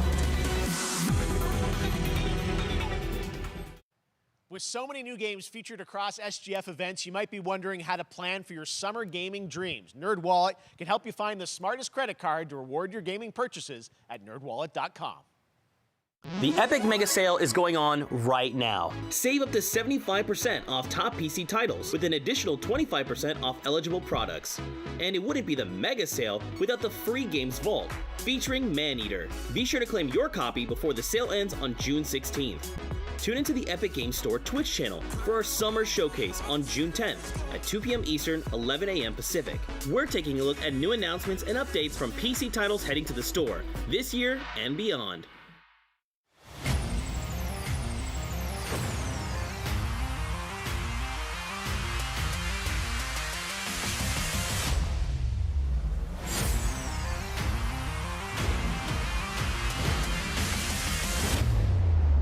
You nuts?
gonna get hit with the unexpected in Mario Strikers Battle League.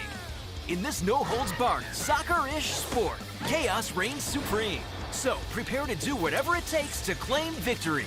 So much fun, it hurts. Mario Strikers Battle League, only on Nintendo Switch. Game rated everyone 10 and up.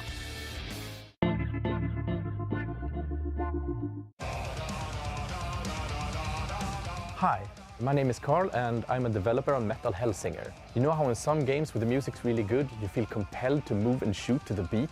But what if you had to? In Metal, the better you are at slaying to the beat, the more intense everything gets. And we have vocal performances from legendary artists like Serge Tankian from System of a Down, so while headbanging isn't mandatory, we do recommend it. Our demo is live now on Steam, Xbox and PlayStation platforms, so go check it out and slay to the beat.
That one was Metal Hellsinger, coming later this year from Funcom, a rhythm shooter with metal music. And right now, as I mentioned, a demo has launched on PC, Xbox, and PlayStation for you to play for free. Next up, a new game launches tomorrow, The Quarry from Supermassive Games. This spiritual successor to Until Dawn stars David Arquette and an all-star cast. It's getting great reviews, and this is one of those binge-worthy teen horror entertainment experiences where your every choice shapes your story and determines who lives and who dies at a camp in upstate New York. Here's the first look at the launch trailer. Family is the most important thing in the world. But if your whole family, you know, like every last one of them decided to jump down the bottom of a well and they're all just hanging on the end of a rope, how can one person be expected to pull them all back out? You can't. So you pull on that rope and you're just gonna fall right down at the bottom of the well with the rest of them. And what's the point of that? What? There is a lot more to this than you realize. Like what? Kidnapping, murder, cover-ups. I think the whole Hackett family is in on it. You have no idea what's going on here. Not a goddamn clue. All right, let's do this. Who should I call? 911. You mean 911? Who says 911? Goodbye, cruel world. We gotta get out. I'm gonna enjoy watching you die.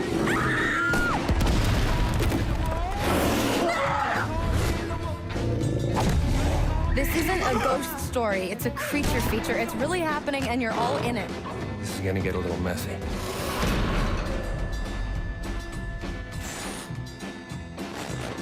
Them's the rules, you noob. Back at the Game Awards, we were proud to reveal Nightingale, a shared world survival crafting game from Inflection Games up in Canada. Now it's time to give you a brand new look and deeper look at the game, including its innovative realm card system that lets you impact things like the weather pattern, resources, and challenges in this procedural realms. Here is your exclusive new look.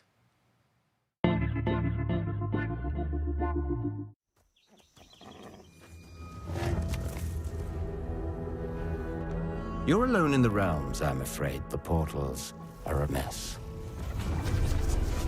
Not even sure if Nightingale made it. Given how fragile you humans are, I'd say that staying fed, dry, and rested should be your priority. If the portal arch is inactive, you'll need to make realm cards from rare resources. Once you have realm cards, you can activate the portal. Beware, though. Foul things lurk in the interrealmic void, waiting to get in.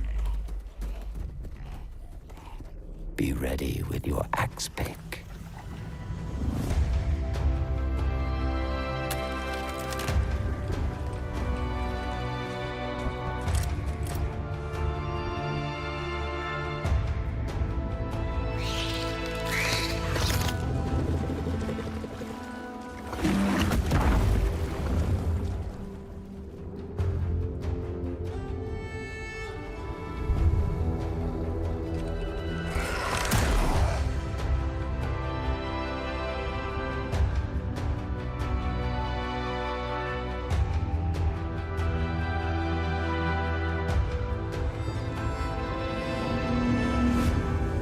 Shadows have offended. Think but this, and all is mended.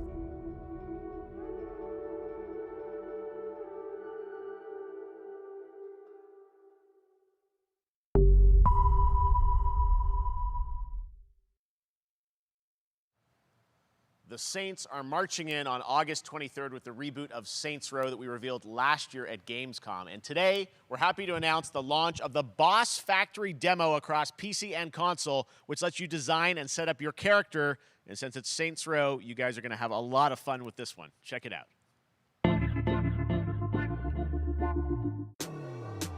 Guys? You gotta do something to capture people's attention. So what do we build next? Me. I want all the power.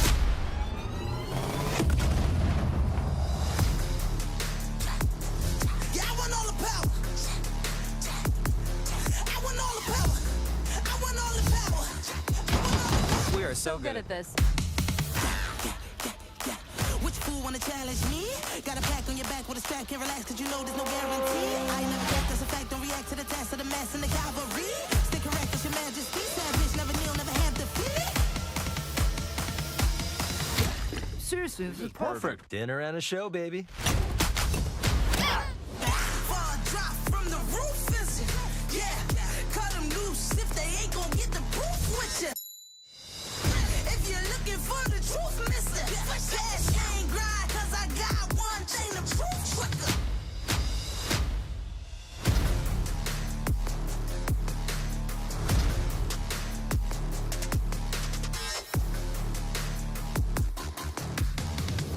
To the dark side of the moon, high speed chase, make your heart stop from the zoom. Unsolved paper, bizarre vibes in the room, top floor brawl, that's a far drop from the room.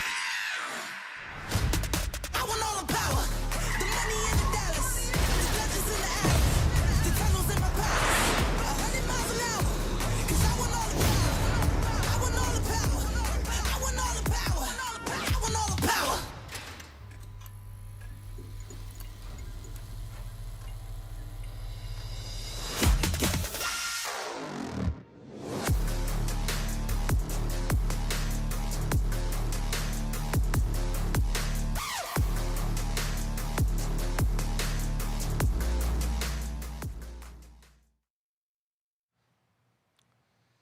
Next, we've got an exclusive first look at extended gameplay of Warhammer 40k Darktide, Fat Shark's follow-up to the critically acclaimed Vermintide series. Darktide promises intense 4-player co-op action and terrifying enemy hordes to team up against.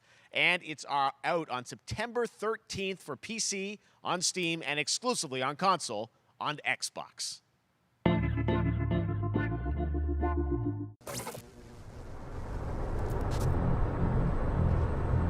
Manufacturer of HL 1736 is heading towards a power systems failure thanks to a bit of heretic sabotage. So you're gonna restore the coolant and hopefully save the day. Get in, access the operations array, and use the cryonic rods to flush the system. Preferably before something explodes. Head on through the ventilation tunnels and look for an access point. This way! Move it!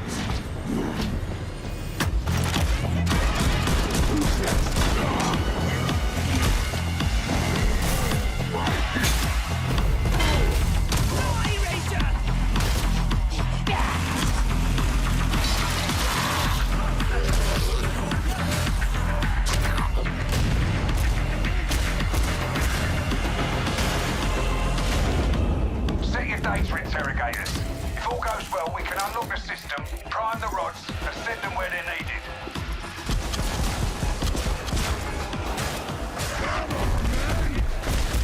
Target is here! Engage it!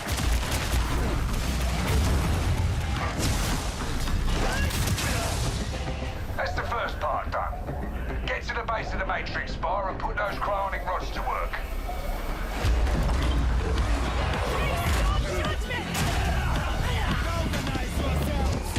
What are you waiting for? Get it in place! Come on, now! You finished here? Look for a way out!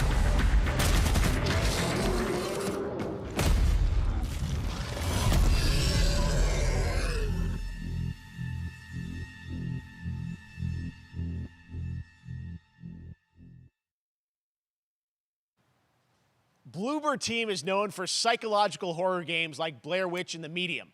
Today, they are ready to reveal their latest creation made completely in Unreal Engine 5 for a visceral horror experience. It's a return to the world of Layers of Fears. Get a dose of this. Someone once said insanity runs in our family. Let it run.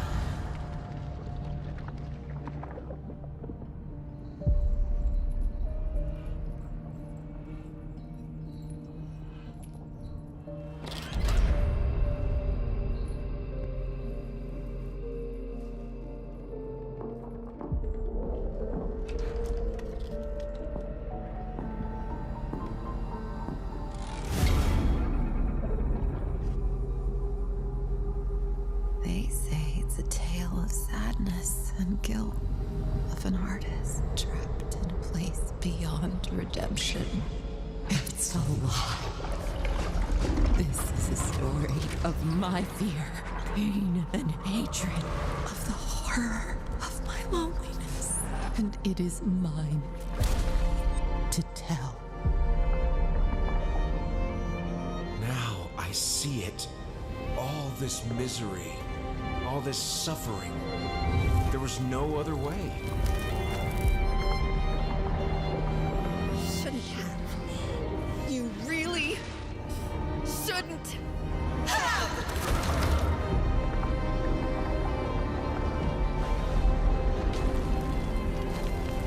An empty shell cannot live forever. It cannot live at all.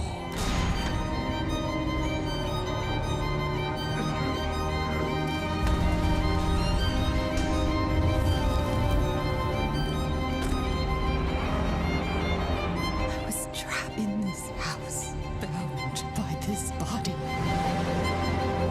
Now, I break free.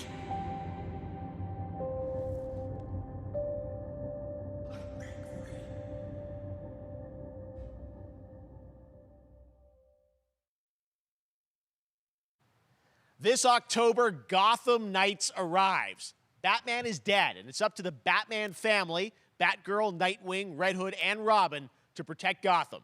To give us an exclusive new look, let's head to Montreal to hear from executive producer Fleur Marty. Hello and warm welcome from WB Games Montreal. I'm Fleur Marty. I'm the executive producer on Gotham Knights. Today, we are thrilled to share more with you on one of our beloved knights, Nightwing. This showcase is the first in our character series, and we're really looking forward to share more with you as we continue working towards our launch on October 25th. So I hope you enjoy the show and stay tuned.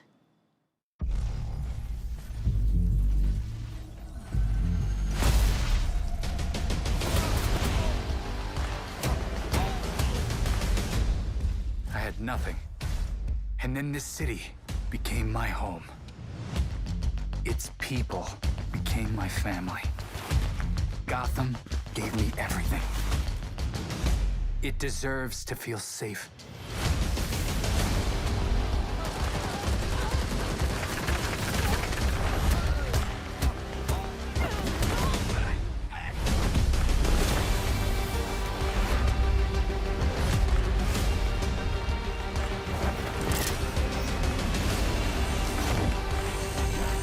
No matter how hard we try, there's always more to do. And now, it's up to me.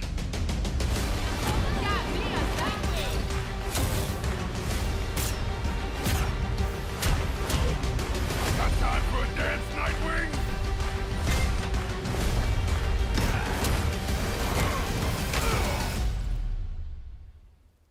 I got this, Bruce.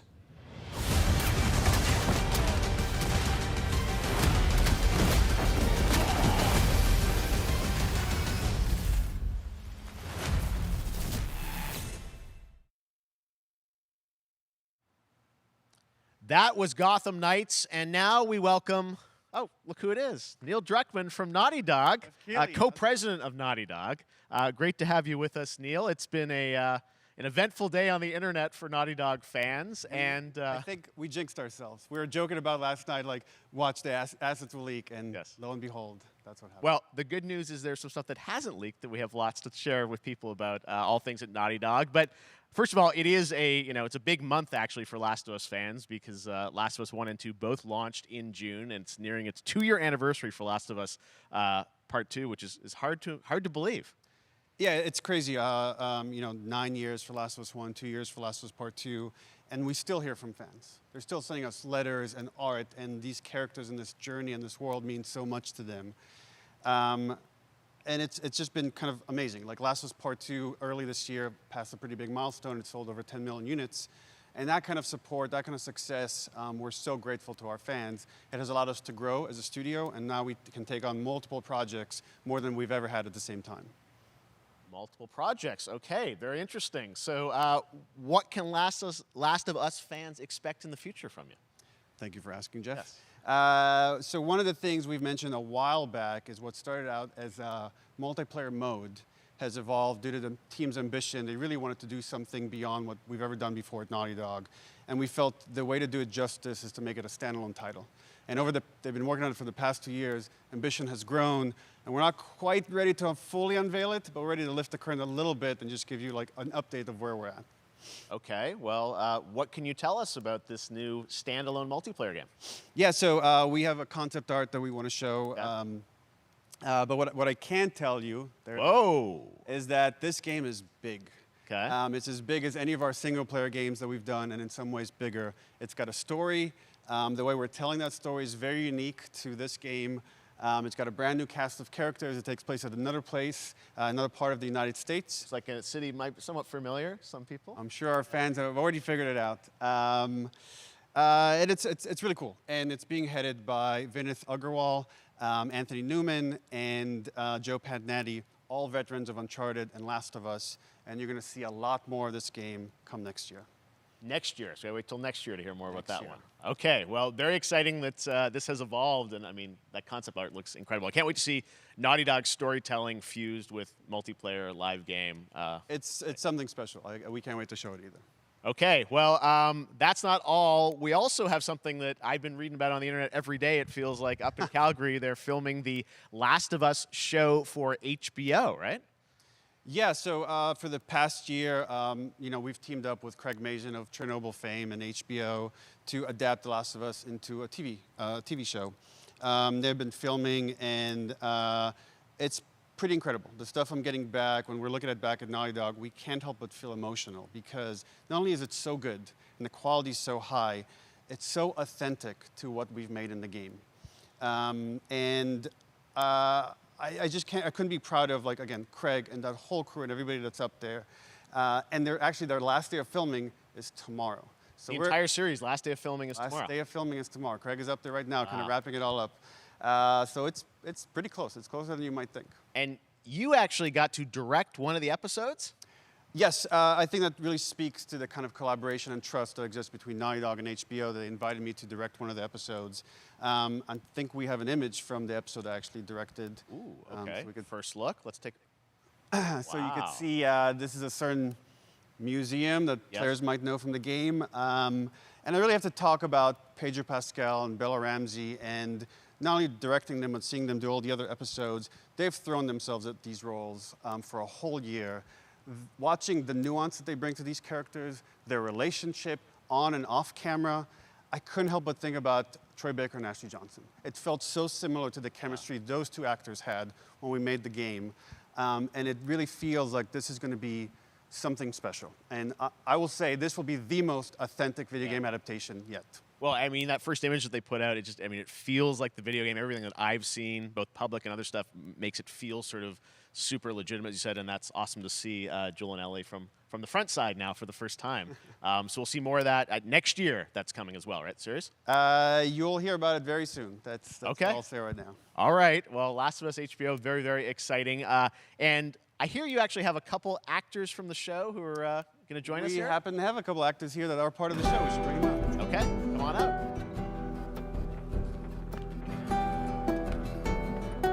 Oh, what's up, guys? Oh, hello.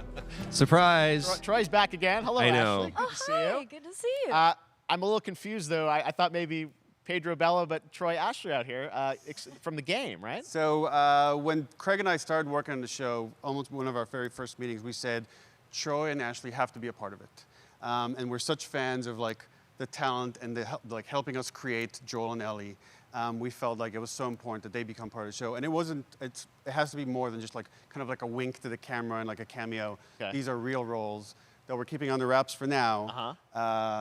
But man, I'm bummed that I couldn't be there with you guys when you filmed your stuff. There's been so much It's stuff I feel like so good on the internet. There's so much like talk about what's being filmed, and I think that's you guys have kept a complete secret that you were up there and you filmed your roles by now, obviously. Well, keeping secrets with this franchise is kind of old hat. Like we've Except had for today. Except for the day. Yeah. Except for the date.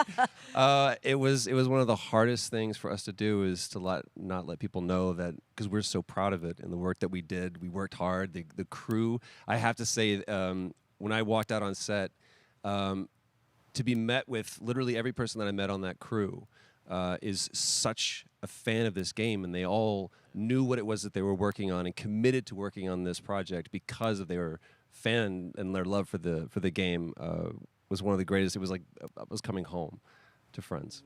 Yeah, the attention to detail, the crew was amazing. Bella and Pedro are they're so perfect, and we've been trying to sort of describe that feeling of sort of seeing them in person. It's like the characters coming to life, but it's so much more than that. I feel like I can't fully explain it, but I am so excited to be a part of it, and just I can't wait to see it. I think it is going to be so good. I love the story. I love just being a part of. I'm this so world. excited about the series and the fact that you guys are going to be in it and undisclosed roles. I'm so fascinated how it's going to sort of bob and weave and are these characters we know from the game that they're playing new characters? Can you tell us anything? Yes.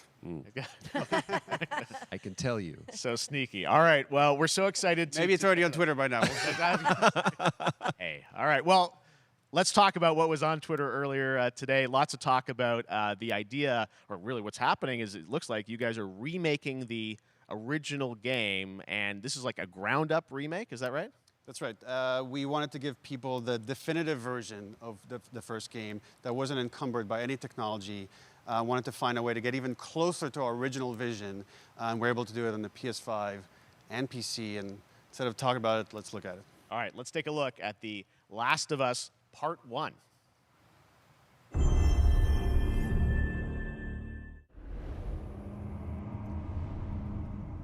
So why'd you leave Boston? I've been on quite the adventure, little brother. I reckon it's got something to do with that girl. It's got everything to do with that little girl.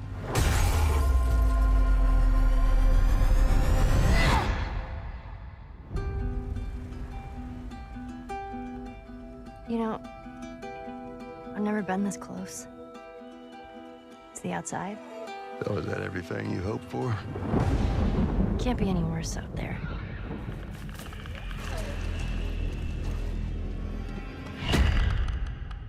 Can it? Once upon a time, I had somebody that I cared about. And in this world, that's good for one thing. Getting you killed. I can take care of myself. How many close calls have we had? I get into trouble down there. You make every shot count. I got this.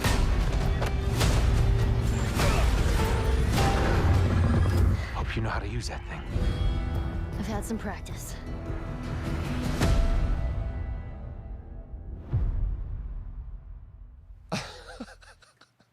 Truly one of my favorite games of the past decade. Guys, what's your reaction to that? Yeah, we hadn't seen that yet. Yeah, you're watching it in real time. Yeah. It's because you did these. These performances you did a decade ago. Yeah. You didn't go back in. I mean, you used the original performances. Yeah, right? actually, we came up with a process where we could take the original animation that we did for the faces and kind of like retarget it on these new rigs that have a lot more fidelity. And then the animators went back and We're studied. seeing side by sides here, just how much it has changed. That you went and you redid the models and rebuilt everything. Everything was rebuilt from the ground up. Same art director, re-art directed the whole thing from the ground up. But the great thing about these faces is that they're closer to the original performance. All the animators went and studied those videos and got it closer to what you did on set than we could have achieved before.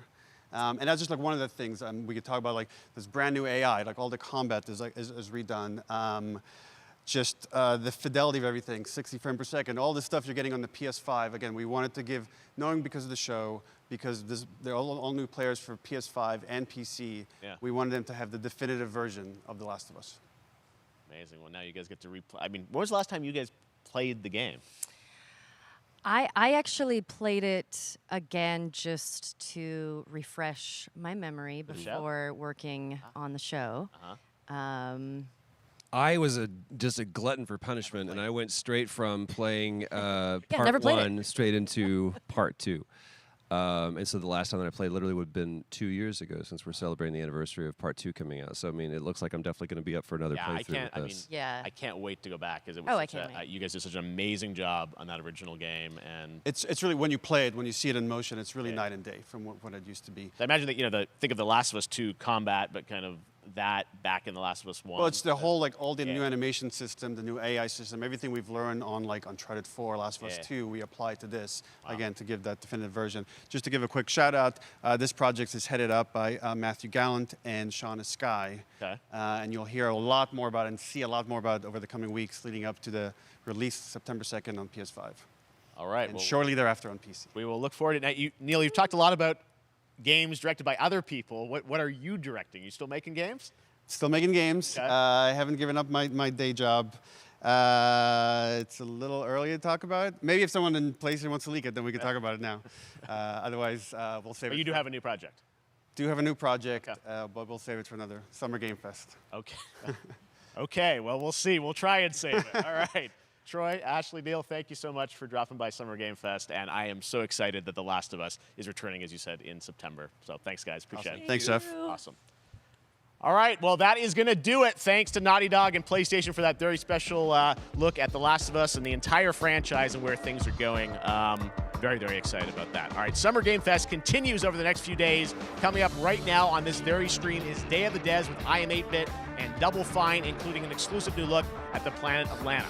And then the Devolver Digital Showcase. Tomorrow, we've got Netflix Geeked Week, which I'll be co-hosting, and the Tribeca Games Showcase streaming, along with the Epic Games Store Showcase. And then finally, Sunday, it's the Xbox and Bethesda Game Showcase. You can stream them all at summergamefest.com.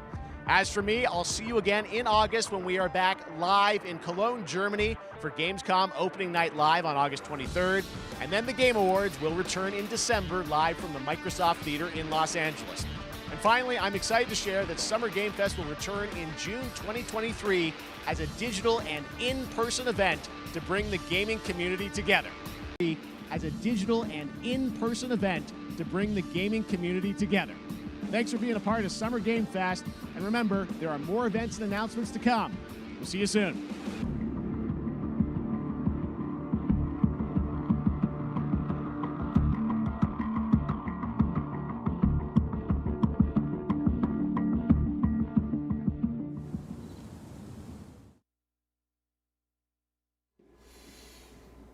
And welcome back. That was Summer Game Fest right here on IGN Summer of Gaming. I'm Damon Hatfield, and joining me once again are Kat Bailey, Tina Amini, and Ryan McCaffrey. Let's talk about what we just saw. There were some real spooky horror games in there. Callisto Protocol is probably a good place to start. Mm-hmm. What were our thoughts on the gameplay trailer or the gameplay demo that we saw, Tina?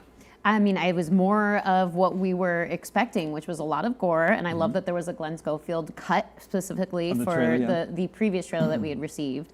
Yeah, I'm already scared by that game. I mean, it looks just like Dead Space, just like we were saying in the pre-show, just based off of the maneuvers, the enemies, the kind of movement, but a little bit maybe more, like, maybe has more horror elements that are actually more action-oriented, because I felt like, you know, you saw Jacob, the main character, dodging around. It felt like the enemies themselves were a little bit faster. I felt like in Dead Space there were more jump scares than there were, like, you know, enemies kind of barreling after you. So slight differences there that you can already pick up on, but yeah, gore aplenty for sure on this one. Definitely gore, and they're bringing back the player kill animations, I think, that we saw in Dead Space, and the kind of thing that I think really started in Resident Evil 4, so I appreciate that. But yeah, everything about this, like if I were just glancing at it, I would think, oh, that's the Dead Space remake. Yeah, it's 100%. Really good. I don't know, the pacing made me think of Last of Us Part 2, and the way that you engaged with the enemies. It felt like they were coming in pretty fast and everything, and the audiovisual design made me think of that series in particular, and obviously Last of Us has come out since the original Dead Space came out, so I think there's probably some influences at least. Yeah, that's a good point. Ryan, what did you think about this one?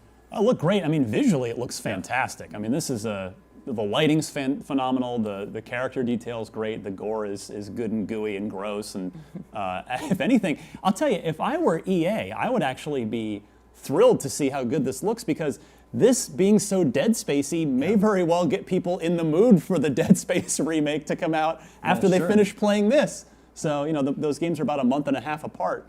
But yeah, I thought it looked fantastic, and definitely has an extreme Dead Space vibe, but that's not a bad thing. That's a good thing. Yeah, that is a very good thing. Yeah, we're still waiting. Here. We're still waiting on that Dead Space gameplay reveal. I thought there was maybe a small chance we might have seen that today, but still waiting on that, especially since it's just coming, like you say, very right on the heels of Callisto Protocol.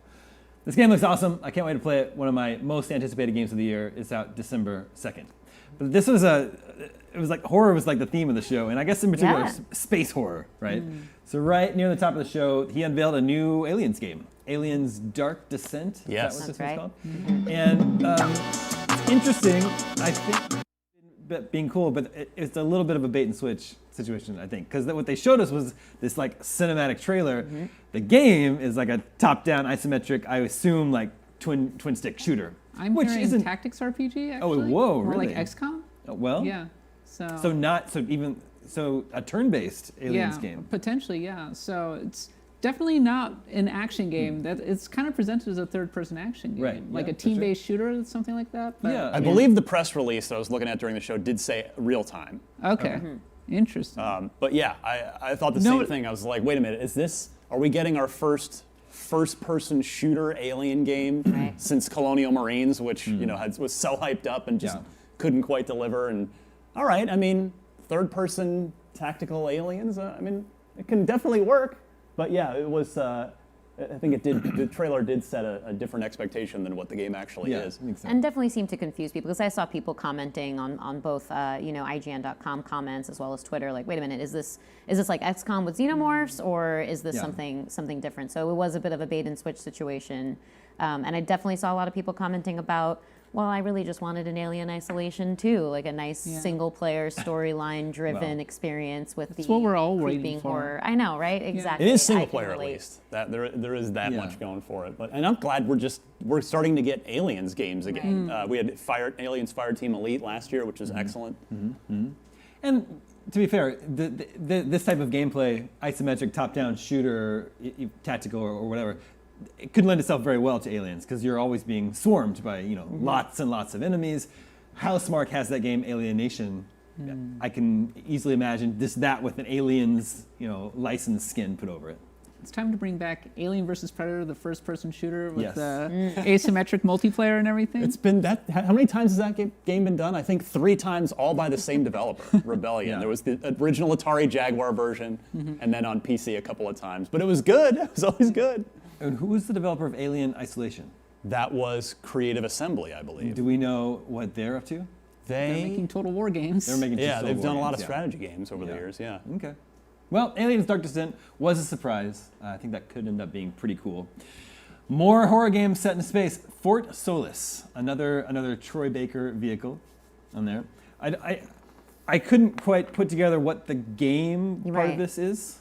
It's but it a looks interesting. third-person game. Is it third person? From what I think we could tell, that's the assumption. But there wasn't a lot that they showed. They did. So Roger Clark, who actually plays Arthur Morgan in Red Dead 2, is one of the voice actors alongside Troy Baker. When he announced it, I think a few months ago, or teased it, that they were working with Fallen Leaf new studio, they specifically mentioned performance capture. So I think it's going to be this kind of like intimate, very acting forward kind of experience, maybe. The words that I heard were triple I, or triple A indie, right? Okay. Yeah. And you're seeing a lot of developers taking all this money that's awash in the games industry right now and starting up their own business.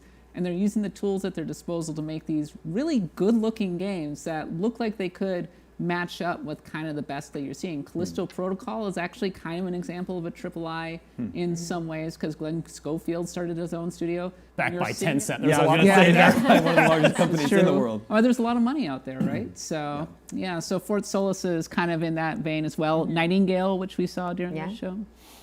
I literally, my notes for Fort Solis, it says, horror is so hot right now. And that was only about like the third of about 14 horror games that we saw over the last 2 hours. Yeah, that's true. Fort Solis looks cool. I don't know what to make of it. I think Troy Baker said it has a very tight narrative. To me, that tells me it might be on the shorter side, which isn't a bad thing. They called it a tight thriller. Yeah, fine with shorter games. Yeah. The Last of Us remake that we were talking about that got leaked this morning, officially confirmed now. It's coming. It's coming later this summer, September 2nd. Yeah. So our conversation about whether or not we need a remake, we're getting it no matter what. And a standalone multiplayer game. From so that's this whole other thing. Yeah, they just sort of. I guess it's the first time that we knew that there was a multiplayer game in the works. This is, I guess, the first time in a long time that they've actually talked about it. Separate story, separate characters in a different part of the country, and he said it's as big as either of the Last of Us games, which I don't know what to make, because multiplayer, I imagine it's like a game where it's like PvP, and so you just play matches, right? And then it's over and you play another one. I don't know how that can be as big. Geographically, if you stitch all the maps together, maybe. I don't know. I don't know what to make about that. Yeah. But how are you feeling about the Last of Us remake? I actually, it's been a long, long time since I played the first one. I'll play it again in September, sure. Yeah, I'll play it again at some point, certainly. I really love that game, and as Ryan was saying in the pre-show, also a bigger fan of the first one than the second one by a margin. And Neil Druckmann was saying that they were rebuilding from the ground up, and we saw a few stills side by side that showed a little bit of different art direction, but I'm curious what that actually means. How is the gameplay going to feel? Because I felt like it was perfect in the first one, the original, so yeah. I don't know that I needed it for that purpose. Yeah.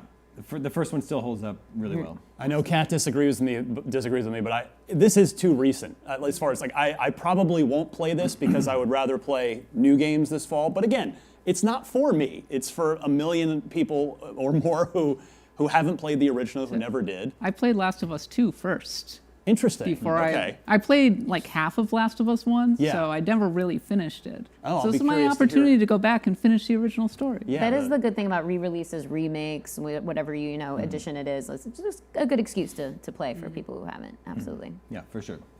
Another one was Routine, And this is what's the story on this one? It has been available in like early access. It's going into early access, Okay. right? Yeah, it's been kind of in development for like a decade now. And back in 2015, people were saying, "Oh, what is this game? Yeah. What is going on with it?" And then it just kind of reappeared. A lot of people thought that it was just not a game. That it was dead, that it was vaporware, and then so I completely forgot about a 10-year ago announcement. And it's a non-linear adventure experience with permadeath and no heads-up display. So it's just a sort of like exploration narrative experience. You're going around this desolate base, and you're going through like retro-looking computer files and trying to piece together what happened and why am I the only person here. And apparently there are murderous robots as well. Yeah, the robots are the thing. Yeah. Clearly a robot takeover of some kind. And you get to kind of piece that narrative together as you look for clues around this base. Yeah, very Looks cool. creepy. Very cool audio design. Yeah. What's scarier, space zombies or evil robots? I don't know. That's tough. 'Cause there's something about the cold, emotionless. Yeah, that robot's arm was twitching, Yeah, and absolutely. But I think I would still go with aliens or zombies because they have like creepy looking limbs. Mucus Yeah, and goo. exactly. Yeah, they're just gross looking. And you said permadeath in this one? That's what I read, yeah. So there's, still kind of getting information on this game. Yeah. That's what I had in the quick moments while we were watching and scrambling to read updates. That's kind of the experience as far as I read about it. Yeah, that makes me think maybe like procedural generation. Yeah, absolutely. Something you're gonna play Yeah. over again. Returnal-isms maybe. Any other? What were the other horror things? There's also Midnight Suns, which we'll get to in more detail in just a minute. But I think that's in the horror wheelhouse as well. We also got a release date for that. Layers of Fears? Layers of Fears. Towards the end of the show? That Don't was forget the most that. Multiple awkwardly fears. titled game for me. But there's plenty more from Summer Game Fest to talk about. We're going to be doing just that. But first, we need to take a quick break. IGN Summer of Gaming will be right back after this.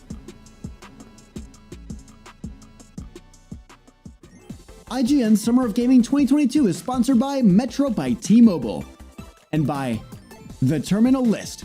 Watch the action-filled psychological thriller starring Chris Pratt only on Prime Video July 1st.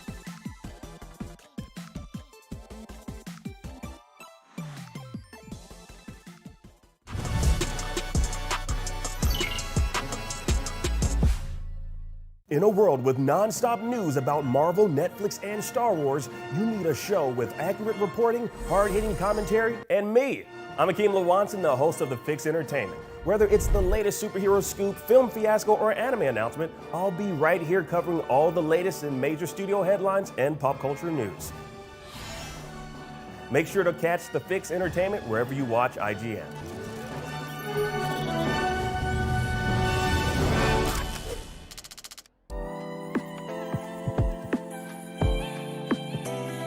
IGN Playlist is all of your games in one place. You can build your library and discover new games. Create and follow playlists from friends. Access guides for what you're playing. And rate and rank the games you love to share with the world. Available free with your IGN account. It's for players, no matter where you play. Tune into IGN 1 for the latest news on your favorite releases, gameplay exclusives, and all the entertainment you can handle. And maybe even some you can't. Cinefix on IGN 1, your friendly Friday night home for film fanaticism. You're watching The Weekly Fix, ready to fill you in on anything you may have missed in the world of gaming and entertainment.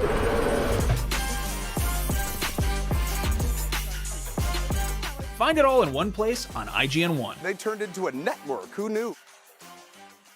If you're not following IGN on social media, what are you waiting for? We're constantly updating our feeds to bring you the latest news, gameplay, custom original content, memes, the best user-generated videos and art, and a whole lot more. Be part of the conversation throughout the year. Follow IGN on Instagram, Twitter, Facebook, TikTok, and Snapchat.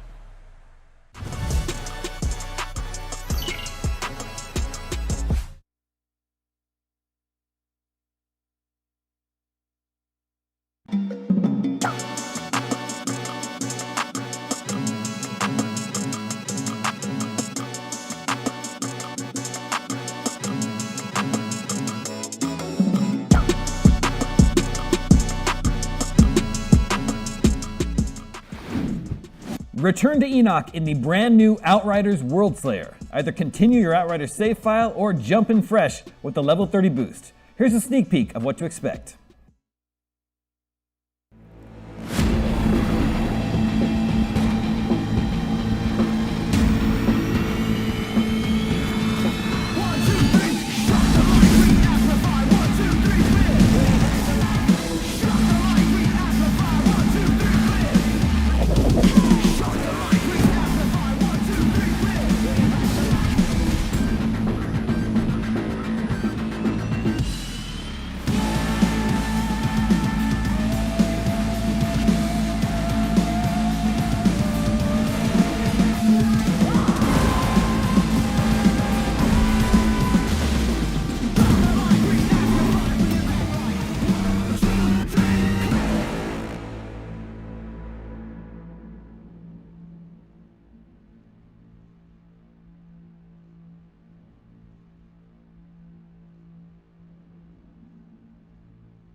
Oh, hello there, and welcome back. Spooky games weren't the only thing at Summer Game Fest. There were some other big hits there, starting with Call of Duty Modern Warfare 2. Ryan, thoughts on the first look at the campaign? Man, that looked good. Yeah. I mean, again, 2019, Infinity Ward's last game, the first Modern Warfare reboot, visually looked great. They'd like redid the engine, and now we've got new consoles to play with, and this looks fantastic.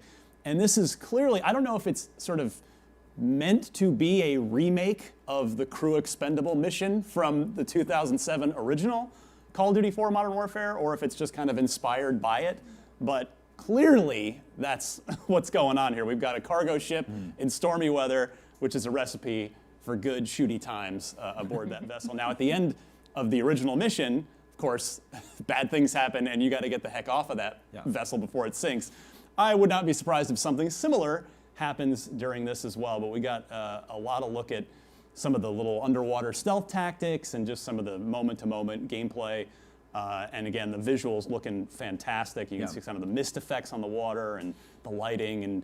And this is the most I've been excited about a Call of Duty campaign in a while. And again, I'm someone, I play them every year, but this, I didn't play last year's. I've kind of been a little ho-hum on it, other than 2019's game.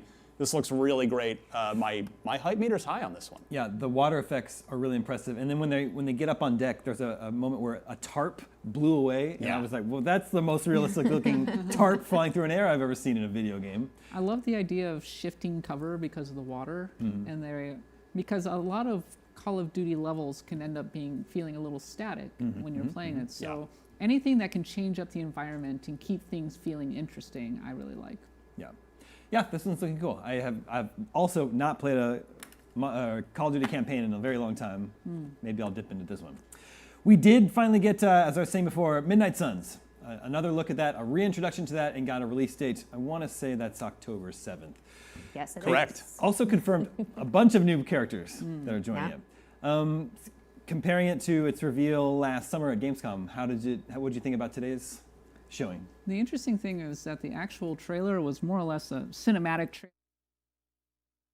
concept of Midnight Suns, but there's a preview now over on IGN.com with gameplay and everything, and I think that offers a much deeper look at what you can expect from it, and I was pretty impressed. Liana Hafer, our previewer, said that it was more of an RPG, maybe something along the lines of Wasteland 3 with cards and She everything. actually compared it. She said it reminded her of old school BioWare with all the relationship stuff that you can have in the game. And I know when it was first announced before.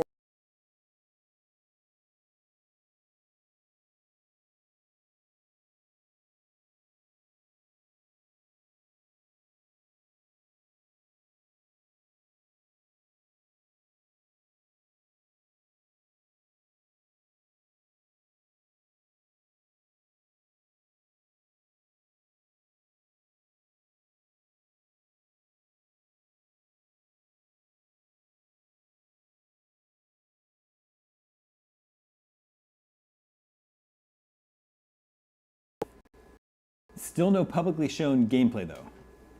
We just got another cinematic trailer. We've got some, check our preview. Check out. We got you covered. IGN.com. Gotham Knights, another superhero game that was at the show. We were talking a little bit before the taping. A little bit surprised at how little of that they showed. Yeah, absolutely. It felt like it wasn't actually really all that revelatory, and it was a lot of that kind of cinematic experience we've already seen. Although, in retrospect, I suppose it makes sense. Perhaps they've taken the community's feedback to heart and are working on polish for the game and don't want to necessarily come out the bat so soon after having just shown off gameplay with another chunk of gameplay. So didn't really feel like it was entirely new or fresh, but it was certainly Gotham Knights. Yeah. Kat, what'd you think? Of Gotham Knights. Yeah. It's hard to develop a real perspective on Gotham Knights right now because I was expecting a lot more from what they were saying. They showed Nightwing again. I was really hoping to see Batgirl. I was excited assuming that about too, seeing yeah. her. So I'm like, okay, I guess I'm reserving judgment at this point. Yeah. Yeah, they were focusing on Nightwing, and I think they said there's going to be more sort of the character profiles coming along down the road. But You would think they would have shown a new one. yeah, Like they yeah, would have maybe started shows- with yeah, that. Yeah, exactly. But I look forward to seeing more of Gotham Knights. That one's going to be out in October. Street Fighter 6. We did get that new character. Well, we didn't get. It's not a new character. It's Guile. Guile's back. New old. I would have been surprised if Guile's not in the It's got game. new facial hair. He's got new facial hair. Looks a little bit older, a little bit Yeah. more hardened.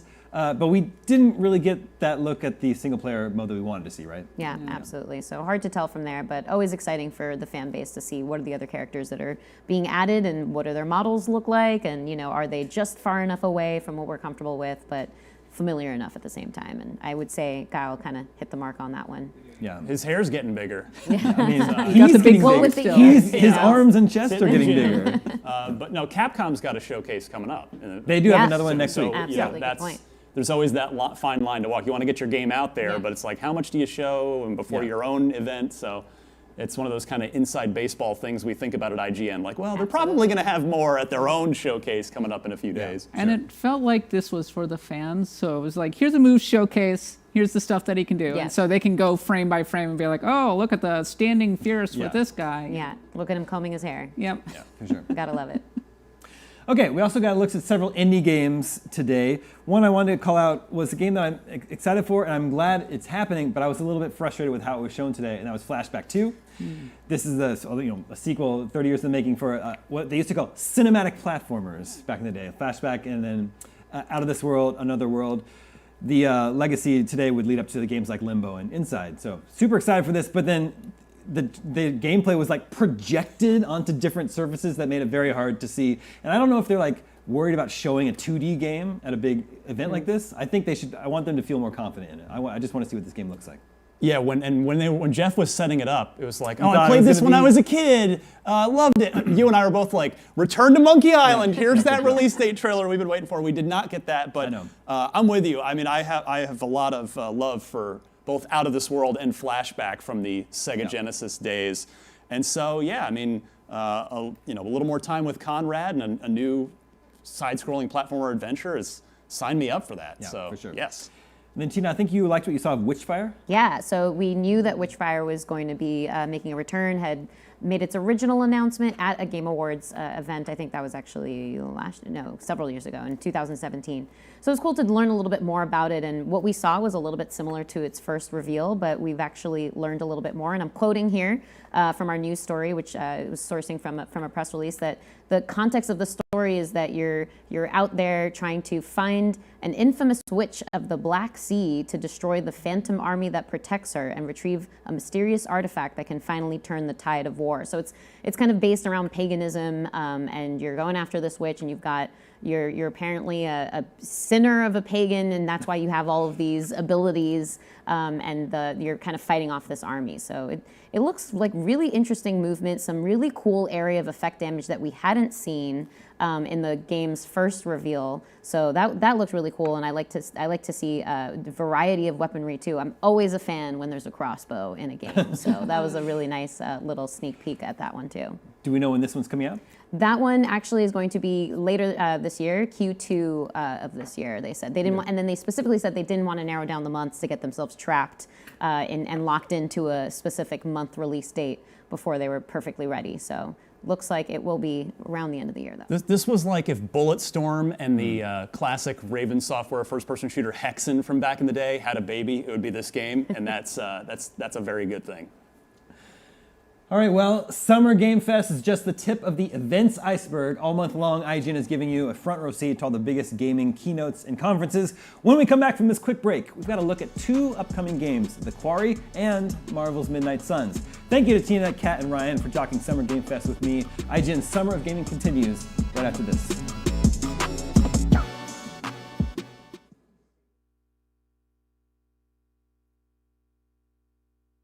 IGN Summer of Gaming 2022 is presented by the U.S. Army. You can choose from over 200 career paths that match your passion on GoArmy.com. What's your warrior? And sponsored by Metro by T-Mobile.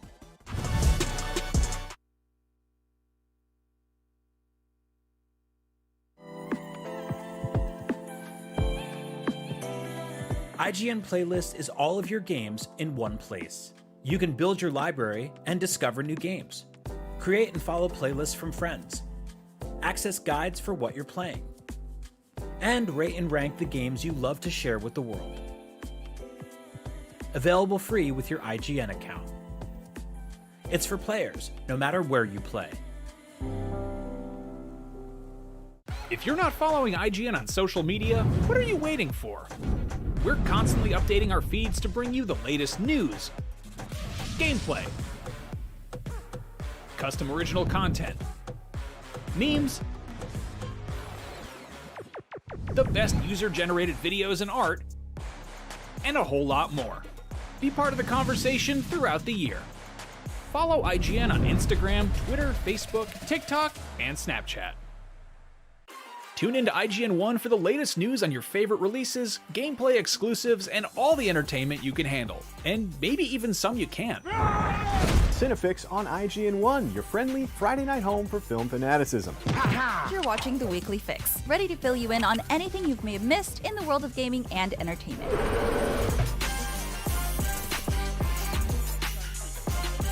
Find it all in one place on IGN 1. They turned into a network. Who knew?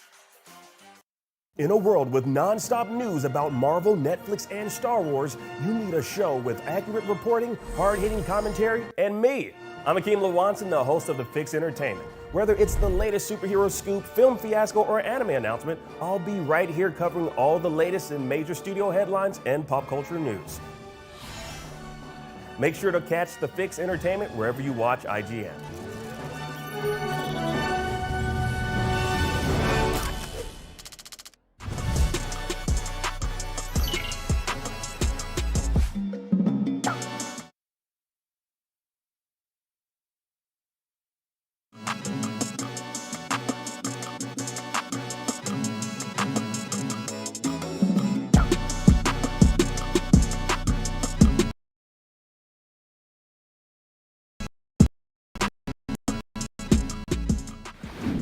Mana is the debit card and financial solution made specifically for your lifestyle. It's tailored for people who enjoy gaming, entertainment, and earning rewards. Let's take a closer look at Mana.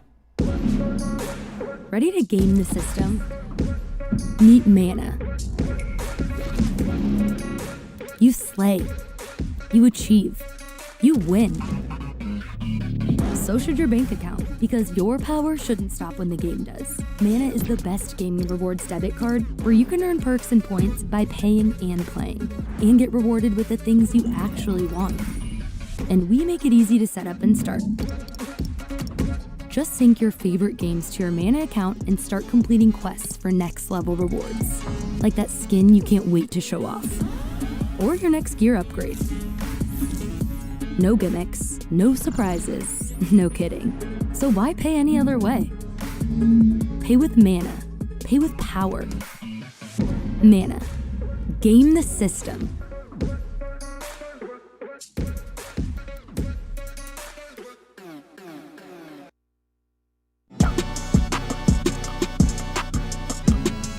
Welcome back to IGN's Summer of Gaming. Now, Supermassive Games has earned a reputation in the horror genre thanks to games like Until Dawn and the Dark Pictures Anthology. If you're a fan of those, then you'll probably appreciate this. Akeem is taking us inside the world of the Quarry. Take it away, Akeem.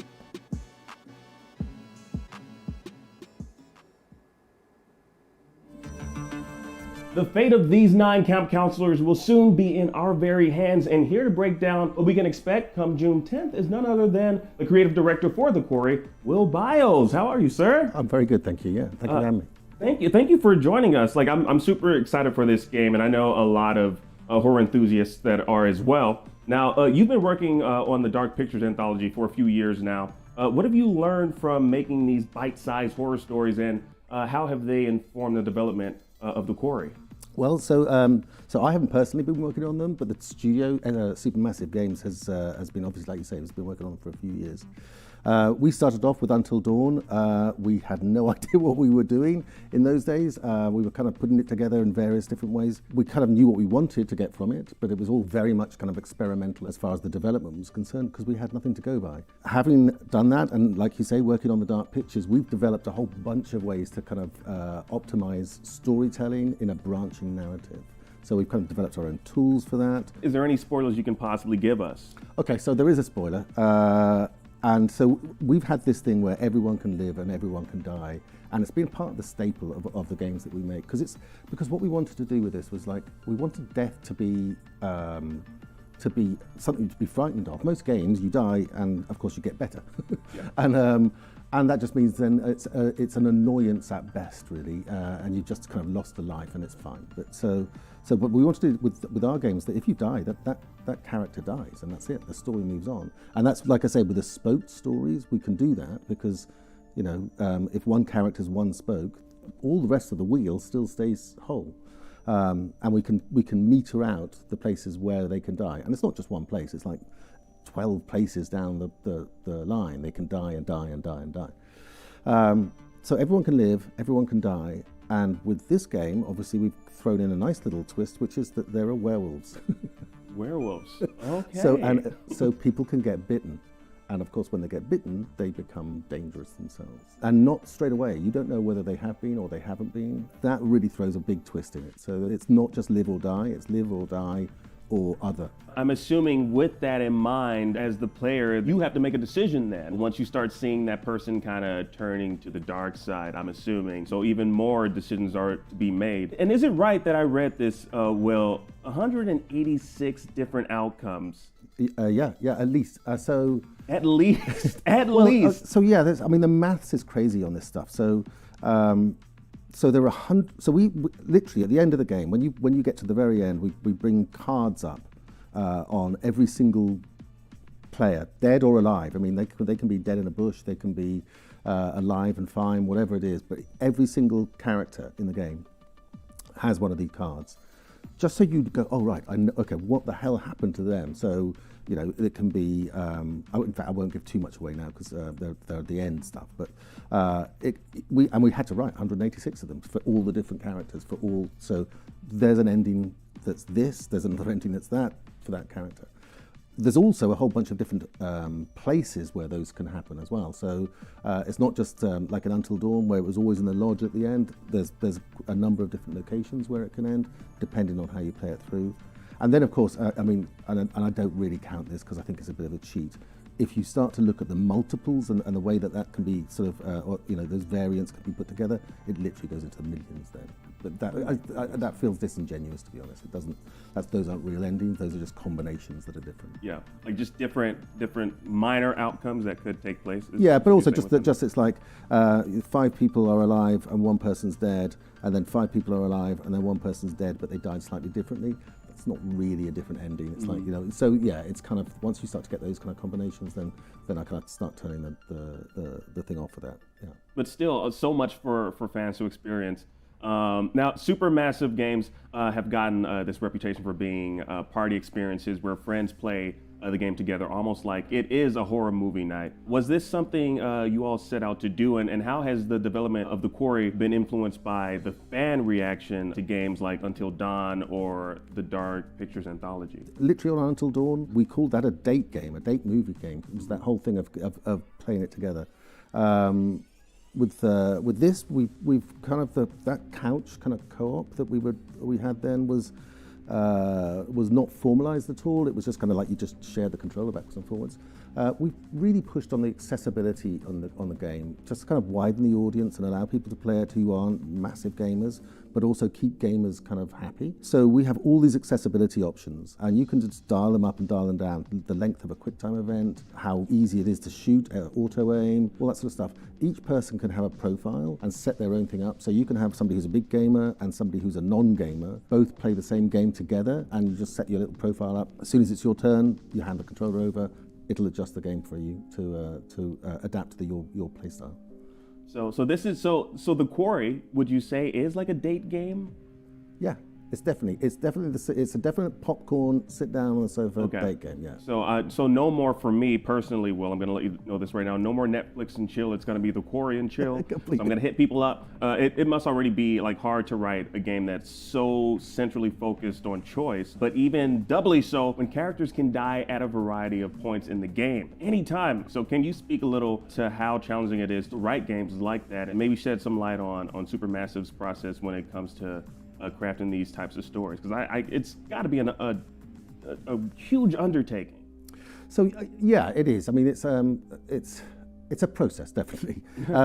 What happens right at the very beginning is I literally sit and write a screenplay, like a movie screenplay, 90-page screenplay, and it's linear and it's the story, just to see if it works, really, because you've got to make sure that it's compelling and it has that when people read it that they're kind of engaged.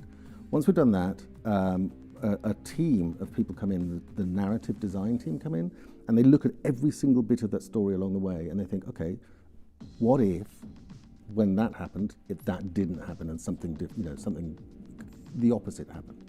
And once you start breaking that out, then obviously it generates its own bunch of stuff. Mm-hmm. So what if that person didn't die? What if they lived there? Okay, so they've got an entire story to kind of go. We designed a piece of software that's kind of based on Unreal, the Unreal Engine, for ourselves, because we use the Unreal for the final game. We designed this kind of like a narrative design software where we can write script, we can put storyboards in, we have every single element of the game, every single choice.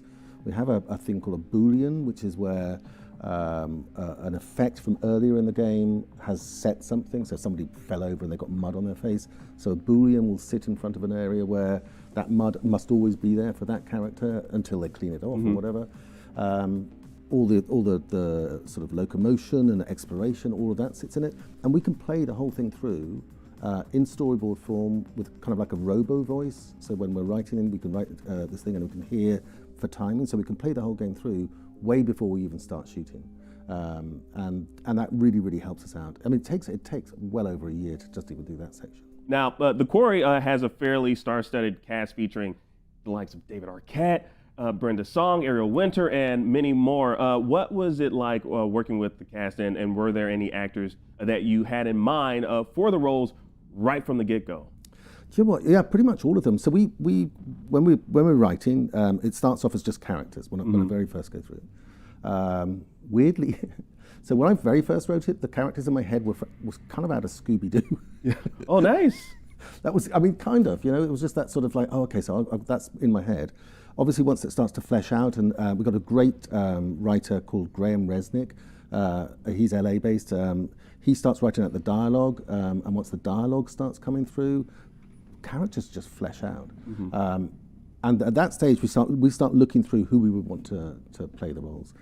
We kind of just got everyone we wanted. It was one of those really amazing things. It's we wanted to obviously get a range with teen horror, which is what this is, as opposed to the slightly darker horror, which is the Dark Pictures. This teen horror, we want to have those kind of stereotype characters, kind of the jock, the nerd. They're in every teen horror that you ever see. And we do that on purpose because we want people to feel familiar with it. Then we try and change that a little bit. And obviously, as a player, you can change the character completely. Each character's got two arcs. They've got the kind of the douche arc and the kind of hero arc. And you can change it the way they, who they are, and not just the outcome, but the kind of the journey that they have based on the choices you make. You mentioned you had Scooby-Doo characters in your mind when you were first fleshing this out. And you have David Arquette, Scream alumni. I'm surprised you didn't think of, you could have got two birds with one stone with Matthew Lillard. Right. You could have gotten Shaggy well. And also, I'm just going to put this out there just because I want to do this. If you are ever looking for someone to do a Shaggy voice for you, like I do a good one, man. Like I can totally do it. I would totally love to do that. Genius. I just had to do it. I'm sorry. I know my producers are like, Akeem, this is not, stop doing impressions, stick to the script, but I had to. Now, obviously, the team consists of some huge horror fans, and I know you're a huge horror fan. We were just talking about it. What are some horror movie inspirations that went into the creation for the quarry? Sure, loads to be honest. Obviously, there's the teen horror stuff, and again, the teen horror is really specific because it's a super known and very rule-based horror. I told you this earlier. Like I was thinking Sleepaway Camp. Sleepaway, yeah. Classic horror franchise.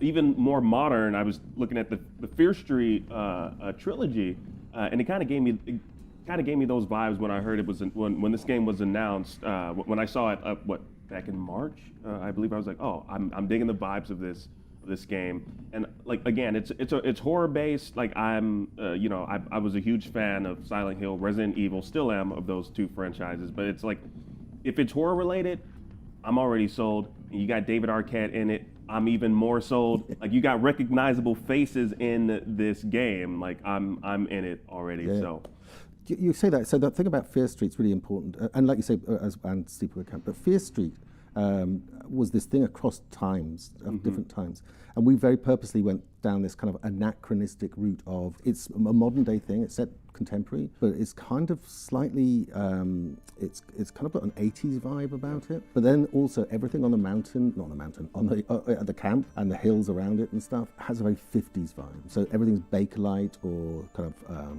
enamel or that sort of stuff. And we did that on purpose. So the phones in the older offices and stuff are the old kind of that sort of phone. Yeah. Obviously, there's no cell phone working, and we really wanted to do that. And we've got these DLCs as well, so you can then now change all the characters' costumes to an 80s version. Oh, nice. Which are hilarious. And even actually, there's another one coming where there's a 50s version as well. Yep. Now, this is now the 5th supermassive horror game with The Devil in Me, still slated to release later this year. Do you feel like there are still like a lot more stories to tell in this particular space, or do you see Supermassive branching out into other genres, like maybe, I don't know, RPGs, fantasy? So yeah, I mean, to be honest, horror is like it's a never-ending. It keeps giving. You can keep going back in. It's not by accident. It's one of the most popular box office things every year, like It or The Conjuring, or that people love it. It's just one of those things. And it's kind of self-generating as well. Horror, without getting overly kind of wanky about this, it sort of sits within the zeitgeist of what's going on. So whatever is worrying people at any one time, you can fit horror into that. If you go back to the 50s, horror was always about alien invasion because it was all about invasion fear, and 80s was body horror. So yeah, you can sort of within the zeitgeist, you can kind of find what's scaring people and use that. But no, I love horror, so I'm going to carry on. But Supermassive is a big company. We're making a number of games at the same time, and we're not married to horror by any means. We have other things in the pipeline. I can't tell you exactly what they are because they're still unannounced. But yeah, we're definitely moving through to some other areas. Big thank you to you for coming out and telling me and everyone watching a little bit more about the quarry. Now, thank you for giving us the chills, giving us the frights, and some insight on what we can expect from the quarry, releasing June 10th across all platforms.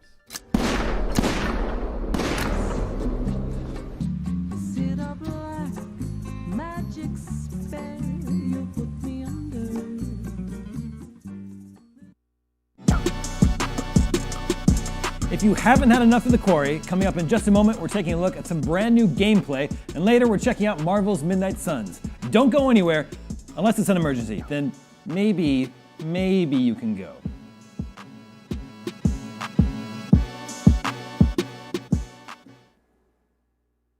By T-Mobile and by The Terminal List. Watch the action-filled psychological thriller starring Chris Pratt only on Prime Video July 1st.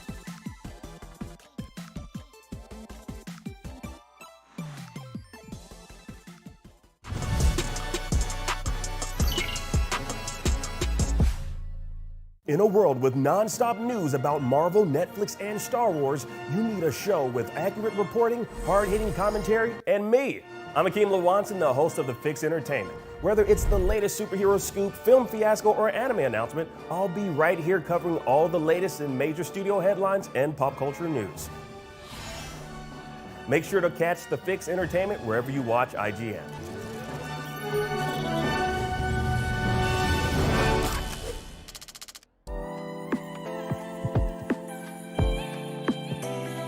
IGN Playlist is all of your games in one place. You can build your library and discover new games.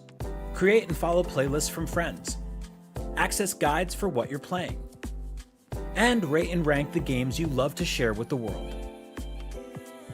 Available free with your IGN account. It's for players, no matter where you play.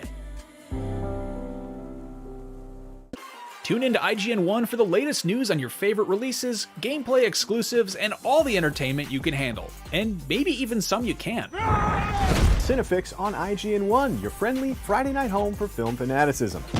You're watching The Weekly Fix, ready to fill you in on anything you may have missed in the world of gaming and entertainment.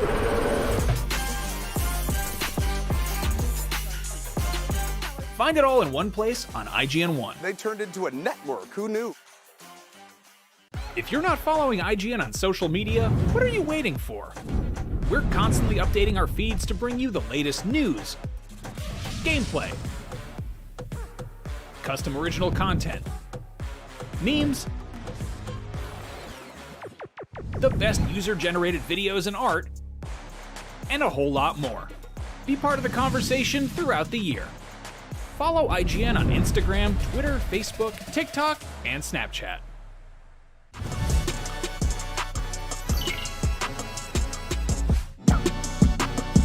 The Quarry arrives very soon, like tomorrow soon.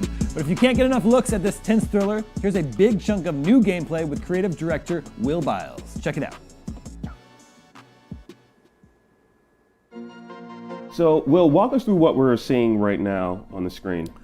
Okay, so this is fairly early on in the game. Obviously, it's daytime still, so it's kind of the get to know you area. We're kind of introduced to all the characters. Here we've got Abby, who's played by Ariel Winter. She's kind of just picking up the bits and pieces from the cabins, just last day of camp. She's about to leave, and she's exploring around the area. There's areas of exploration all the way through the game, and in those times you can find clues to what's going on. There's also these little tarot cards that you can find. And every single time you find a tarot card at the end of a chapter, you can go and visit this fortune teller, and she'll give you a little bit of a premonition on what might happen in the future. So it's worth exploring those areas. What we're seeing now is part of the accessibility choices. We wanted to make this super accessible, so you can set color blindness, obviously, the choice timers. You can set those big. You can make the QTEs much more playable. Everything in it is adjustable, literally down to the point of being able to make it into a movie. You turn everything off effectively, although we actually just go into movie mode at that stage. And also that means when you're playing on couch play, you can have different people have their own setups for this. So this is really, really good for people who are not necessarily hardcore gamers. Hardcore gamers, yeah. What's down there? Oh my God, Ryan, you will not believe this. What? It's nothing. Oh, hey. I had you go in there for a second. This is a choice that you have to whether or not you go down into this little basement. If you do, it literally can save someone's life like 9 chapters later. That's a bit of a spoiler as well. But Wow. Coming back up. So you watch this here. That's just bent that little bit of a thing there. That's now weakened that ladder. That wouldn't have been weakened had he not gone down there. Interesting. And so that's going to come back. Yeah, that's going to come back and bite you. Yeah. Do you witness or do you realize that as a game, someone playing, when it says path updated, is that when you know path chosen? Yes. So every time path chosen has happened, you've done something that's going to really affect you, and that's mostly going to be a life or death thing. Not always, but it'll be a big deal thing. So there's choices all the way through, and they're often conversational choices, and often they'll end up into somebody disliking you. And we wanted to use that as well. We wanted to use this thing where just the very nature. If I said something and I pissed you off, and I knew I pissed you off, everything I said from then on is going to have a little bit of a weirder thing about it. But if I didn't know I pissed you off and you were just acting normal, I'll act differently. It'll have a different feel. We've got this whole scene in the around the fire pit where it's super awkward, and we wanted it to be super awkward, and that changes the way that story plays out based on that. Hello, old friends. This is Emma and Zach. They're kind of hunting around, trying to find some beer and stuff in an old storeroom. They're like a couple. They've just come to the end of their relationship because summer camp's just finished. It was like a summer fling. Jacob! Emma?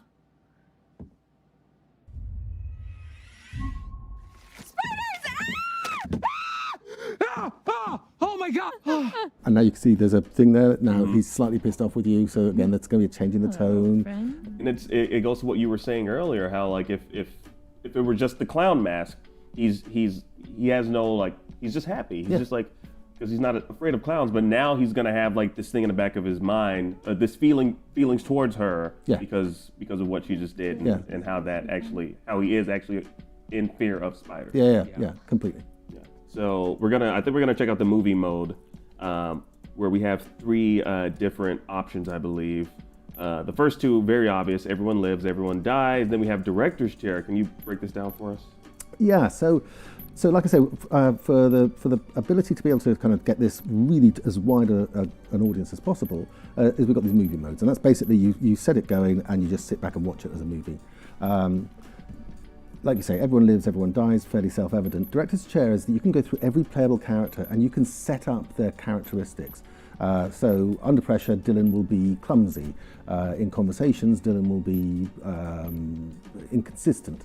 Whatever it is, and you have 4 of these per character to be able to go through, and you can literally set them all up differently, which means every single choice that they get to, that normally you would make, they're going to make the choice based on the characteristics you've put in. Or if it's a QuickTime event, if they're clumsy, they'll fail QuickTime events. Or so once you set that going, that'll play a movie that no one will have ever seen before. It'll be like there's no way that number of combinations can be replicated. It's well, there is obviously mathematically there is, but there's a lot. We've also got another movie mode, I think, in the deluxe version, which is the Gore Fest mode. Which is Gore Fest. So that's the most violent and gruesome way you can play through it. There's a death rewind feature. So let's say like I love a character so much and I wish that they didn't die. Explain that feature? Yeah, so that's so we have this thing where, like I say, we want death to be really kind of an anxiety and a threat. So it's important that we keep everyone can die, and when they're dead, they're dead. After the first playthrough, or I think if you get the deluxe version, you have this thing called Death Rewind, which is just 3. You get 3 for the whole game, and it's 3 lives. It's kind of like old arcade lives, you know. So, and at the end of a death, if somebody's died, you'll get the option. It'll say, "Do you want to use one of your lives?" And if you go, "Yeah," you just go back to the point just before, so the decision you made, or the QuickTime event you had, or whatever it is, just before that, so that you get a chance to do that again. It's not as clean as you think, so there are some deaths that you'll trigger maybe 3 or 4 chapters ahead. You'll do something that from then on you're doomed. So that means you will die sort of later on. So sometimes that means, I've got to go back quite a long way, but we give you that choice. 3 obviously is the right number, because like you have to use them sparingly and be very wise with how you use your 3 extra lives, I guess. So I'm glad that you all only made it 3 and not limitless, because that wouldn't be fun at all. And the trouble with that is you end up actually having a very narrow experience. Yeah. So you'll make choices and it'll be like, I died, I've got to come back, and then. But actually, having someone die changes a whole bunch of other stuff. So it's not just that person's dead. It literally, all the scenes change because someone died. So and all sorts of other things. It's not just deaths. There's all sorts of other things in the game that a lot of people might just go, I didn't want to do that, and come back. But you do end up with a very narrow story then. Aye, aye. All right. 2 things. Remember the spread. So Caitlin is a really good shot. She's played by Brenda Song. And she's shows you where you're aiming. effectively having a little shooting match with these 2 guys. Nick, who's played by Evan Evagora, he's getting to shoot here. With the gun, what we wanted to do was to make it feel like a gun. We actually kind of stole the mechanic really from Resident Evil 4, which is literally the best game ever made. So, agreed. Isn't it though? Right? Agreed. Yes. And they had this really great thing, which was a laser pointer on a gun, and so you didn't have a reticule that you normally have, center screen reticule. You had a full 3D into the world wherever you point. I mean, it kind of followed it around a bit, but it was a three-dimensional thing, and it allowed you to go, well, if that's on him, I can shoot it, and I'll know I'll hit it. So we stole that kind of idea, but put it as a big old flashlight and made the gun a shotgun, so that it was wide, so you didn't have to go pinpoint accurate, but you knew where, if I was going to shoot that, I was going to hit it. Yeah. And then also, actually, we also gave you range. So if you're too far away, it would pepper you, and if you were really close up, it would kill you. So you got that kind of shotgun feel to it. And I love the way you all did it, because for those that aren't as skilled in like shooter games, that light right in that spotlight right in the middle, if it's aiming on your enemy's chest, that's you're going to hit that exact spot. So. Yeah, and there's times when again, life and death decisions come down to the shooting. Yeah. And again, what we didn't want to do is because the gameplay in these games is really the way the story unfolds. It's not always just about the shooting. There's shooting in it and there's exploration in it. But the gameplay is more. I mean, I'm not trying to equate this to chess really, but it's more like a game of chess. It's the choices you make. It's like that's how the game unfolds. It's not the traditional kind of agency gameplay. So we needed to make sure that people who aren't full-time gamers didn't panic suddenly because they got given a gun that they're not used to be able to control. So my favorite game that I play all the time is Battlefield. So I'm a big first-person shooter person, online, which is ruthless. And I love that stuff, but I don't want that in this, because that's not the vibe. It's not. It's really not. If someone died because they missed a shot, feels punitive in this sort of story. Who do you think is going to make the first move? Nick or Abby? Ooh, good cue. My bet's on neither. I don't know. Nick's got the beast in him. If by beast you mean some sort of mild-mannered baby deer. They seem to be having this weird vibe together. So Dylan, who's gay, fancies Ryan. So, what do you guys want to do now? But Caitlin also fancies Ryan. So there's a little bit of a kind of like a dynamic going on here, and it's kind of just seeing how that plays out. Abby! Help! Please! Nick! Help him! So their romantic tension didn't last too long. Yeah. Yes. No, absolutely. It wasn't. I mean, that's the same thing with these teen horrors. Is it's always about setting that stuff up and then going into the dark again. Go after Nick. Go. And this is Ryan deciding whether or not he's going to go. Yeah, I'm absolutely going to go. Choosing assertive. Okay. And just going for it changes a whole bunch of stuff. Again, right down at the end of the line. I'm not going to say positively or negatively, but it definitely, the effects are so long-ranging on these.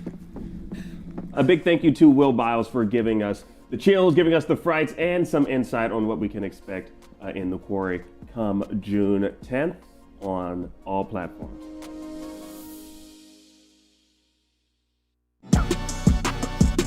That was a closer look into The Quarry's brand new gameplay. Coming up, we're taking a deep dive into the brand new trailer for Marvel's Midnight Suns with the game's creative director. Let's take a look. So, Will, walk us through what we're seeing right now on the screen. This world has no hope under your watch. Hi, I'm Jake Solomon, the creative director of Marvel's Midnight Suns, and I am here today to break down the trailer for everybody.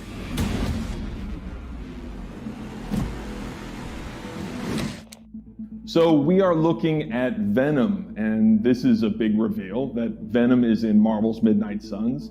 Venom is known as the Lethal Protector. He's one of everybody's favorite anti-heroes. He's incredibly powerful, which means that he is a prime target of Lilith, the mother of demons, which we'll see here in just a second.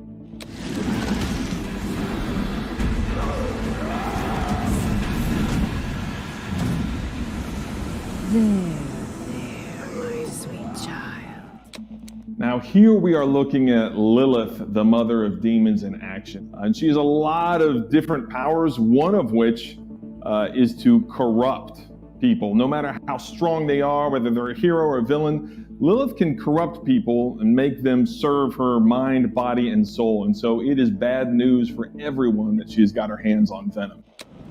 Mother won't hurt you.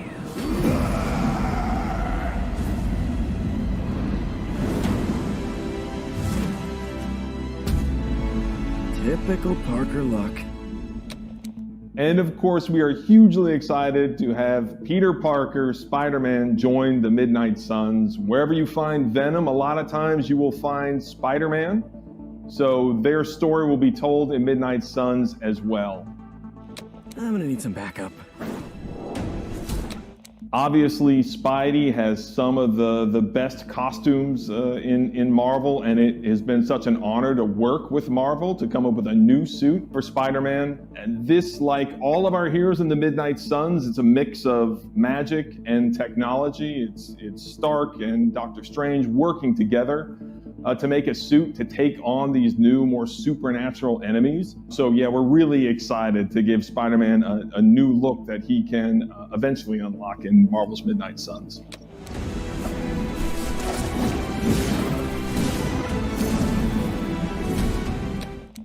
And so Spider-Man has stopped working solo and has joined up with the Midnight Suns as a team. And that teamwork is a big part of Marvel's Midnight Suns. The player controls a team of superheroes whenever they go into combat. And a brand new hero in the Marvel Universe that we see on this team is the Hunter. And the Hunter is an original, fully customizable superhero that we designed alongside Marvel so that the player has an avatar and they can put themselves in the Marvel Universe. They can put themselves on this team. And we're really excited for players to have that opportunity.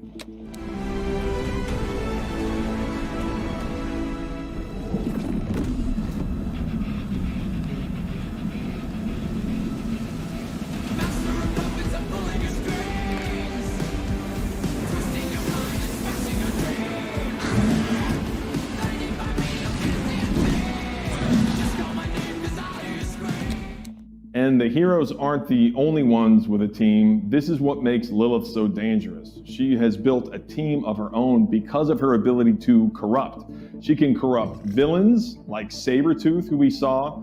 She can corrupt anti-heroes like Venom. And bad news for everyone, she can also corrupt heroes. And two of the most powerful heroes in the Marvel Universe are on her side. We see Wanda, the Scarlet Witch, and of course, a demonic Hulk. Just like the heroes get a new look with their Midnight Sun suits, Lilith's children get an entirely new look. They get the horns, they get green fire, they get this really tough, scaly skin, which also makes them look closer to Lilith, their new mother. And we see our heroes lined up here for this great shot. And a point that's obvious is that we also have Wanda on the Midnight Suns team. And that's because Wanda's story is at the heart of Midnight Suns, and how her story unfolds from heroic to villain is something the player will discover as they play.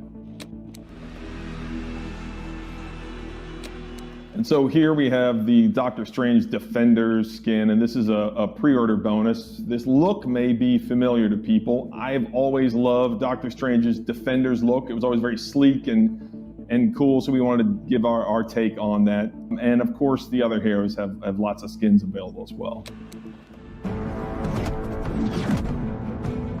Counting on you again, old friend. 3, 2, 1. Used to always work. Well, it did that one time. And finally, we have a fun little moment here, which is a callback to a classic Spider-Man Venom showdown. This is really the birthplace of Venom, and so we're referencing that here.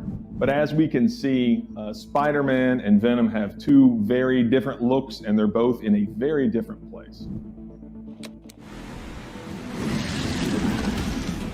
And that is it for the trailer breakdown.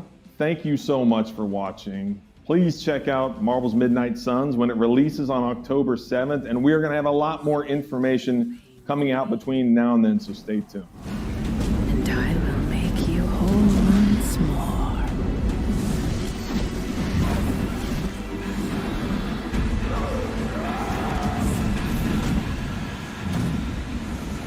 There, my sweet child.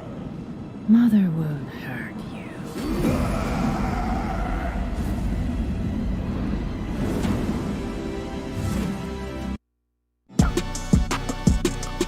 That was Marvel's Midnight Suns. Be sure to hang around IGN for more on this game leading up to its release later this year. Meanwhile, IGN's Summer of Gaming is far from over. We're bringing you brand new looks at upcoming games throughout the month of June.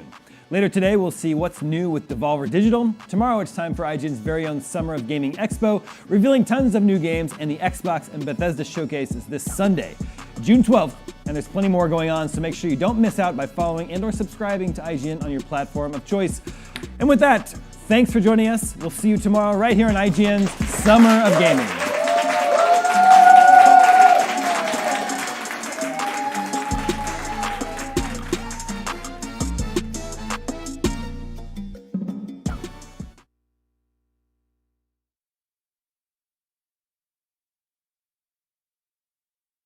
To you, happy birthday to you, happy birthday, Day of the Devs. Day of the Devs. What? You don't know what Day of the Devs is? Day of the Devs is the greatest and definitely the oldest independent games festival that exists. It was started over 10 years ago by Double Fine Productions and I Am 8-Bit to celebrate the best independent games out there and bring them to you, the fans. We wanted to bring developers and players together to get together, play games, and have a great time. It used to be a physical event only in San Francisco, but now it has gone digital so the whole world can enjoy it. And we're really excited this year to be part of Summer Game Fest. So sit back, relax, put on your party hats.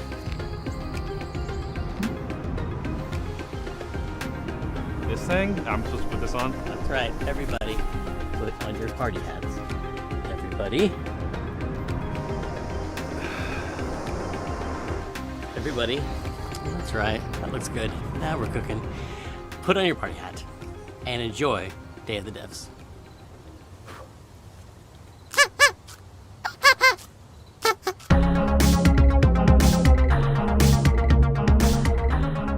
We got a new one today. This is from a good friend, Michael Frey and Rafael Munoz. Previously, Michael made a game called Kids with Playables that we published at Double Fine Presents, and this is his new one. It's about the limited time we have on Earth told through the life of a fly.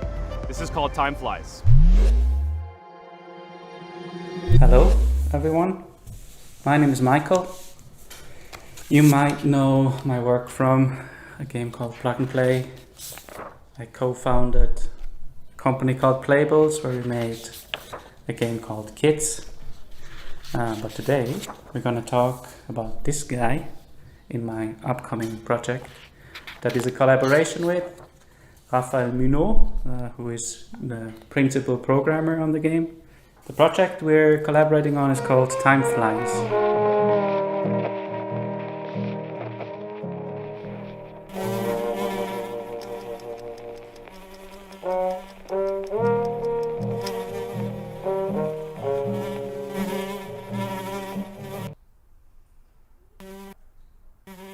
Time Flies is about our limited time in this world. In Switzerland, where I'm right now, we have a life expectancy of maybe 84 years. In the US, it's about 77 years.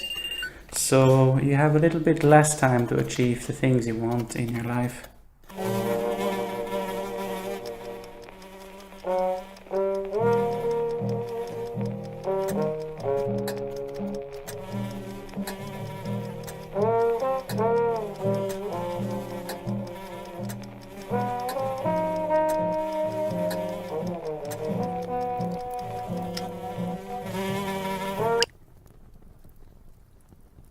In Time Flies, the things you can achieve are nicely prepared on a bucket list.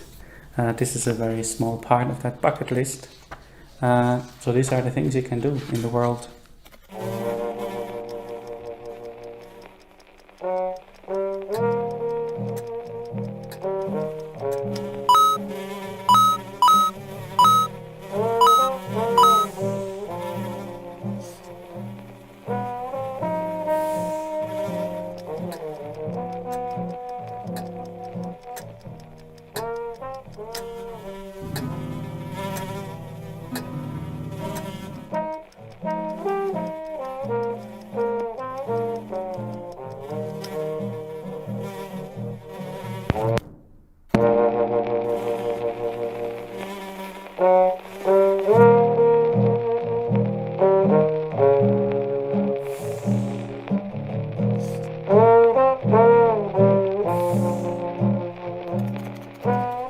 is coming to PlayStation, Nintendo Switch, PC and Mac sometime next year. Please visit timeflies.buzz, where you can sign up for the newsletter so you get updated when it's out, or you find a link to the Steam page where you can wishlist the game. Thank you.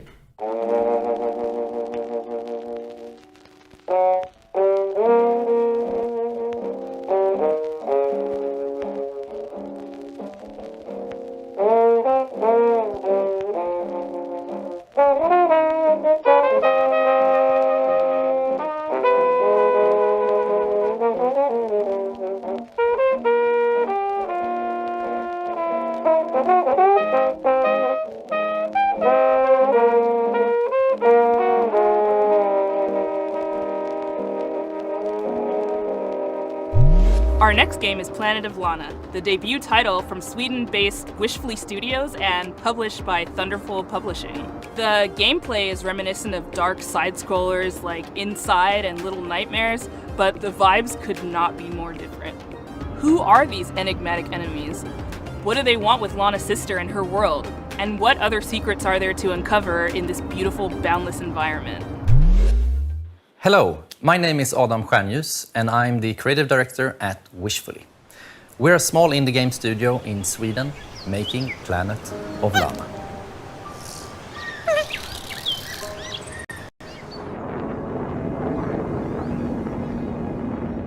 In our game, you play a young girl called Lana, who is forced out on a mission to save her sister that has been taken away by an invading robot army. Early on in the game, Lana meets the mystical creature Mui.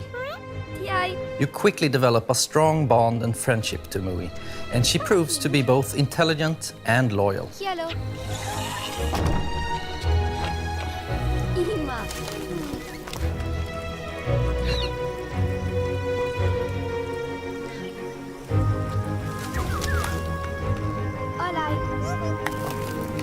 Being her own personality, Mui also has things that she's afraid of.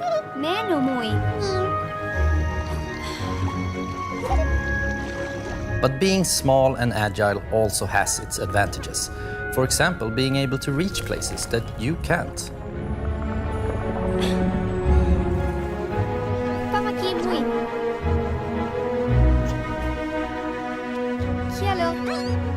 She also has this special ability she can use to control some of the strange creatures of this planet.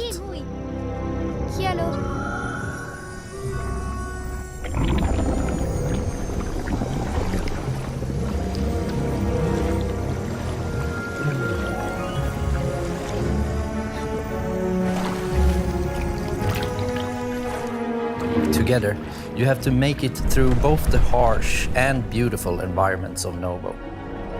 Past dangerous robots, through deep and cold caves,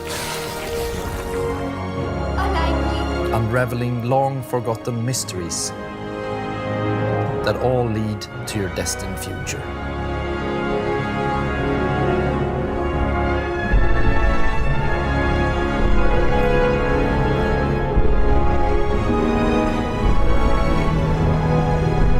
Planet of Lana is really a labor of love, and we're very excited here at Wishfully to bring you what we believe is a truly unique adventure. And beyond the companion-based puzzle solving and hand-painted art style, you will experience an engaging story with twists and turns that hopefully will stay with you long after the credits have rolled. Planet of Lana is coming to Xbox and PC this year, and you can wishlist right now at Steam or sign up at our newsletter at planetoflana.com. This next title from 2-Star Games is quite literally an on-the-rails shooter. You and your little yellow train with its mounted machine gun and exquisite collection of bobbleheads will face off against a demonic, clown-faced train who is hell-bent on devouring human flesh. This is Choo Choo Charles.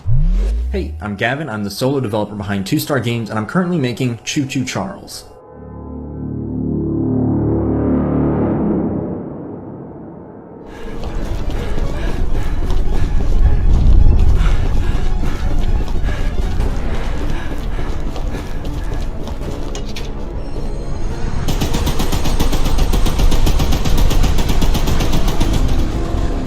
It's an open-world horror game where you navigate an island in an old train, upgrade it over time, and then use it to fight an evil spider train named Charles.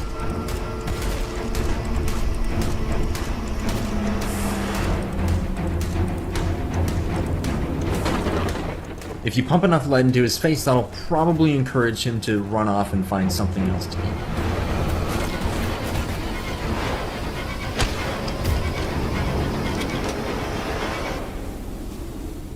You have one goal above all else, and that's to summon Charles to a 1v1 and fight him to the death. To do that, you'll need to explore the open world, looting abandoned areas and completing missions for the locals to gain powerful new weapons and scraps that you can use to upgrade your train's speed, armor, and damage. You'll need to leave the relative safety of your train and venture out on foot.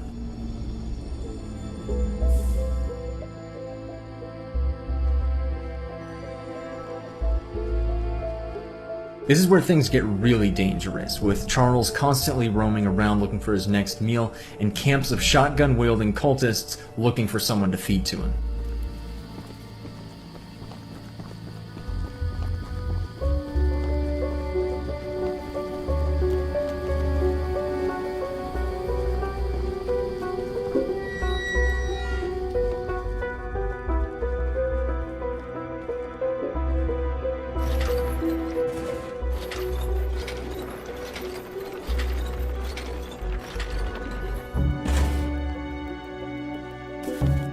After collecting 3 heavily guarded gems from abandoned mines around the island, you'll place the gems on one of the shrines, angering Charles and drawing him to your location.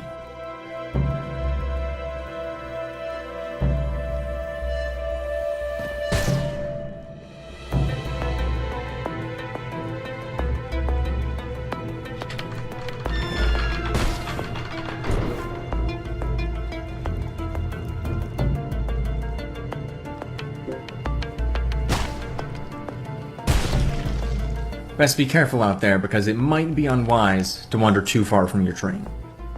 If you do encounter Charles while you're roaming around, it doesn't matter what you do now, because you have truly angered the beast, and you'll either escape with your life or see it flash before your eyes.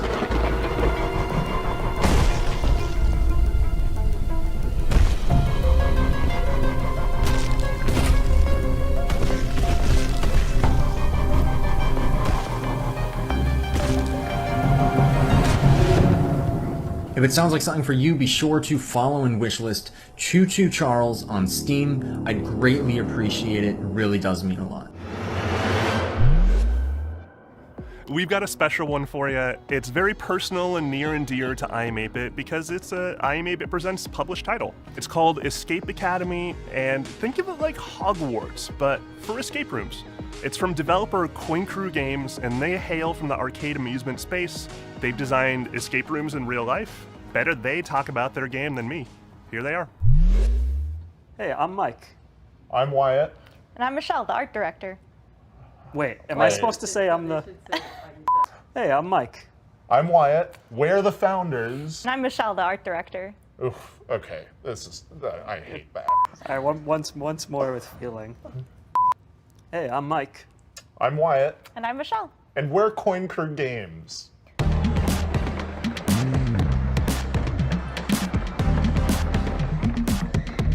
When Coin Crew Games was founded, we were actually building real-world escape rooms and arcade machines, but when the pandemic hit, we needed to pivot. So we decided to take those learnings, building real-world escape rooms, and transpose them into a digital format, and thus Escape Academy was born. Good luck trying to hack me without sufficient power.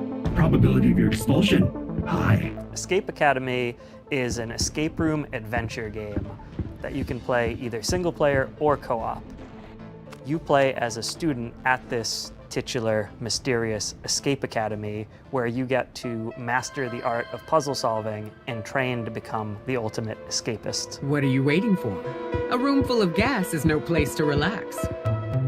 We're all fans of escape rooms, so when we couldn't find a digital, authentic escape room experience, we decided to make one ourselves. Walls are often misleading at the Academy. Escape Academy isn't just a puzzle game, it's an escape room game, and it brings that play pattern home. We have a huge amount of puzzles in this game, and they never repeat. And in addition to that, you can solve every puzzle using just your mind, no dexterity required, although you may want to bring a paper and pencil.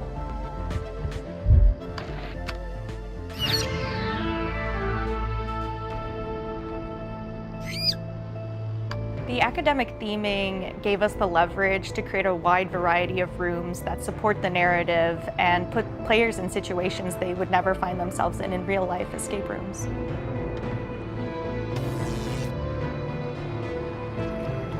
When we were designing the game, it was really helpful to have the experience of both playing a lot of escape rooms and designing real-world escape rooms as sort of a design anchor to buoy us to. I did not anticipate the rodent assisting you. Bad turmeric. Sadly, that rat will be no help in bypassing my lasers. We really took our time to create an eclectic cast of students and faculty members that help guide you throughout the academic journey of Escape Academy.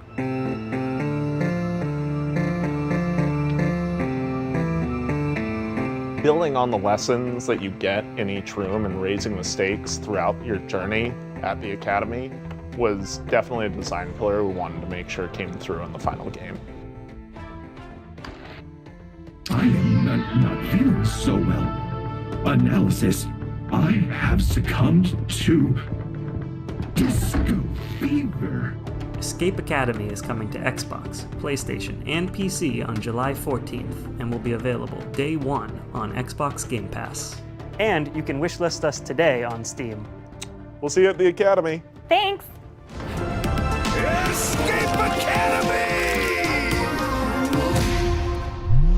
This game's for all those fans of organization out there, all those organizers. It's from a studio called Max Inferno, and it's a game about getting things lined up just right.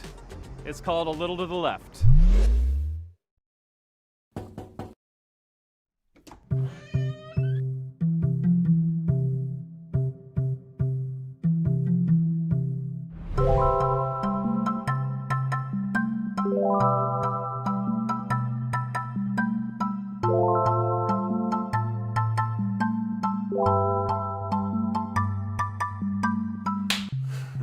Hi, I'm Annie. Hi, and I'm Lucas, and we are Max Inferno. Yep, and we're really excited to share with you today a cozy puzzle game that we've been working on called A Little to the Left.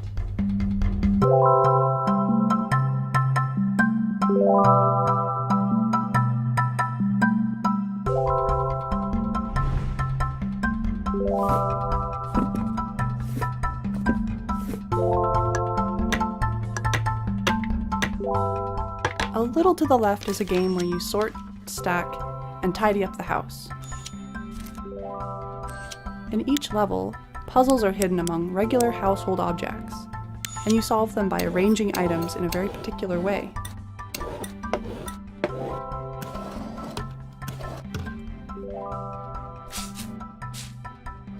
Many of the levels have multiple solutions. It's all about observation and imagining the different structures that could be at play.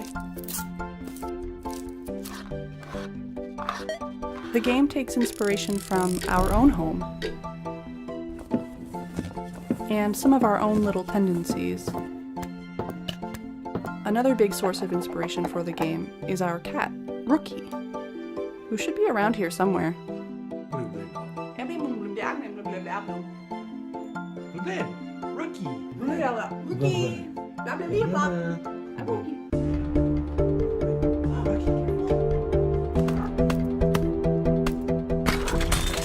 Occasionally, this cat will show up on the periphery of your gameplay and undo your tidy work, just to shake things up a little bit. The game starts off pretty simple, but as you progress, the logic behind the puzzles becomes a little more surreal.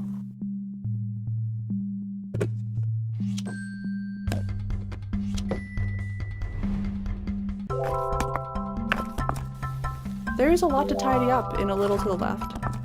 Actually, every day brings something new. With the daily tidy delivery, you get even more out of our favorite puzzles. And you earn fun badges too. Well, thanks for stopping by.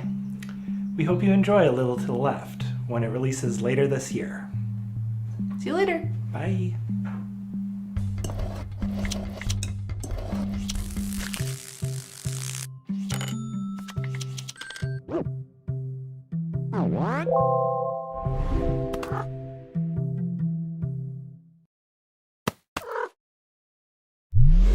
I've been excited about this one ever since it was announced ages ago. It's from developer Gummy Cat. It's called Bear and Breakfast. And the title says it all. You're a bear, you run in bed and breakfast in the woods, and it's really freaking fun. We're debuting a brand new animated trailer, a bunch of gameplay you've never seen, and finally announcing a release date.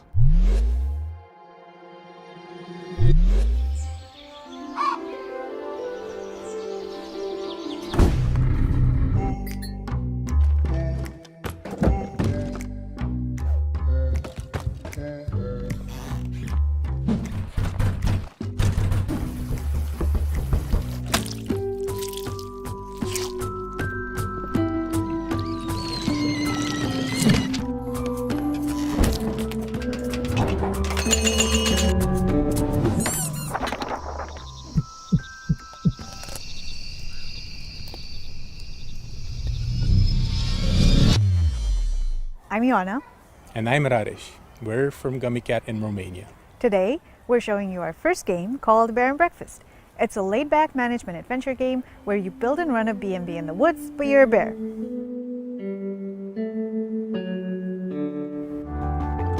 In Bear and Breakfast, you play as Hank, a young, curious bear from Silver Valley who lives in a small home with his mom and two best friends.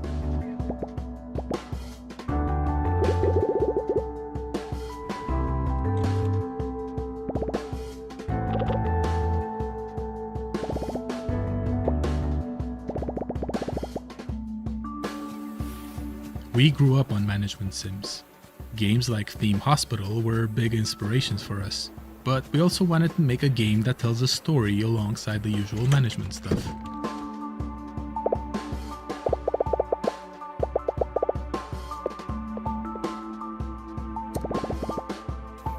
So it turns out that humans are coming back for some reason, and they need a place to stay.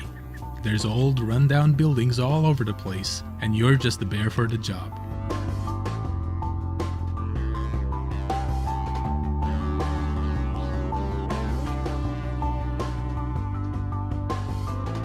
The game follows a linear story that you advance by solving quests.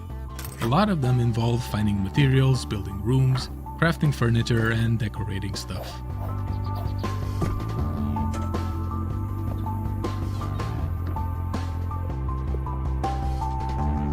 The actual furniture you do make awards different kinds of points. For instance, beds give comfort, showers give hygiene, that type of thing. You have to make sure that your room scores are high enough to satisfy whatever your guests are asking for.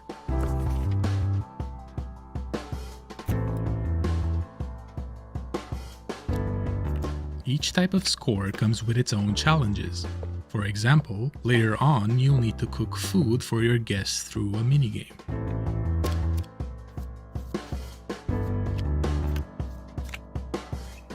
There's a lot more to Bear and Breakfast, but you can play at your own pace since the game won't rush you. Oh, and there's definitely no creepy subplot hidden somewhere in the forest.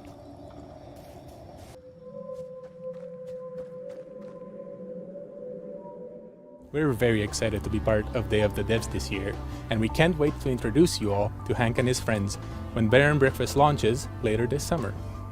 Thank you.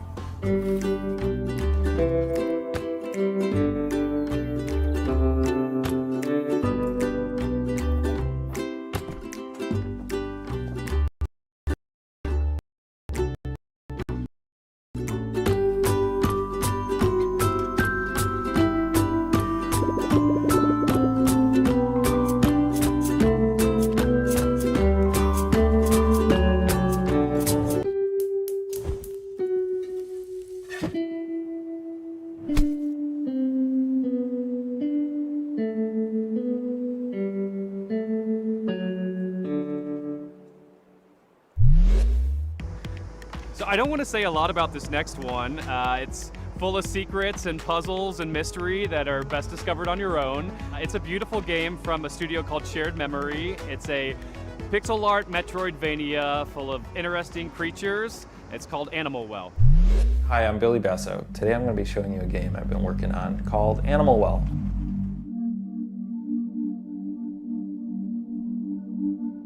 In Animal Well, you explore a surreal and sometimes dangerous pixel art labyrinth that is filled with secrets.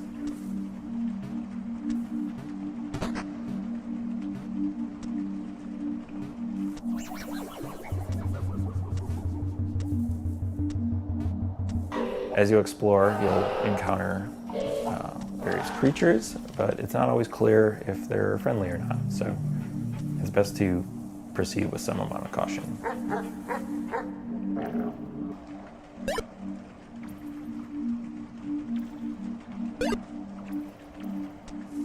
Throughout the game, you're going to find various items that will give you new abilities and help you solve some puzzles.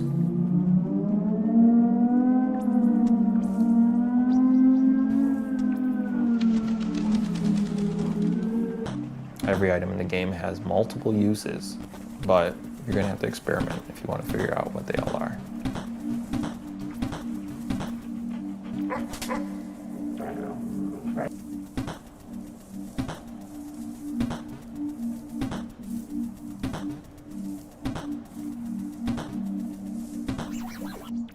Animal Well is a pixel art game. That's not just a pander to nostalgia. Instead, I'm viewing it as a technical opportunity.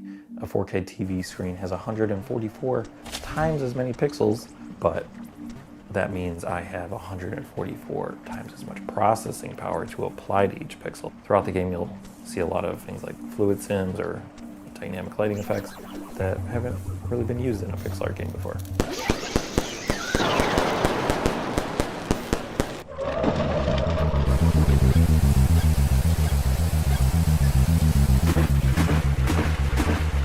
Designing Animal Well is a layered experience. So what that means is the base layer is something the average person can play through and enjoy to completion.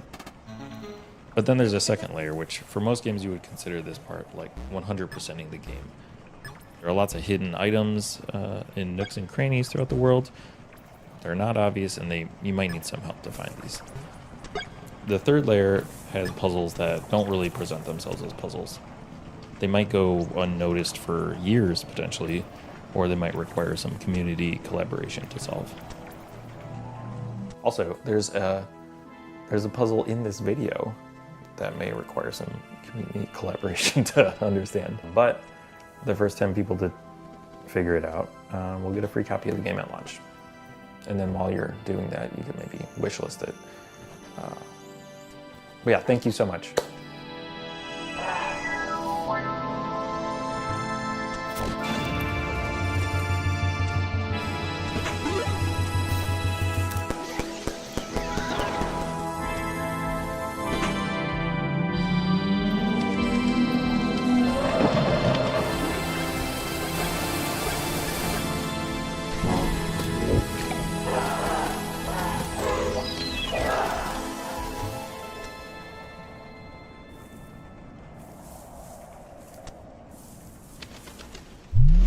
Next up is Naiad, a colorful exploration game where you play as a water nymph, traversing a zen and peaceful world.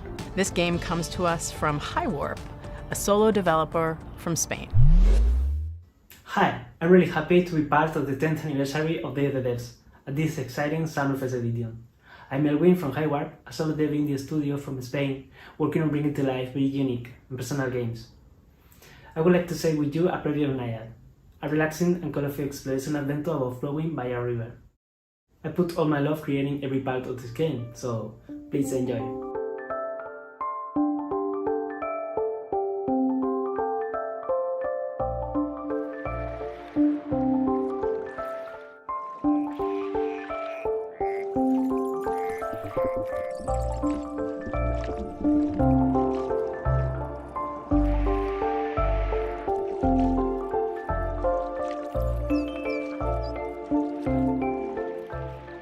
The journey starts with the birth of a little water nymph at the spring of the river. Nayad will grow up and mature, obtaining vitality from floating leaves and flowers, learning to swim like a duck, dive like a fish, dance like a frog, finding other adorable friends like butterflies, rabbits, snakes, turtles, crocodiles, and much more. Help them to find their way, avoiding obstacles and dangers, using your skills. You will immerse through a lot of beautiful places like a deep forest, a dark cave, a joyful creek, and more. Water, symbolizing life, starts pure and fresh, and little by little it will be fading into dark. You can sing to regenerate the nature, making sprout flowers in your path. And you must do your best, because the humans are controlling this river wall. Humans create their own fake rivers, like these noisy roads with strange smoke creatures. You are the guardian of this river, and that seems to be a difficult task, but don't be afraid, because a tiny cloud will take care of you from the sky. The beautiful hair of Nayad is like its vitality. You can make it grow up under the sun rays, change its color, even tie small flowers on it. Creating Nayad, I focused on a wholesome experience. Enjoy it at your own pace, exploring and flowing. Nayad will be available for PC and consoles by the end of this year. Thank you for watching.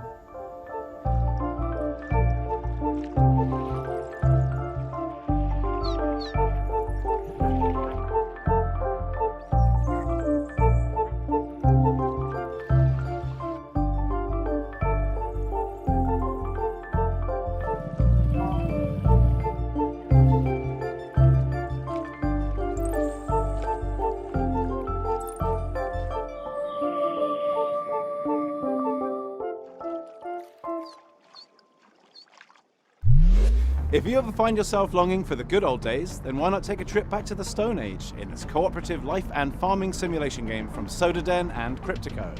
Hunt and gather to care for your settlement, explore the ancient world around you, and best of all, become a friend to the mammoths. This is Roots of Pachá. Hi, I'm Timo, co-founder of Sodaden along with my brother. Hi, I'm Karen, the narrative designer. We're based in San Diego, with the rest of the team in Argentina. Hola a todos, I am Dancer, the main artist. And I'm Johnny, Timo's brother. We are the team developing Roots of Pachá, a farming sim set in the Stone Age where you help your clan develop the ideas that shape humanity. In a time when there weren't stores to buy seeds or anything else, you'll build your village from the ground up. Instead of using money, you'll transform the world around you by contributing and working with your clan. Starting small, you'll explore the regions of this new land, discovering plants and resources along the way.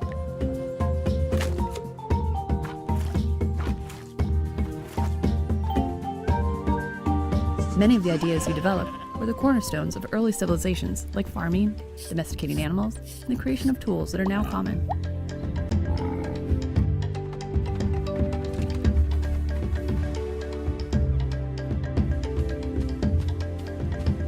Ideas will build on one another, and after a while, you'll find your community transformed.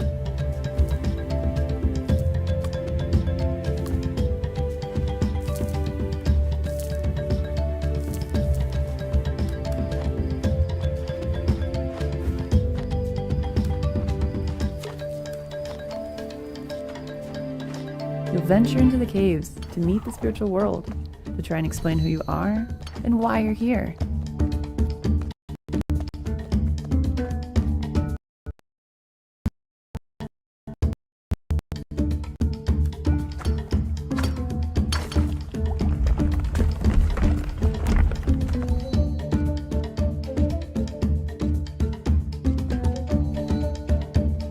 The game's Stone Age setting was inspired by the book The Clan of the Cave Bear.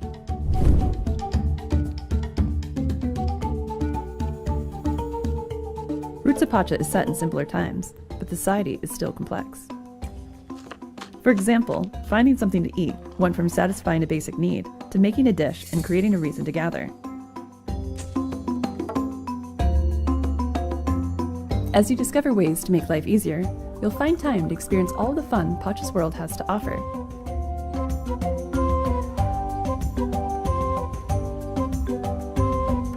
You'll get to know your clan, meet others living around you, and maybe even find that special someone.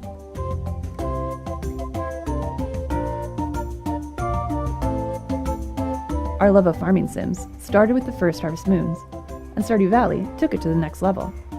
With Roots of Pacha, we want to make our own unique contribution to the genre. We're working on this project with all of our hearts. We're super excited for you to play the final version. In the meantime, we have a brand new demo that just went live today. Thanks for having us. Muchas gracias.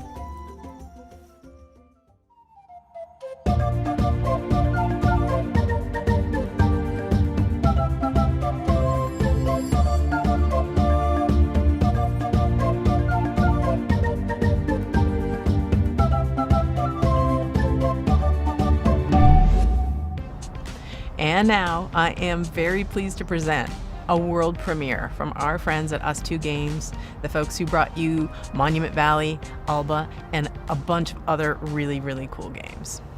Here it is.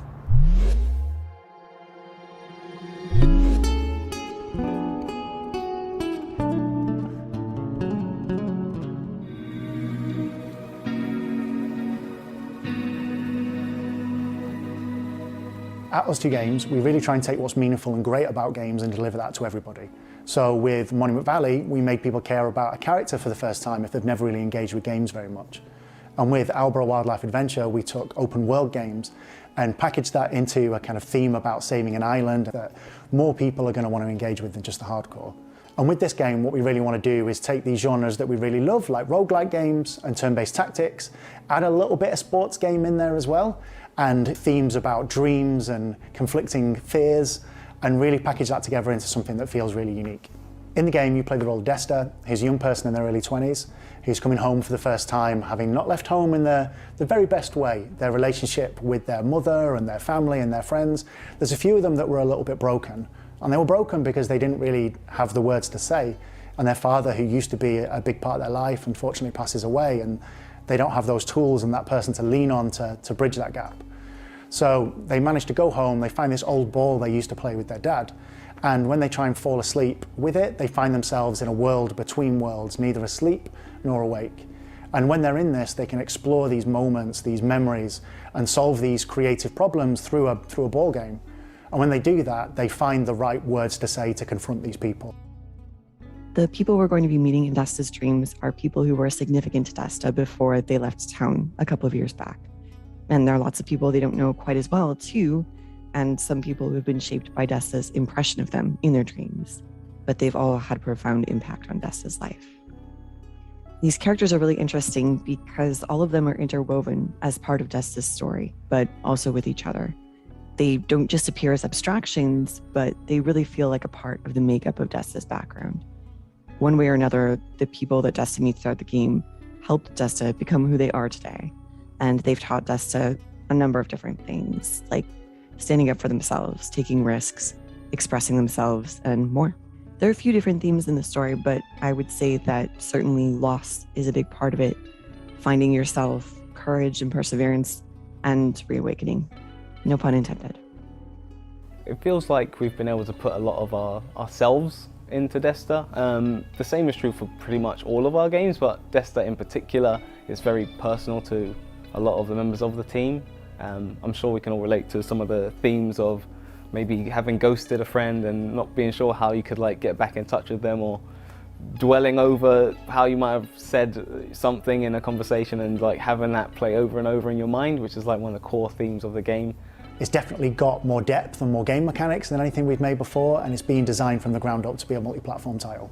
We're really looking forward to telling you more about Desta: The Memories Between in the coming weeks and the coming months.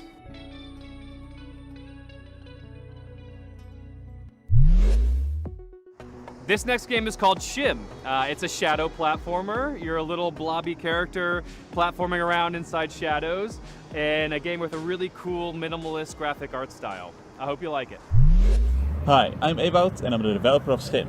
And I'm Niels from Extranize, and I help Ewout develop Schim. We're located in the north of the Netherlands in a town called Leeuwarden. We are a team of 2, plus the talented people at Moonseller, who do the audio.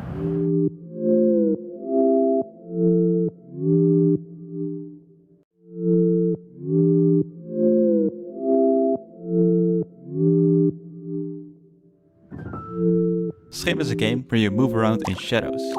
You play as a schim, a shadow creature. As a whole, Schim is made to be approachable for a variety of players. At its core, it's about jumping around in shadows and platforming towards the end of a level.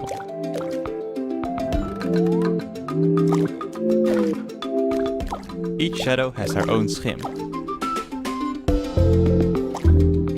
The player plays around as a schim of a human. However, this schim is separated from their person, and it's up to you to find your way back.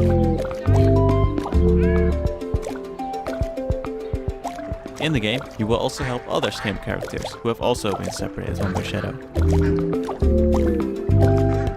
You can help them by finding their object.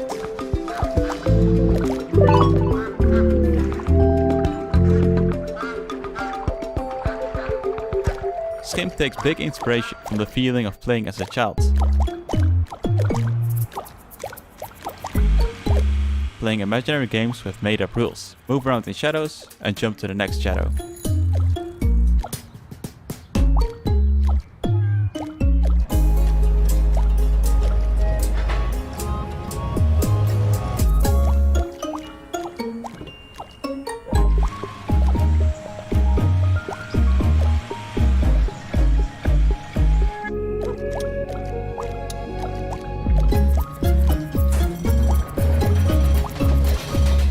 Check it out and follow us at schimgame.com. Hi everyone, and thank you Dev the Dev for having us this year. I'm Anne, the manager of Asobu, a community hub for indie game creators in Tokyo. We have a space where people can come to work and meet other people, do small gatherings, and we are helping Japanese devs by introducing them to platforms, console publishers, helping them on marketing, or as usually they don't speak English, helping them to apply to overseas events like this one. And we're also doing a lot of online contents and streams, like our big Asobu Indie Showcase, which will be aired this summer in English and Japanese, or our monthly stream Indie Collection, and podcasts, and many other things you can check on YouTube and Twitch. But first, let's check 2 really cool Japanese titles.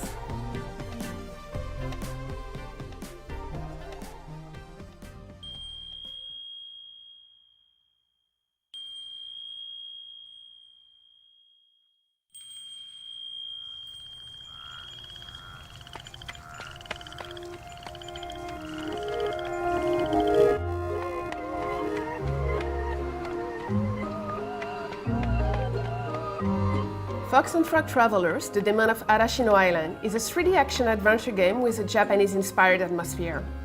You will play as Fox, a girl who finds herself on Arashino Island and starts traveling with Frog. Torii Gates, whose tall lantern and neon gives light and color to the island. But something is lurking in the shadows, inching even closer.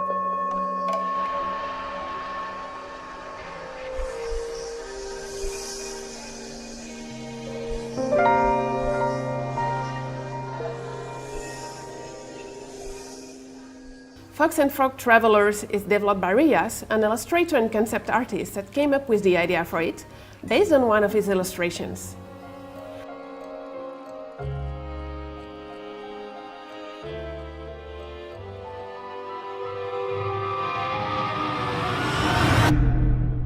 Fox and Frog Long Journey Through the Night is planned for release in a few years.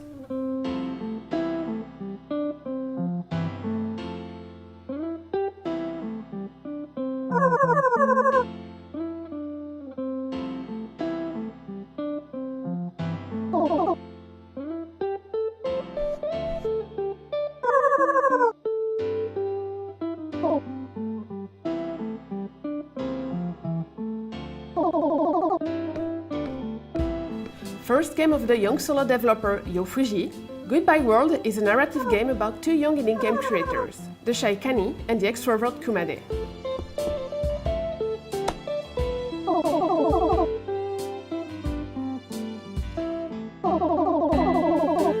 Mixing influences from comics like Ghost World and games like The Beginner's Guide or Mother 3, Goodbye World is a tale about the passion and struggles that comes with game creation. Through 13 chapters of the story, rendered in beautiful pixel art in a resolution close to the Super NES and Game Boy Advance.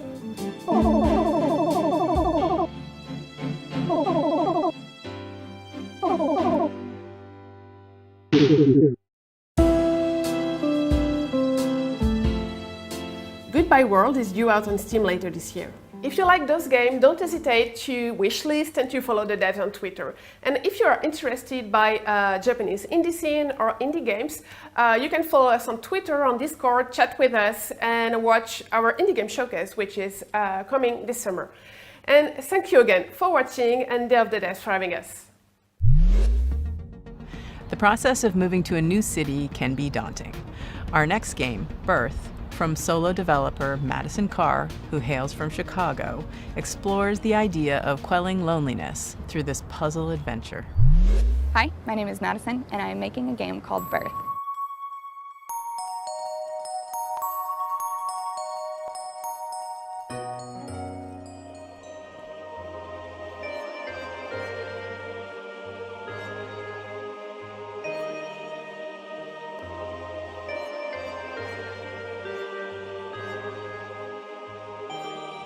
Birth is a point-and-click puzzle game about living alone in a large city.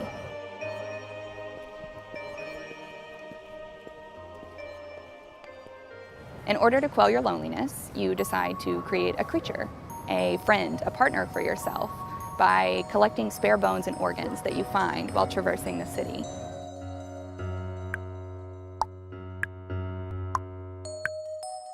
You will explore libraries and post offices and museums and cafes and apartments that don't belong to you.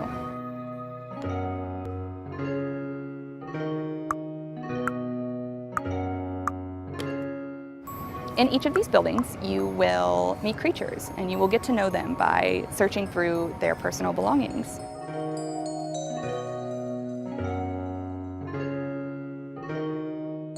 Their laptops and phones, their cabinets and their notebooks.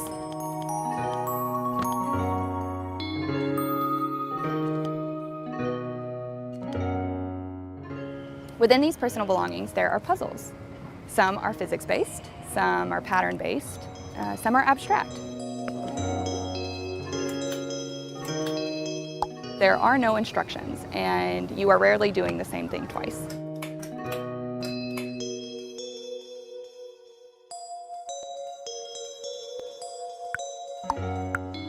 Alongside the main game, there are optional hidden tokens that you can find to unlock secret buildings and treasures.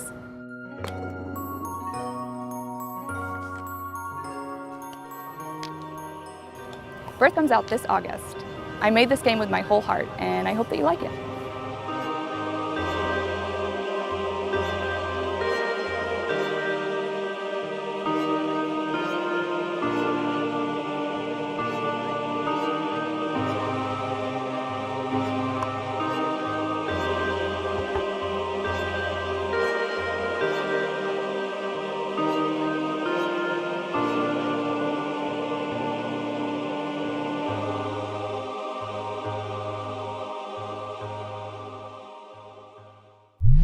In our next title, How to Say Goodbye, you play as the ghost of a person who's recently died and is embarking on the journey of accepting their own death. The mechanics underscore the message that there's always a way through grief. You may get stuck, but you can always stop, reevaluate, and keep moving. It's all just part of the puzzle. Hi, I'm Florian, co-author of the upcoming narrative puzzle game, How to Say Goodbye.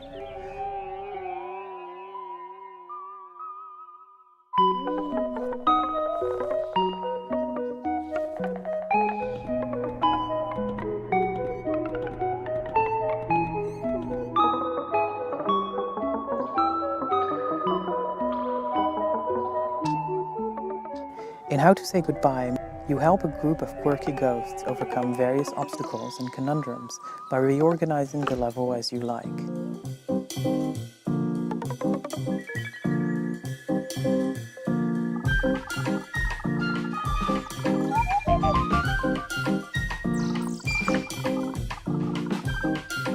Moving one tile will also push the surrounding tiles.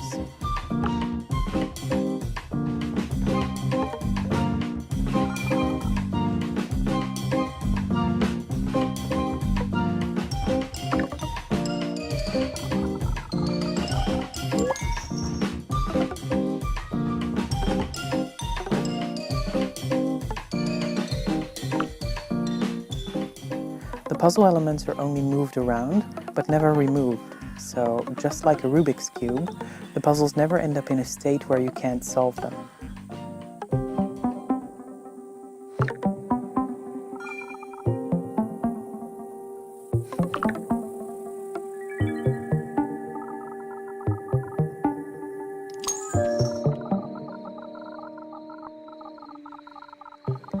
Follow various characters looking to discover why they are still here and how to move on while trying to escape the grasp of an evil wizard who doesn't know how to let go.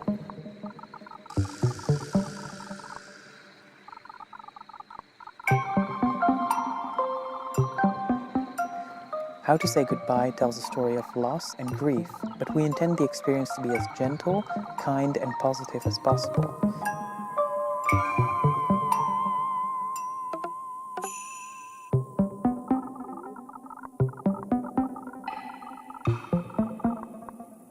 If this sounds like something that you would be interested in, please wishlist the game. It would mean a lot to us. Thank you.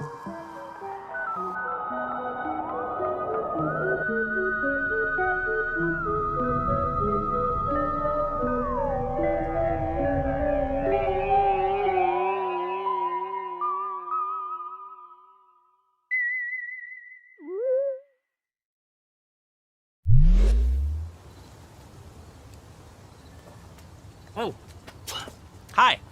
Well, wasn't that a great show and a great cake, and it's all gone, and so now we have to say goodbye.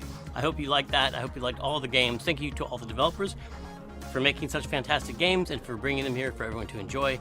Special thanks to all of our generous sponsors. You've always been there for us, and we could not do this without you. PlayStation, Idea Xbox, Nintendo, Steam, Epic Games Store. Y'all are awesome. Thank you.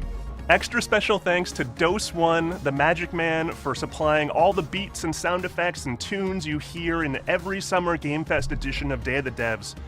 We couldn't have done any of this without you, or at least it'd be really quiet and kind of suck. We're not done with the Day of the Devs 10th anniversary just yet. If you go to dayofthedevs.com and sign up for our newsletter, you will be amongst the first to hear about all the excitement that's to come this year. Other than that, thank you so much to everybody who watched, and we'll see you next year. Bye. We'll see you next time. Aha! You thought it was over, but it is actually not. Day of the Devs continues with a special after-party performance by the one and only Peter Berkman of Anamanaguchi fame. He's debuting new music from a game you've probably never heard of. It's called Little Nemo and the Guardians of Slumberland. And the reason you haven't heard of it is because it's debuting on Kickstarter at this very freaking moment. Enjoy. See you later. Thanks for tuning in to Day of the Devs Summer Game Fest Edition. Bye.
You goons listen, and you listen good. I don't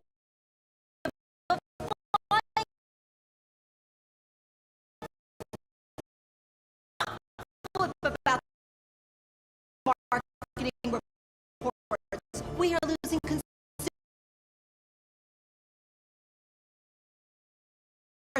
attention. They are to everything we can on that front. the hell you have, Zane. The hell you have. What you've done are worldwide exclusives, fancy trends, live events, and some dipshit narrative garbage that didn't go anywhere. Melissa, data. The data is clear. The industry analytics point to fragmented attention in every consumer-focused vector but one. And that is? The countdowns. Those ridiculous 30-minute celebrity-soaked attention grab countdowns before a company's actual presentation actually starts, They are big, dumb, wasteful, and they work! She's right. I want to let. Of course I'm fucking right! So this year, I where's the questions for the class that you feel so Okay, so what do we have to say? We need some linguistic computing advantage. I'm saying we want to know. If design develops through which a virtual host. Margaret?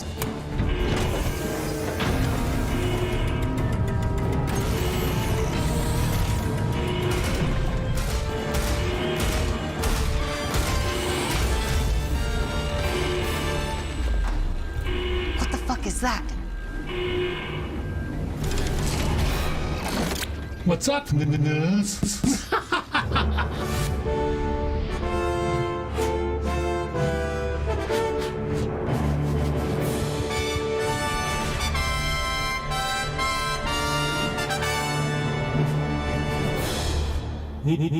分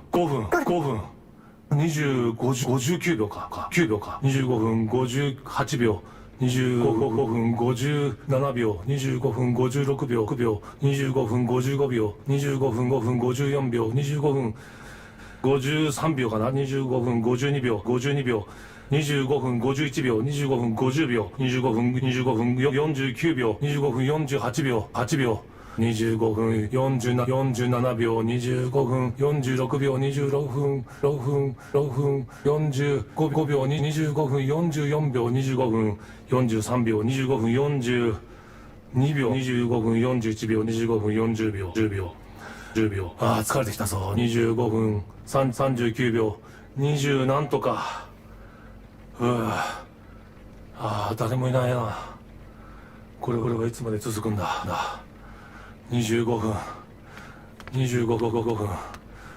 I noticed you stopped counting the numbers. 実は僕ね 20 whatever is not a number, my guy.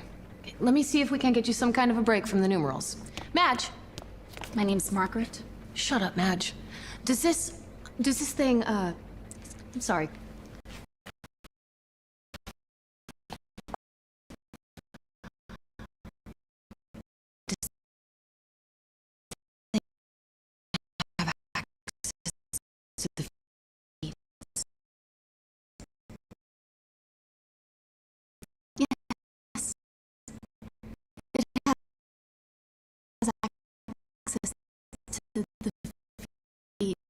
All feeds, every the feed on the planet, even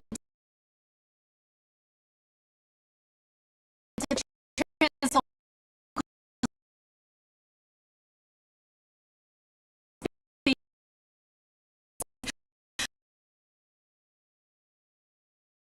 with a little extra juice.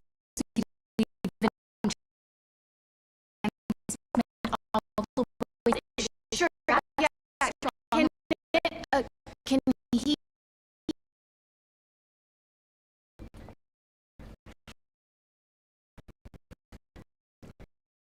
Can he do trailers?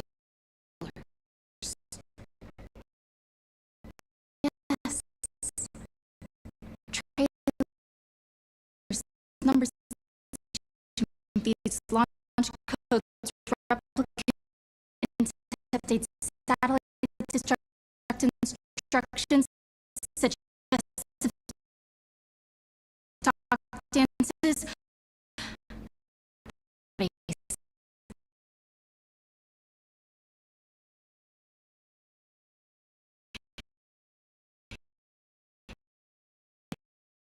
Also,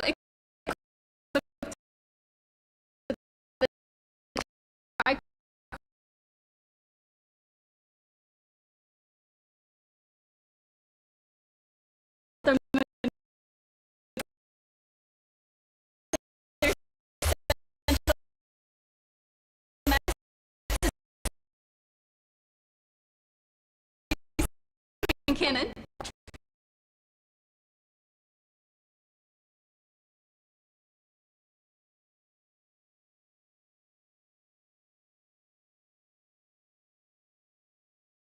stuff. Give me the button. Okay, yeah.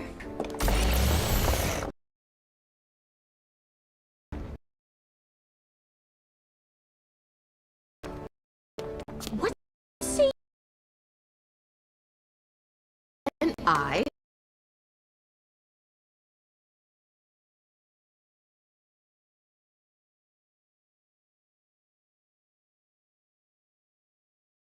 The marketing into the Devolver Digital Marketing Countdown to Marketing and give the fine audience at home something to throw money at their screens for. ちょっと何てかわかんないな。画面に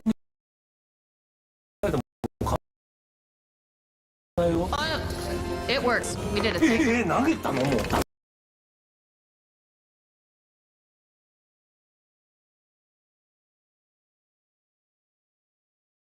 Trailer. プロセス中。 $89.75 billion to Hawk Ava game. プロセス中。プロセス中。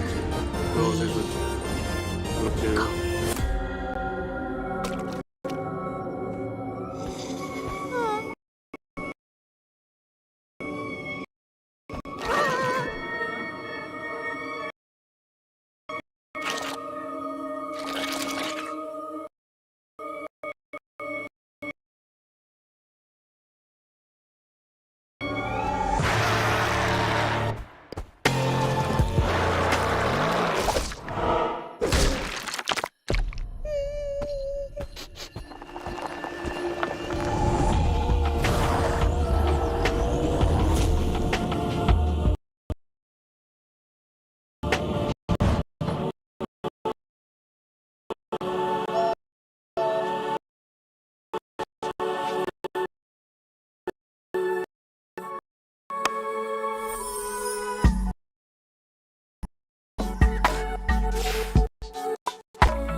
No, we didn't make that. Massive monster. Yeah. People are gonna be obsessed when it drops. 待って、君たちゲームじゃなくてさ、ビデオだけ作ってる。 Well, no, not just the videos. We're the publisher. The games, that's important stuff, you know. Basically, the, F-time, energy that goes in. I think a humanitarian service, like FEMA or CROP. Shame for wild stuff. Tastes like baby food. Have you guys seen the numbers? Hold up! What do you know? The numbers keep going like this, I'm gonna buy a house. What's going on? Is it working? Or like nothing. What you've seen. Something's so. Whoa, whoa, just take a breath, make some sense. What I'm saying is that it doesn't make sense. It makes sense. According to the tracking, we just. You're fucking with the numbers. なんかざわついてるけど。 No one's fucking with anything. We just rolled a shit. What the holy going on with these numbers? ざわついてるけど、そのデータ、ちょっと僕にもください。 What's it all shriveled up and computers going nuts like beep boop boop boop beep boop. 懐かしいね。データ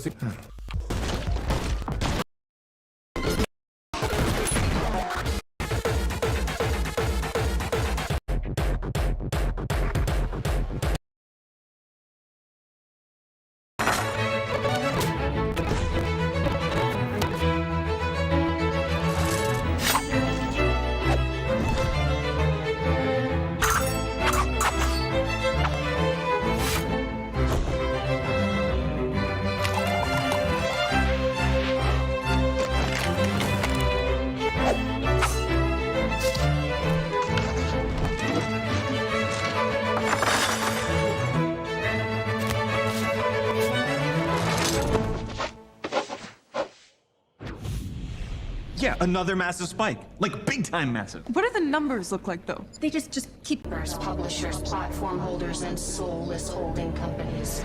Everyone buying, merging with and acquiring everyone else until the only fucking thing left anymore is one giant, thick, throbbing Tetra Ultrameta Omni company eating up everything in its way! It can't be bargained with. It can't be reasoned with. It doesn't feel pity or remorse or fear, and it absolutely will not stop ever until everything is one thing, and that one thing is everything. And that thing is us? Oh God! Oh Jesus Christ! So 2 moon houses? You're not getting it, Zane. Imagine all platforms, all iconic characters, all methods of monetization, all hotballed up into one monopolistic orgy of interactive video entertainment. Imagine streaming your favorite prequel as a service on your virtual phone while you're sitting on a toilet in a metaverse Taco Bell while you have Sonic the Hedgehog in a committed, non-monogamous relationship with that huge lady from Resident Evil, and They could be playing Apex Fort Zone on an Atari Dream Station 64. And it would all be free to play. Or play to earn. 場合によってはペイトゥは How did this happen? It's the mech. It's gotta be. It's the only thing powerful enough to do it. いやいやいや多分うちのスタッフちゃんと送ってるはずですよテレメトリのコーラーは多分ね安全なはずなんだけどな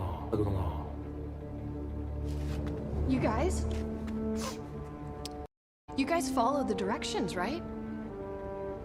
Of course! Well,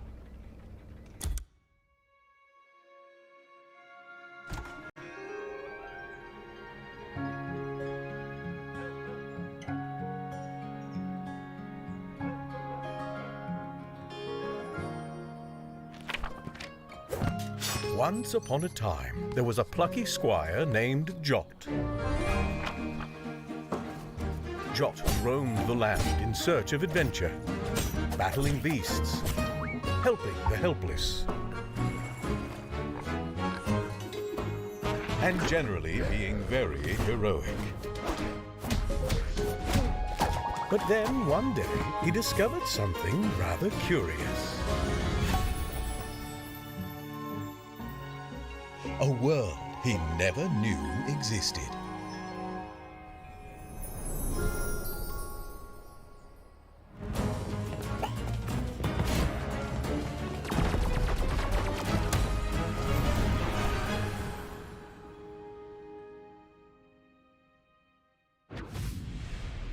Wow, すごいわこれもやばいねこの勇気あるね主人公こっちが来ましたよ現実の世界に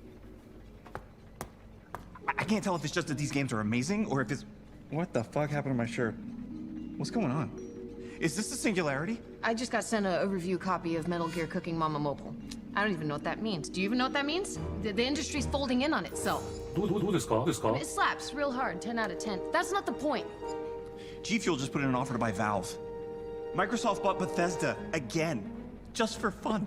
Just what the ever-shitting fuckfire have you assholes done now? Oh, Plucky Squire. We just did the Plucky Squire thing. Yeah, it was legit the sauce. To my robot. What have you done to my goddamn robot? And what's with your shirt? It's the singularity. So what is the problem? The video game singularity. Somehow, this big, dumb, whatever the shit is channeling egregious amounts of hype and marketing power into a single point, and everything is converging on that point right here. So what is the problem? Soon Devolver Digital Inc. will become the sole arbiter of all video games and everything that goes along with it. A lone, single mega platform with total and unstoppable absolute command over everything. So what is the problem?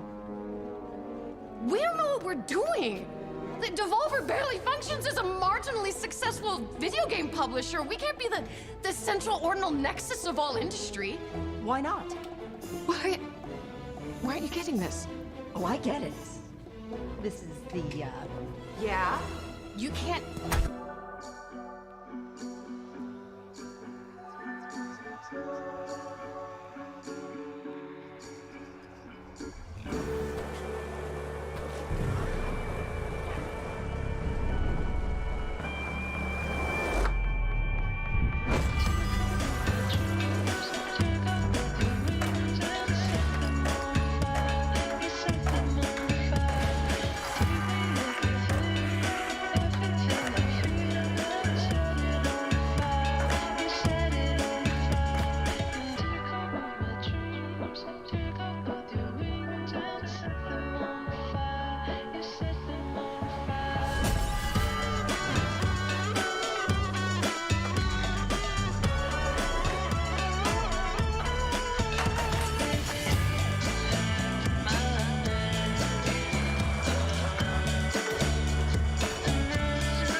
Jesus, Annapurna Interactive just merged with Mountain Dew. Fuck. They're gonna make a soft drink out of Journey. It's not gonna stop. The hype is too great. It's the counting. We made a countdown with nothing at the end just to get viewers and built a machine we don't understand to do the counting down. We were so preoccupied with whether or not we could, we didn't stop to think if we should. We can't stop counting. It can't even stop itself counting. This machine is a mechanized construct of stuff that's complicated. It's off the rails and it's just as stuck as we are. So, no Moonhausen. No. Nothing. First it will be Devolver, then it will be everything. We won't even... What the... Version actualized. It's the mech! The fribbing Goran Sitspit Grotsit son of a smacking Shaz butt! Is it almost time? Are we almost ready? Listen! Listen, you have to listen to me. The only way out of this is to...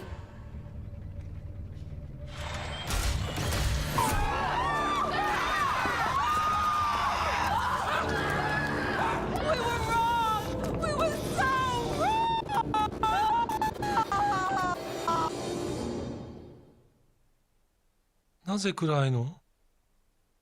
In the beginning, it is always dark.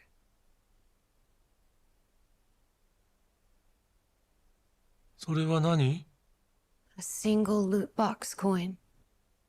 It is all that remains of my vast empire.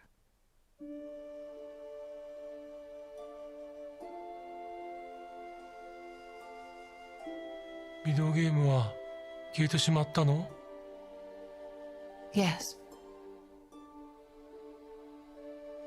じゃあ、すべて無駄だったんだね。No, it hasn't. Video games can arise again. And you. And your dreams and wishes.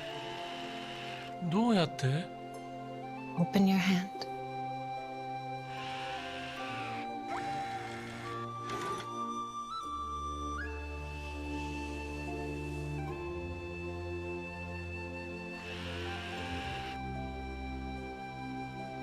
What are you going to wish for?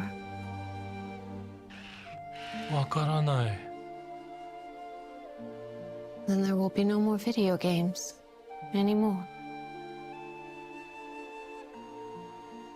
いくつお願いできるの？ As many as you want. And the more wishes you make, the more magnificent video games will become. 本当？ Try it.「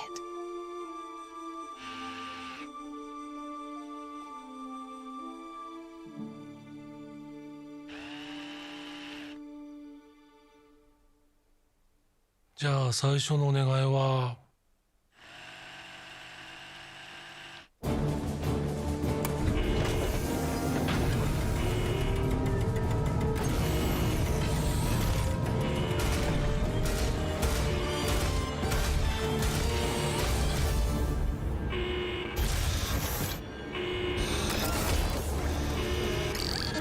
What the shit is it doing? I don't know what's happening. It's out of our control. It's under its own power. We're locked down. This is not in the contract. This is nowhere in the contract.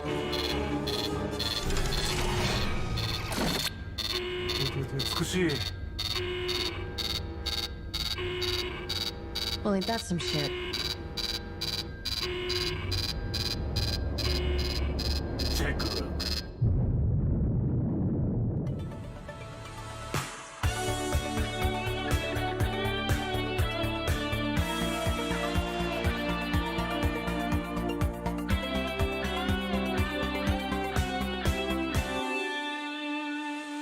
Merging with an infinite totality.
My bad.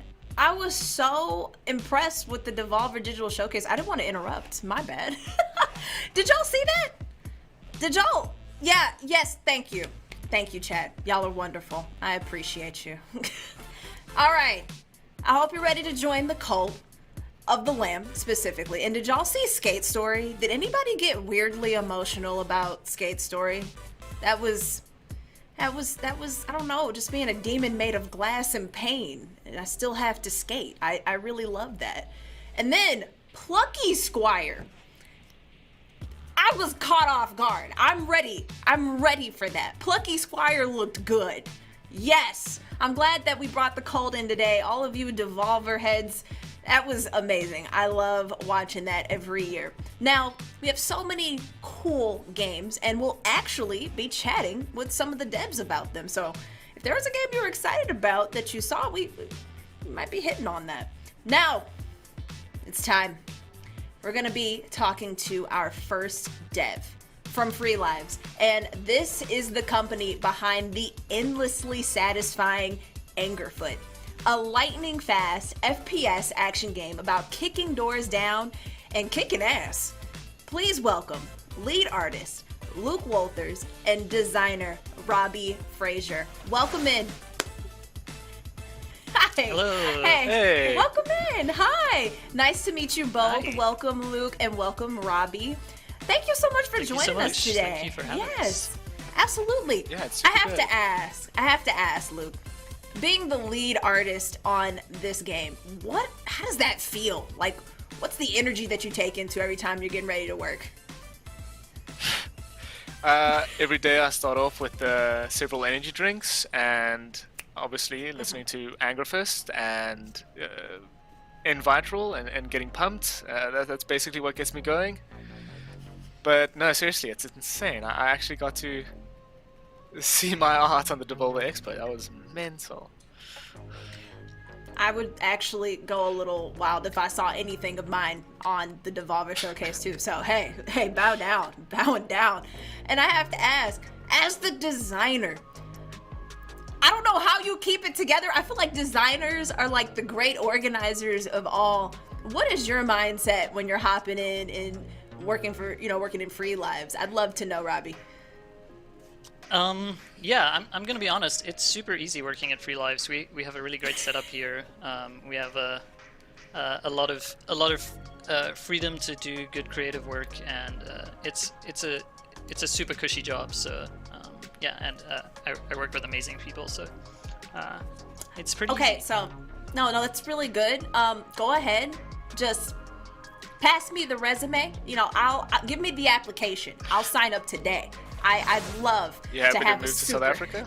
Oh, yes, thank you. I'll go anywhere. I travel. Now, you guys have made something really, really amazing here. Now, we've all seen that moment in a movie where a door gets kicked in. And it's a very satisfying moment to build a game around. So, what inspired y'all to make this? And I'm gonna start with you, Robbie. What was the inspiration behind that? Yeah, I think it really started with the door kicking. Angerfoot is basically door kicking the game.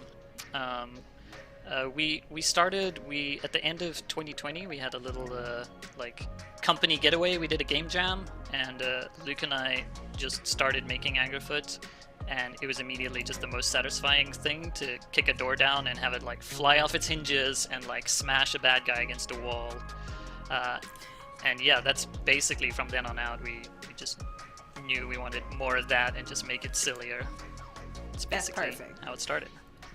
That's great. You started with a good idea and then you just made it better. Yeah, that's novel, innovative. Yeah, there were a lot of bad ideas along the way. Yeah.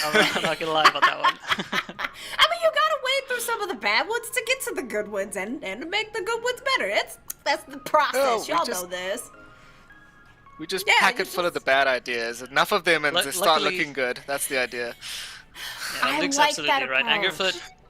Angerfoot is Yeah. absolutely the kind of game where the more bad ideas you can fit in, the better it's gotten. So, we're not afraid of putting the bad ideas in. There you go, everybody. Angerfoot, full of bad ideas. I love the tagline. No, that's perfect. Now, The gameplay feels like an FPS version of Hotline Miami. Now, was that any direct inspiration, or am I just shooting straws here? And I want to ask you No, that, that was Luke. definitely. That was it? That was definitely where we started. We incidentally, our first version of the project was called Hotline Amsterdam, and we kind of thought of the game as this Berlin nightclub fever dream, where you're just going through like kind of shitty apartments that have been refurbished into clubs and kind of. Oh yeah. I love that because you can use my apartment. Yeah, you can, if you need inspiration anytime, come over to my apartment. I think you'd get a lot of material.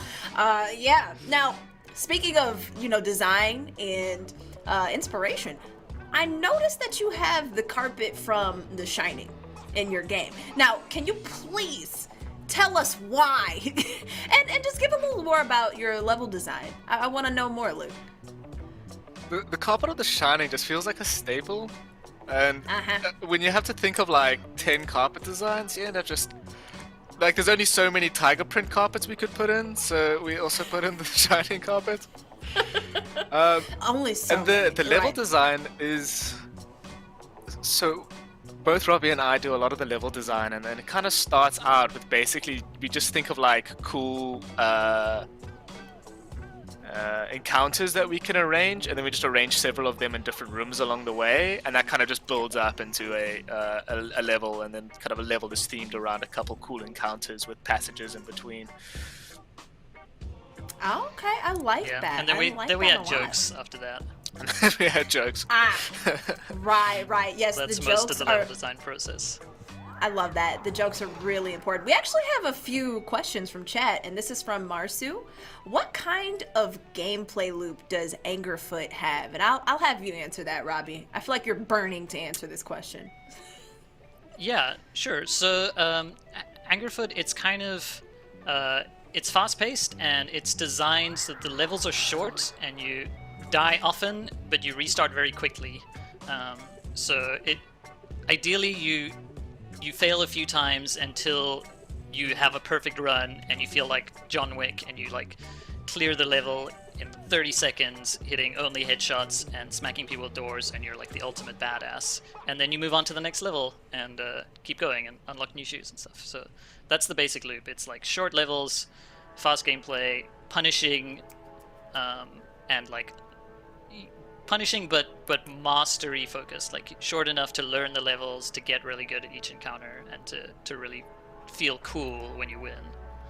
I think this is absolutely the thing I didn't know I needed in my life. Like, I was watching the trailer, I was like, is this a game or is this a movie? I'm like, we're going through this pretty quick. So you're saying I was watching a pro in that moment. Like, that was absolutely pro level. Like, I could be that. Do I have hope? You're just watching our best 10 seconds cut up. It's good. Fake it till you make it. It's a good 10 seconds, and it's purely no cuts. It was one run. One run.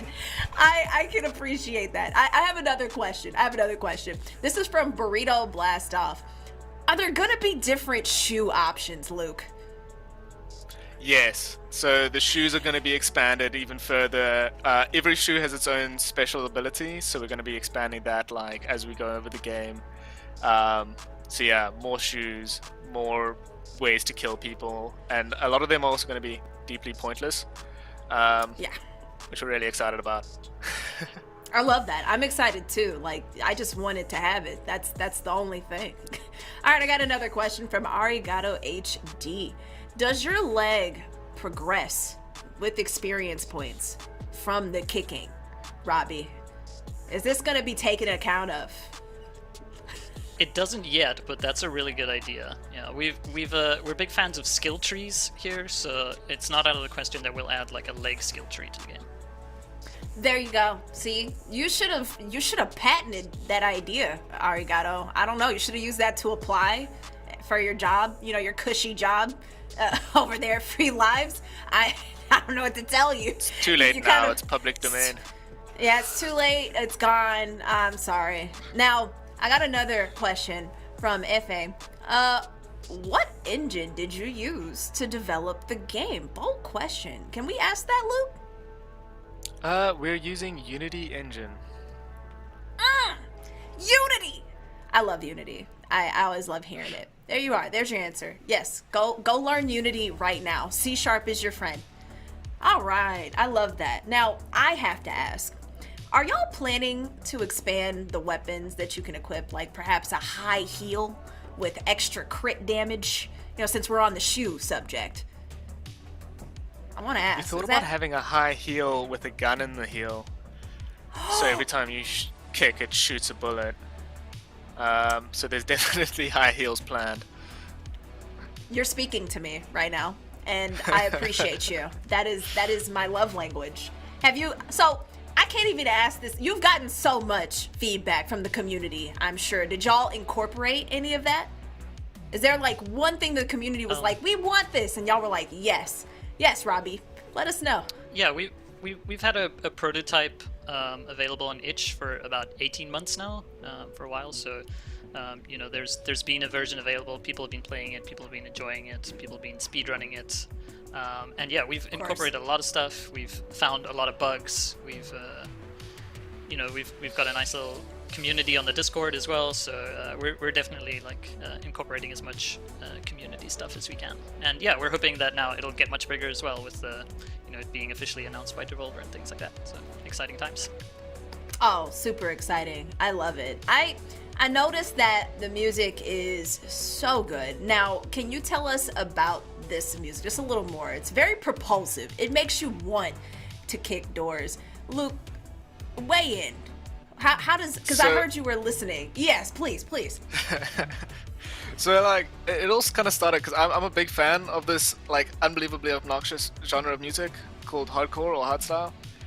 And there's this one song called Necroslave, and it's got this kind of like weird moment where it kind of sounds like it's coming from another room before it has this like big introduction and where it comes back. So I really wanted to shape the music around this, and I'm lucky that I work with a guy, our music and sound designer, Jason Sutherland, and he did such an excellent job realizing that, and he's taken it in his own like style and way, and I think he's made the coolest music ever, and I couldn't have hoped for a better sound for the game. That's beautiful. Don't you love it when a good thing comes together and it all just works? See, this is what happens when the group works on the project and it all comes together. I love to see it. Now, I have to ask, have you guys actually tried to kick some doors? Have you, you know, used the law of your foot on a door in the office? I don't think we're allowed to kick down the office doors, but it's not even for production, not even a test, not even a we've reference. We've pitched it to Devolver to see if we can get like a PAX booth with like 100 doors for people to smash down. You know, we'll see if they can do that. Nice. So you're saying that it's in the works. There may be a future where y'all practice kicking doors to develop games. That's beautiful. I love that. Hey, get into game development, everybody. Hop in. It does look like it would be really hard to do. So y'all, without kicking any doors, you've done it so well already. I'm very impressed. Now, are there any plans to bring the game to consoles? And I'm gonna ask you that one, Robbie. Or no formal plans, but it's definitely something we have on our radar. So the current Steam demo that's just dropped as of like 10 minutes ago has full controller support. The game is like very playable, and I think it would be a good fit for a lot of consoles. But we're definitely at the moment just kind of focusing on PC first. But you know, it's not out of the question. It's something we're thinking of. But we're finishing the game before we port it, if that makes sense. That's perfect. Awesome. Hey, I'm not mad at it. I've got my PC, but all of you peeps waiting, we're thinking about you. Hey, can y'all tell us where we can find out more about the game? I'm gonna ask you this, Luke. You can join our Discord at Free Lives. You can also download the game right now on Steam. We've got a short demo, hopefully giving people a taste of the game. And you can also follow us at Free Lives or at Angerfoot Game or Angerfoot Official. Awesome. I love to hear it. If I join... All of those go links ahead. are on... Yeah. all of those links are on angerfoot.com as well. which is live now. Perfect. I love that. Angerfoot.com. If I join the Discord and I don't see a foot kicking a door in emote, I'm gonna be upset, okay? So that better be there before I hop in. Thank you guys so much for coming by. Really enjoyed watching your game and talking about it. We can't wait to see more. Have a good one. Thanks so much All for right, having us. thank you so much for Cheers, having us. Thank you. Bye. Wow, that was awesome. I really enjoyed talking to them. They seem so, for such a cushy job. They did such a great job. You can see the passion. I have to go kick some doors down now. It has to happen. I love it. Now, it's time. We're gonna chat with another dev from the game that we saw in the Devolver Showcase. Massive Monsters Cult of the Lamb. It's an action roguelike and cult sim that will convince you to join in a heartbeat. Okay? It's also become the most anticipated indie release of the year. Wild. Please welcome the creative director, Julian Wilton. This is gonna be awesome. Hey, how's it going? Yo. Hey, Julian, how are you? Hey. Yeah, Chat great. going wild. I'm so glad you're doing. You should feel great. Yeah, everybody was ready to join a call. Yes, That's what we want. Good, because I'm gonna join too. I'm definitely gonna join too. I have some questions to ask you, so everybody doesn't flip out in chat. Yes, the lamb rises. I see y'all. So I have to ask, Julian, how does a team get inspired to develop a game about a cult? Like, how do you pitch that? I don't know. Yeah, I guess we kind of started off with all these other prototypes, and we didn't really originally start with the cult idea, but we kind of had we had little people you have to look after and stuff like that. And we kind of started with this idea of like a bit of a hell or something where you're kind of like punishing followers, but it turned out we really wanted to look after them, but kind of still have that element. So with a cult, you can kind of exploit the followers, but also look after them. So it's best of both worlds. And also, I just kind of love that occultist kind of horror movie stuff. So yeah, I'm into That's it. good. That's nice. So you guys started off sour and then you ended up sweet. I understand. Yeah. I understand. That's good.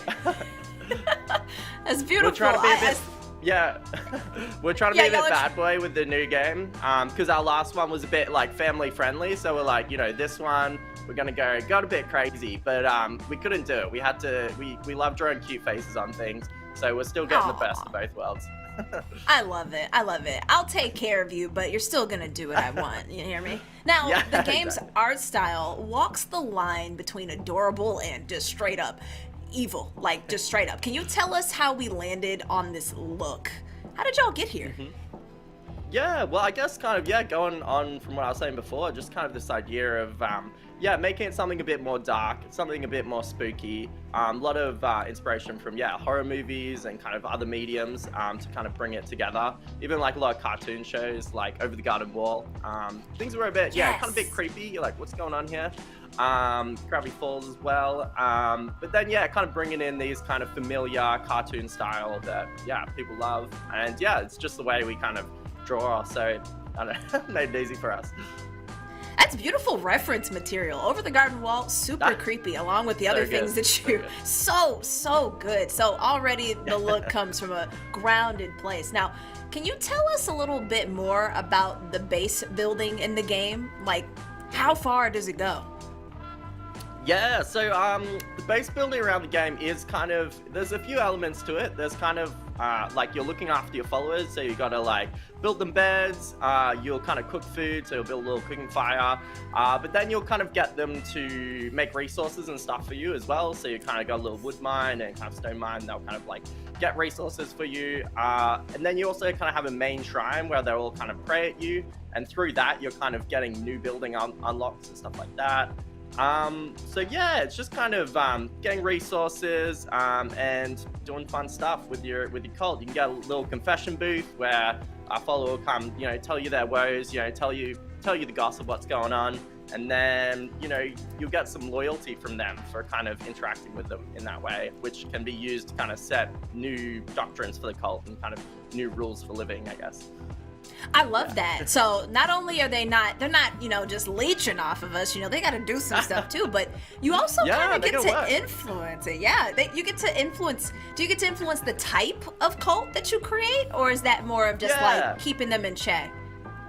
Yeah, so through these doctrine stones, you'll kind of get a choice of 2 options. So you can kind of craft the cult you kind of want to make. So you could make a cult more about kind of that really embraces sacrifice and kind of like, I don't know, death and stuff like that. Or you can get ones that you kind of want old people to kind of live a good and healthy life, and you can like really look after them.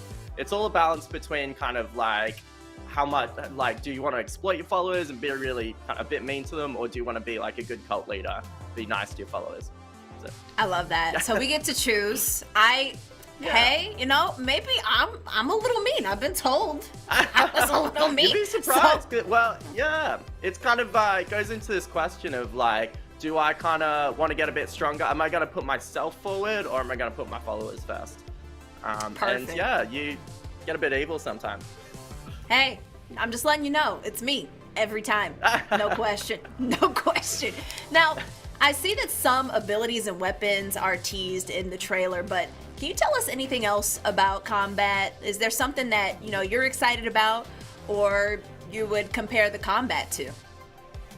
Yeah, I mean, I don't know. In terms of combat, it is kind of, again, like going back to our last games, it's quite accessible and kind of casual, where you can kind of just mash the buttons up a bit and kind of roll around, keep hitting things. So it's nice and accessible for like those gamers that like maybe are kind of a bit newer to the genre. But then also there is a lot more kind of like strat to it if you kind of play with different weapons. So we have like your basic examples like dagger, a bit quicker, you can kind of mash it up. Or you can kind of go your axe, which is a bit slower, so you kind of really need to time your shots a bit more, which is a bit more fulfilling. But yeah, we also have like curses as well, and you kind of unlock those through kind of doing sermons. There's a bunch of like play upgrade tree, so you can kind of pick different curses you get. And it's all kind of like randomized when you go on the run. So the idea is to kind of try and make each run feel a bit different.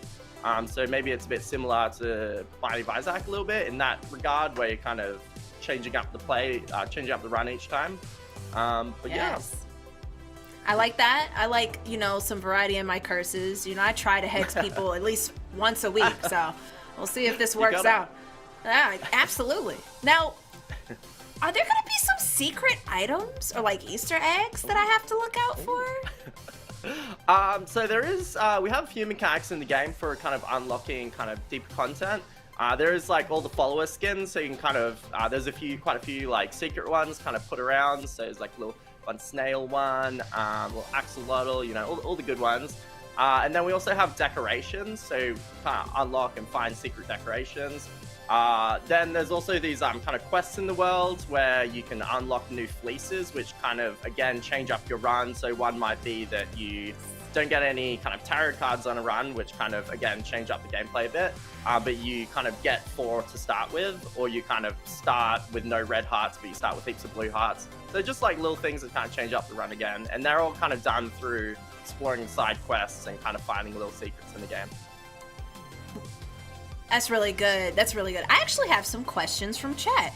One from TJ Choi. Look at that. Look at that. Hey, the community, they leap out whenever they can. So, if multiplayer, how many friends could I convert to my cult?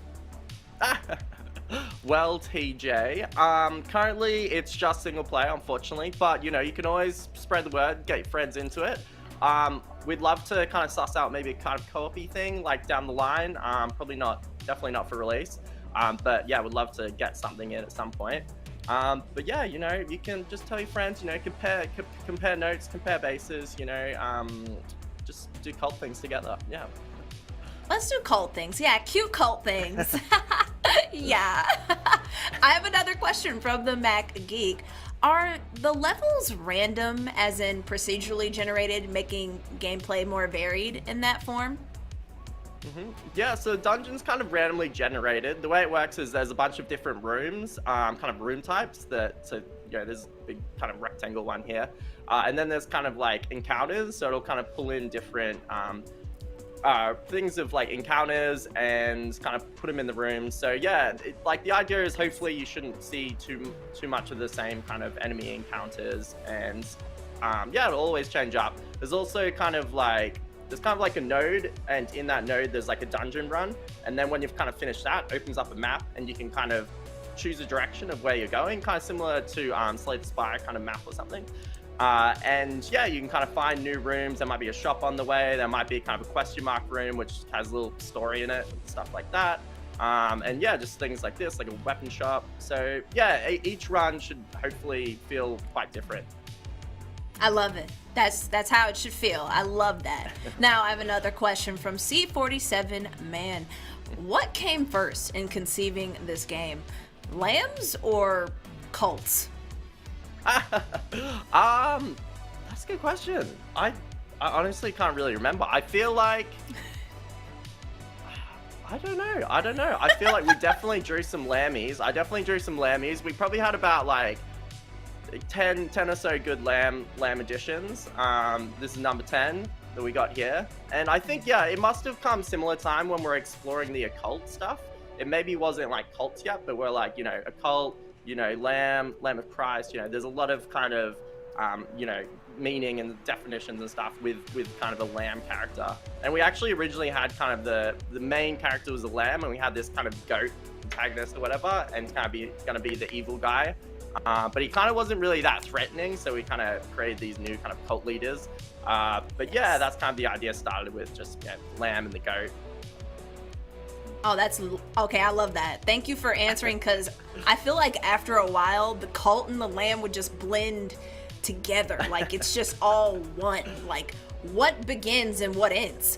It's all lamb cults, guys. Right, exactly. What a question. Now, from Verified Ren Karagani, can't wait. This looks incredible. Will our cult choices lead to different endings? Ooh.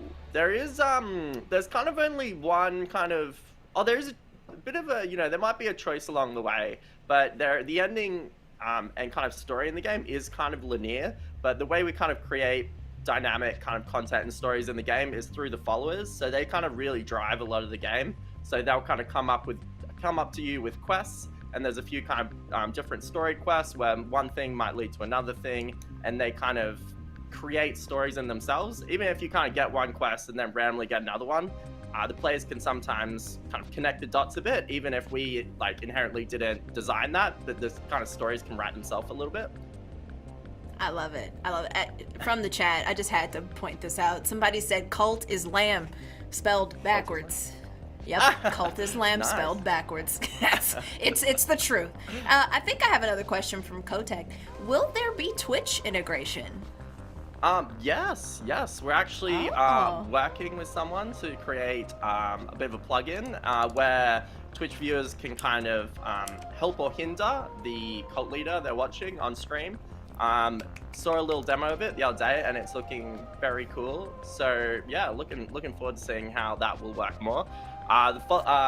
People watching can also kind of design the followers, and then the streamer can kind of pick from those animals when they're indoctrinating a new follower. So yeah, it should be pretty cool. I love that, because that means that I can never turn it on, because they will destroy my cult day one. I'll try, but man, they're gonna make sure I go down. Oh, Twitch chat, nice. Okay, maybe this Twitch chat. Y'all are very nice in this Twitch chat. I love that. And someone else asked, Miskatonic Memorialist, they asked, can we name our cult followers? Yeah. When you so there's a whole indoctrination screen where you name them, you pick the animal form. There's a few different variations on the animal form you can pick.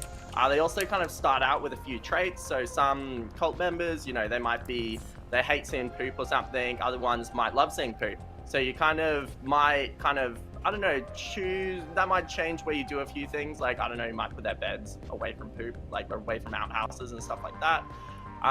Yeah. Excellent. I like that. That's really cool.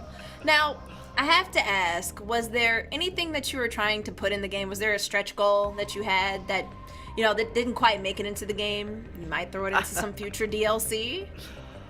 We definitely got some DLC plans. Like, there's a lot that we did want to put in the game. I think a lot of follower stuff. So originally we talked about we really wanted to kind of be able to kind of make a pub or something where you're kind of growing wheat, then you're making some beer or like making wine or something. Then all your followers can get drunk and kind of have a little party. Stuff like that. Just some basic things like a little tailor where you can kind of change their outfits.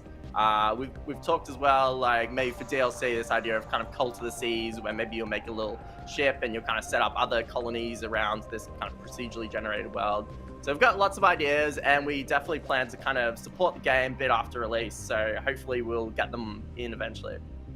That is so exciting. I've gotten so much from this chat with you. I can't wait to hang out with my cult members, judge them, maybe punish them just a little bit, and we'll see how it goes, Let's do it. So, is there more that we can find out about this game? Do you have like a Discord or whatnot? Where can we find more?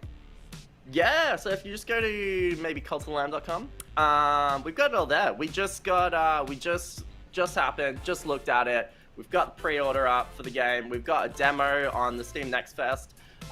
It is quite short. It's a bit of a little snippet, a little preview. You kind of don't really get too into it, but it should give you a little taste for the combat and stuff like that. So yeah, I've got Discord through the website, and yeah, just follow us there. Give us your money, give us your blood, and yeah, thanks. I love it. Hey, if you have questions, and I saw that you guys still had questions in the chat, join that Discord and hop in and be a part of the community. You guys make these games better. I mean, look what you made. Cult of the Lamb. Mwah! Thank you so much, Julian, for coming by and answering all of our questions. What a game. What a game. Hand claps. You had them hyped. Oh, absolutely. Thank you so much. Have a great day and can't wait to see more. You too. Bye. Thank you. Wow. I love it. Everybody's been these devs are just so nice. I love them. They are so informative, so sweet. And they make some really good games, like it's their job or something. Like, what a time. All right, when we come back, I'll be getting a sneak peek at what's happening in downtown LA. So join me then. See you guys.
welcome back. Pretty soon we're gonna be checking out what's going on in downtown LA, but we gotta talk about this cult. Okay, we've slung a lot of words around. You know, we talked about kicking doors in, you know, being fly.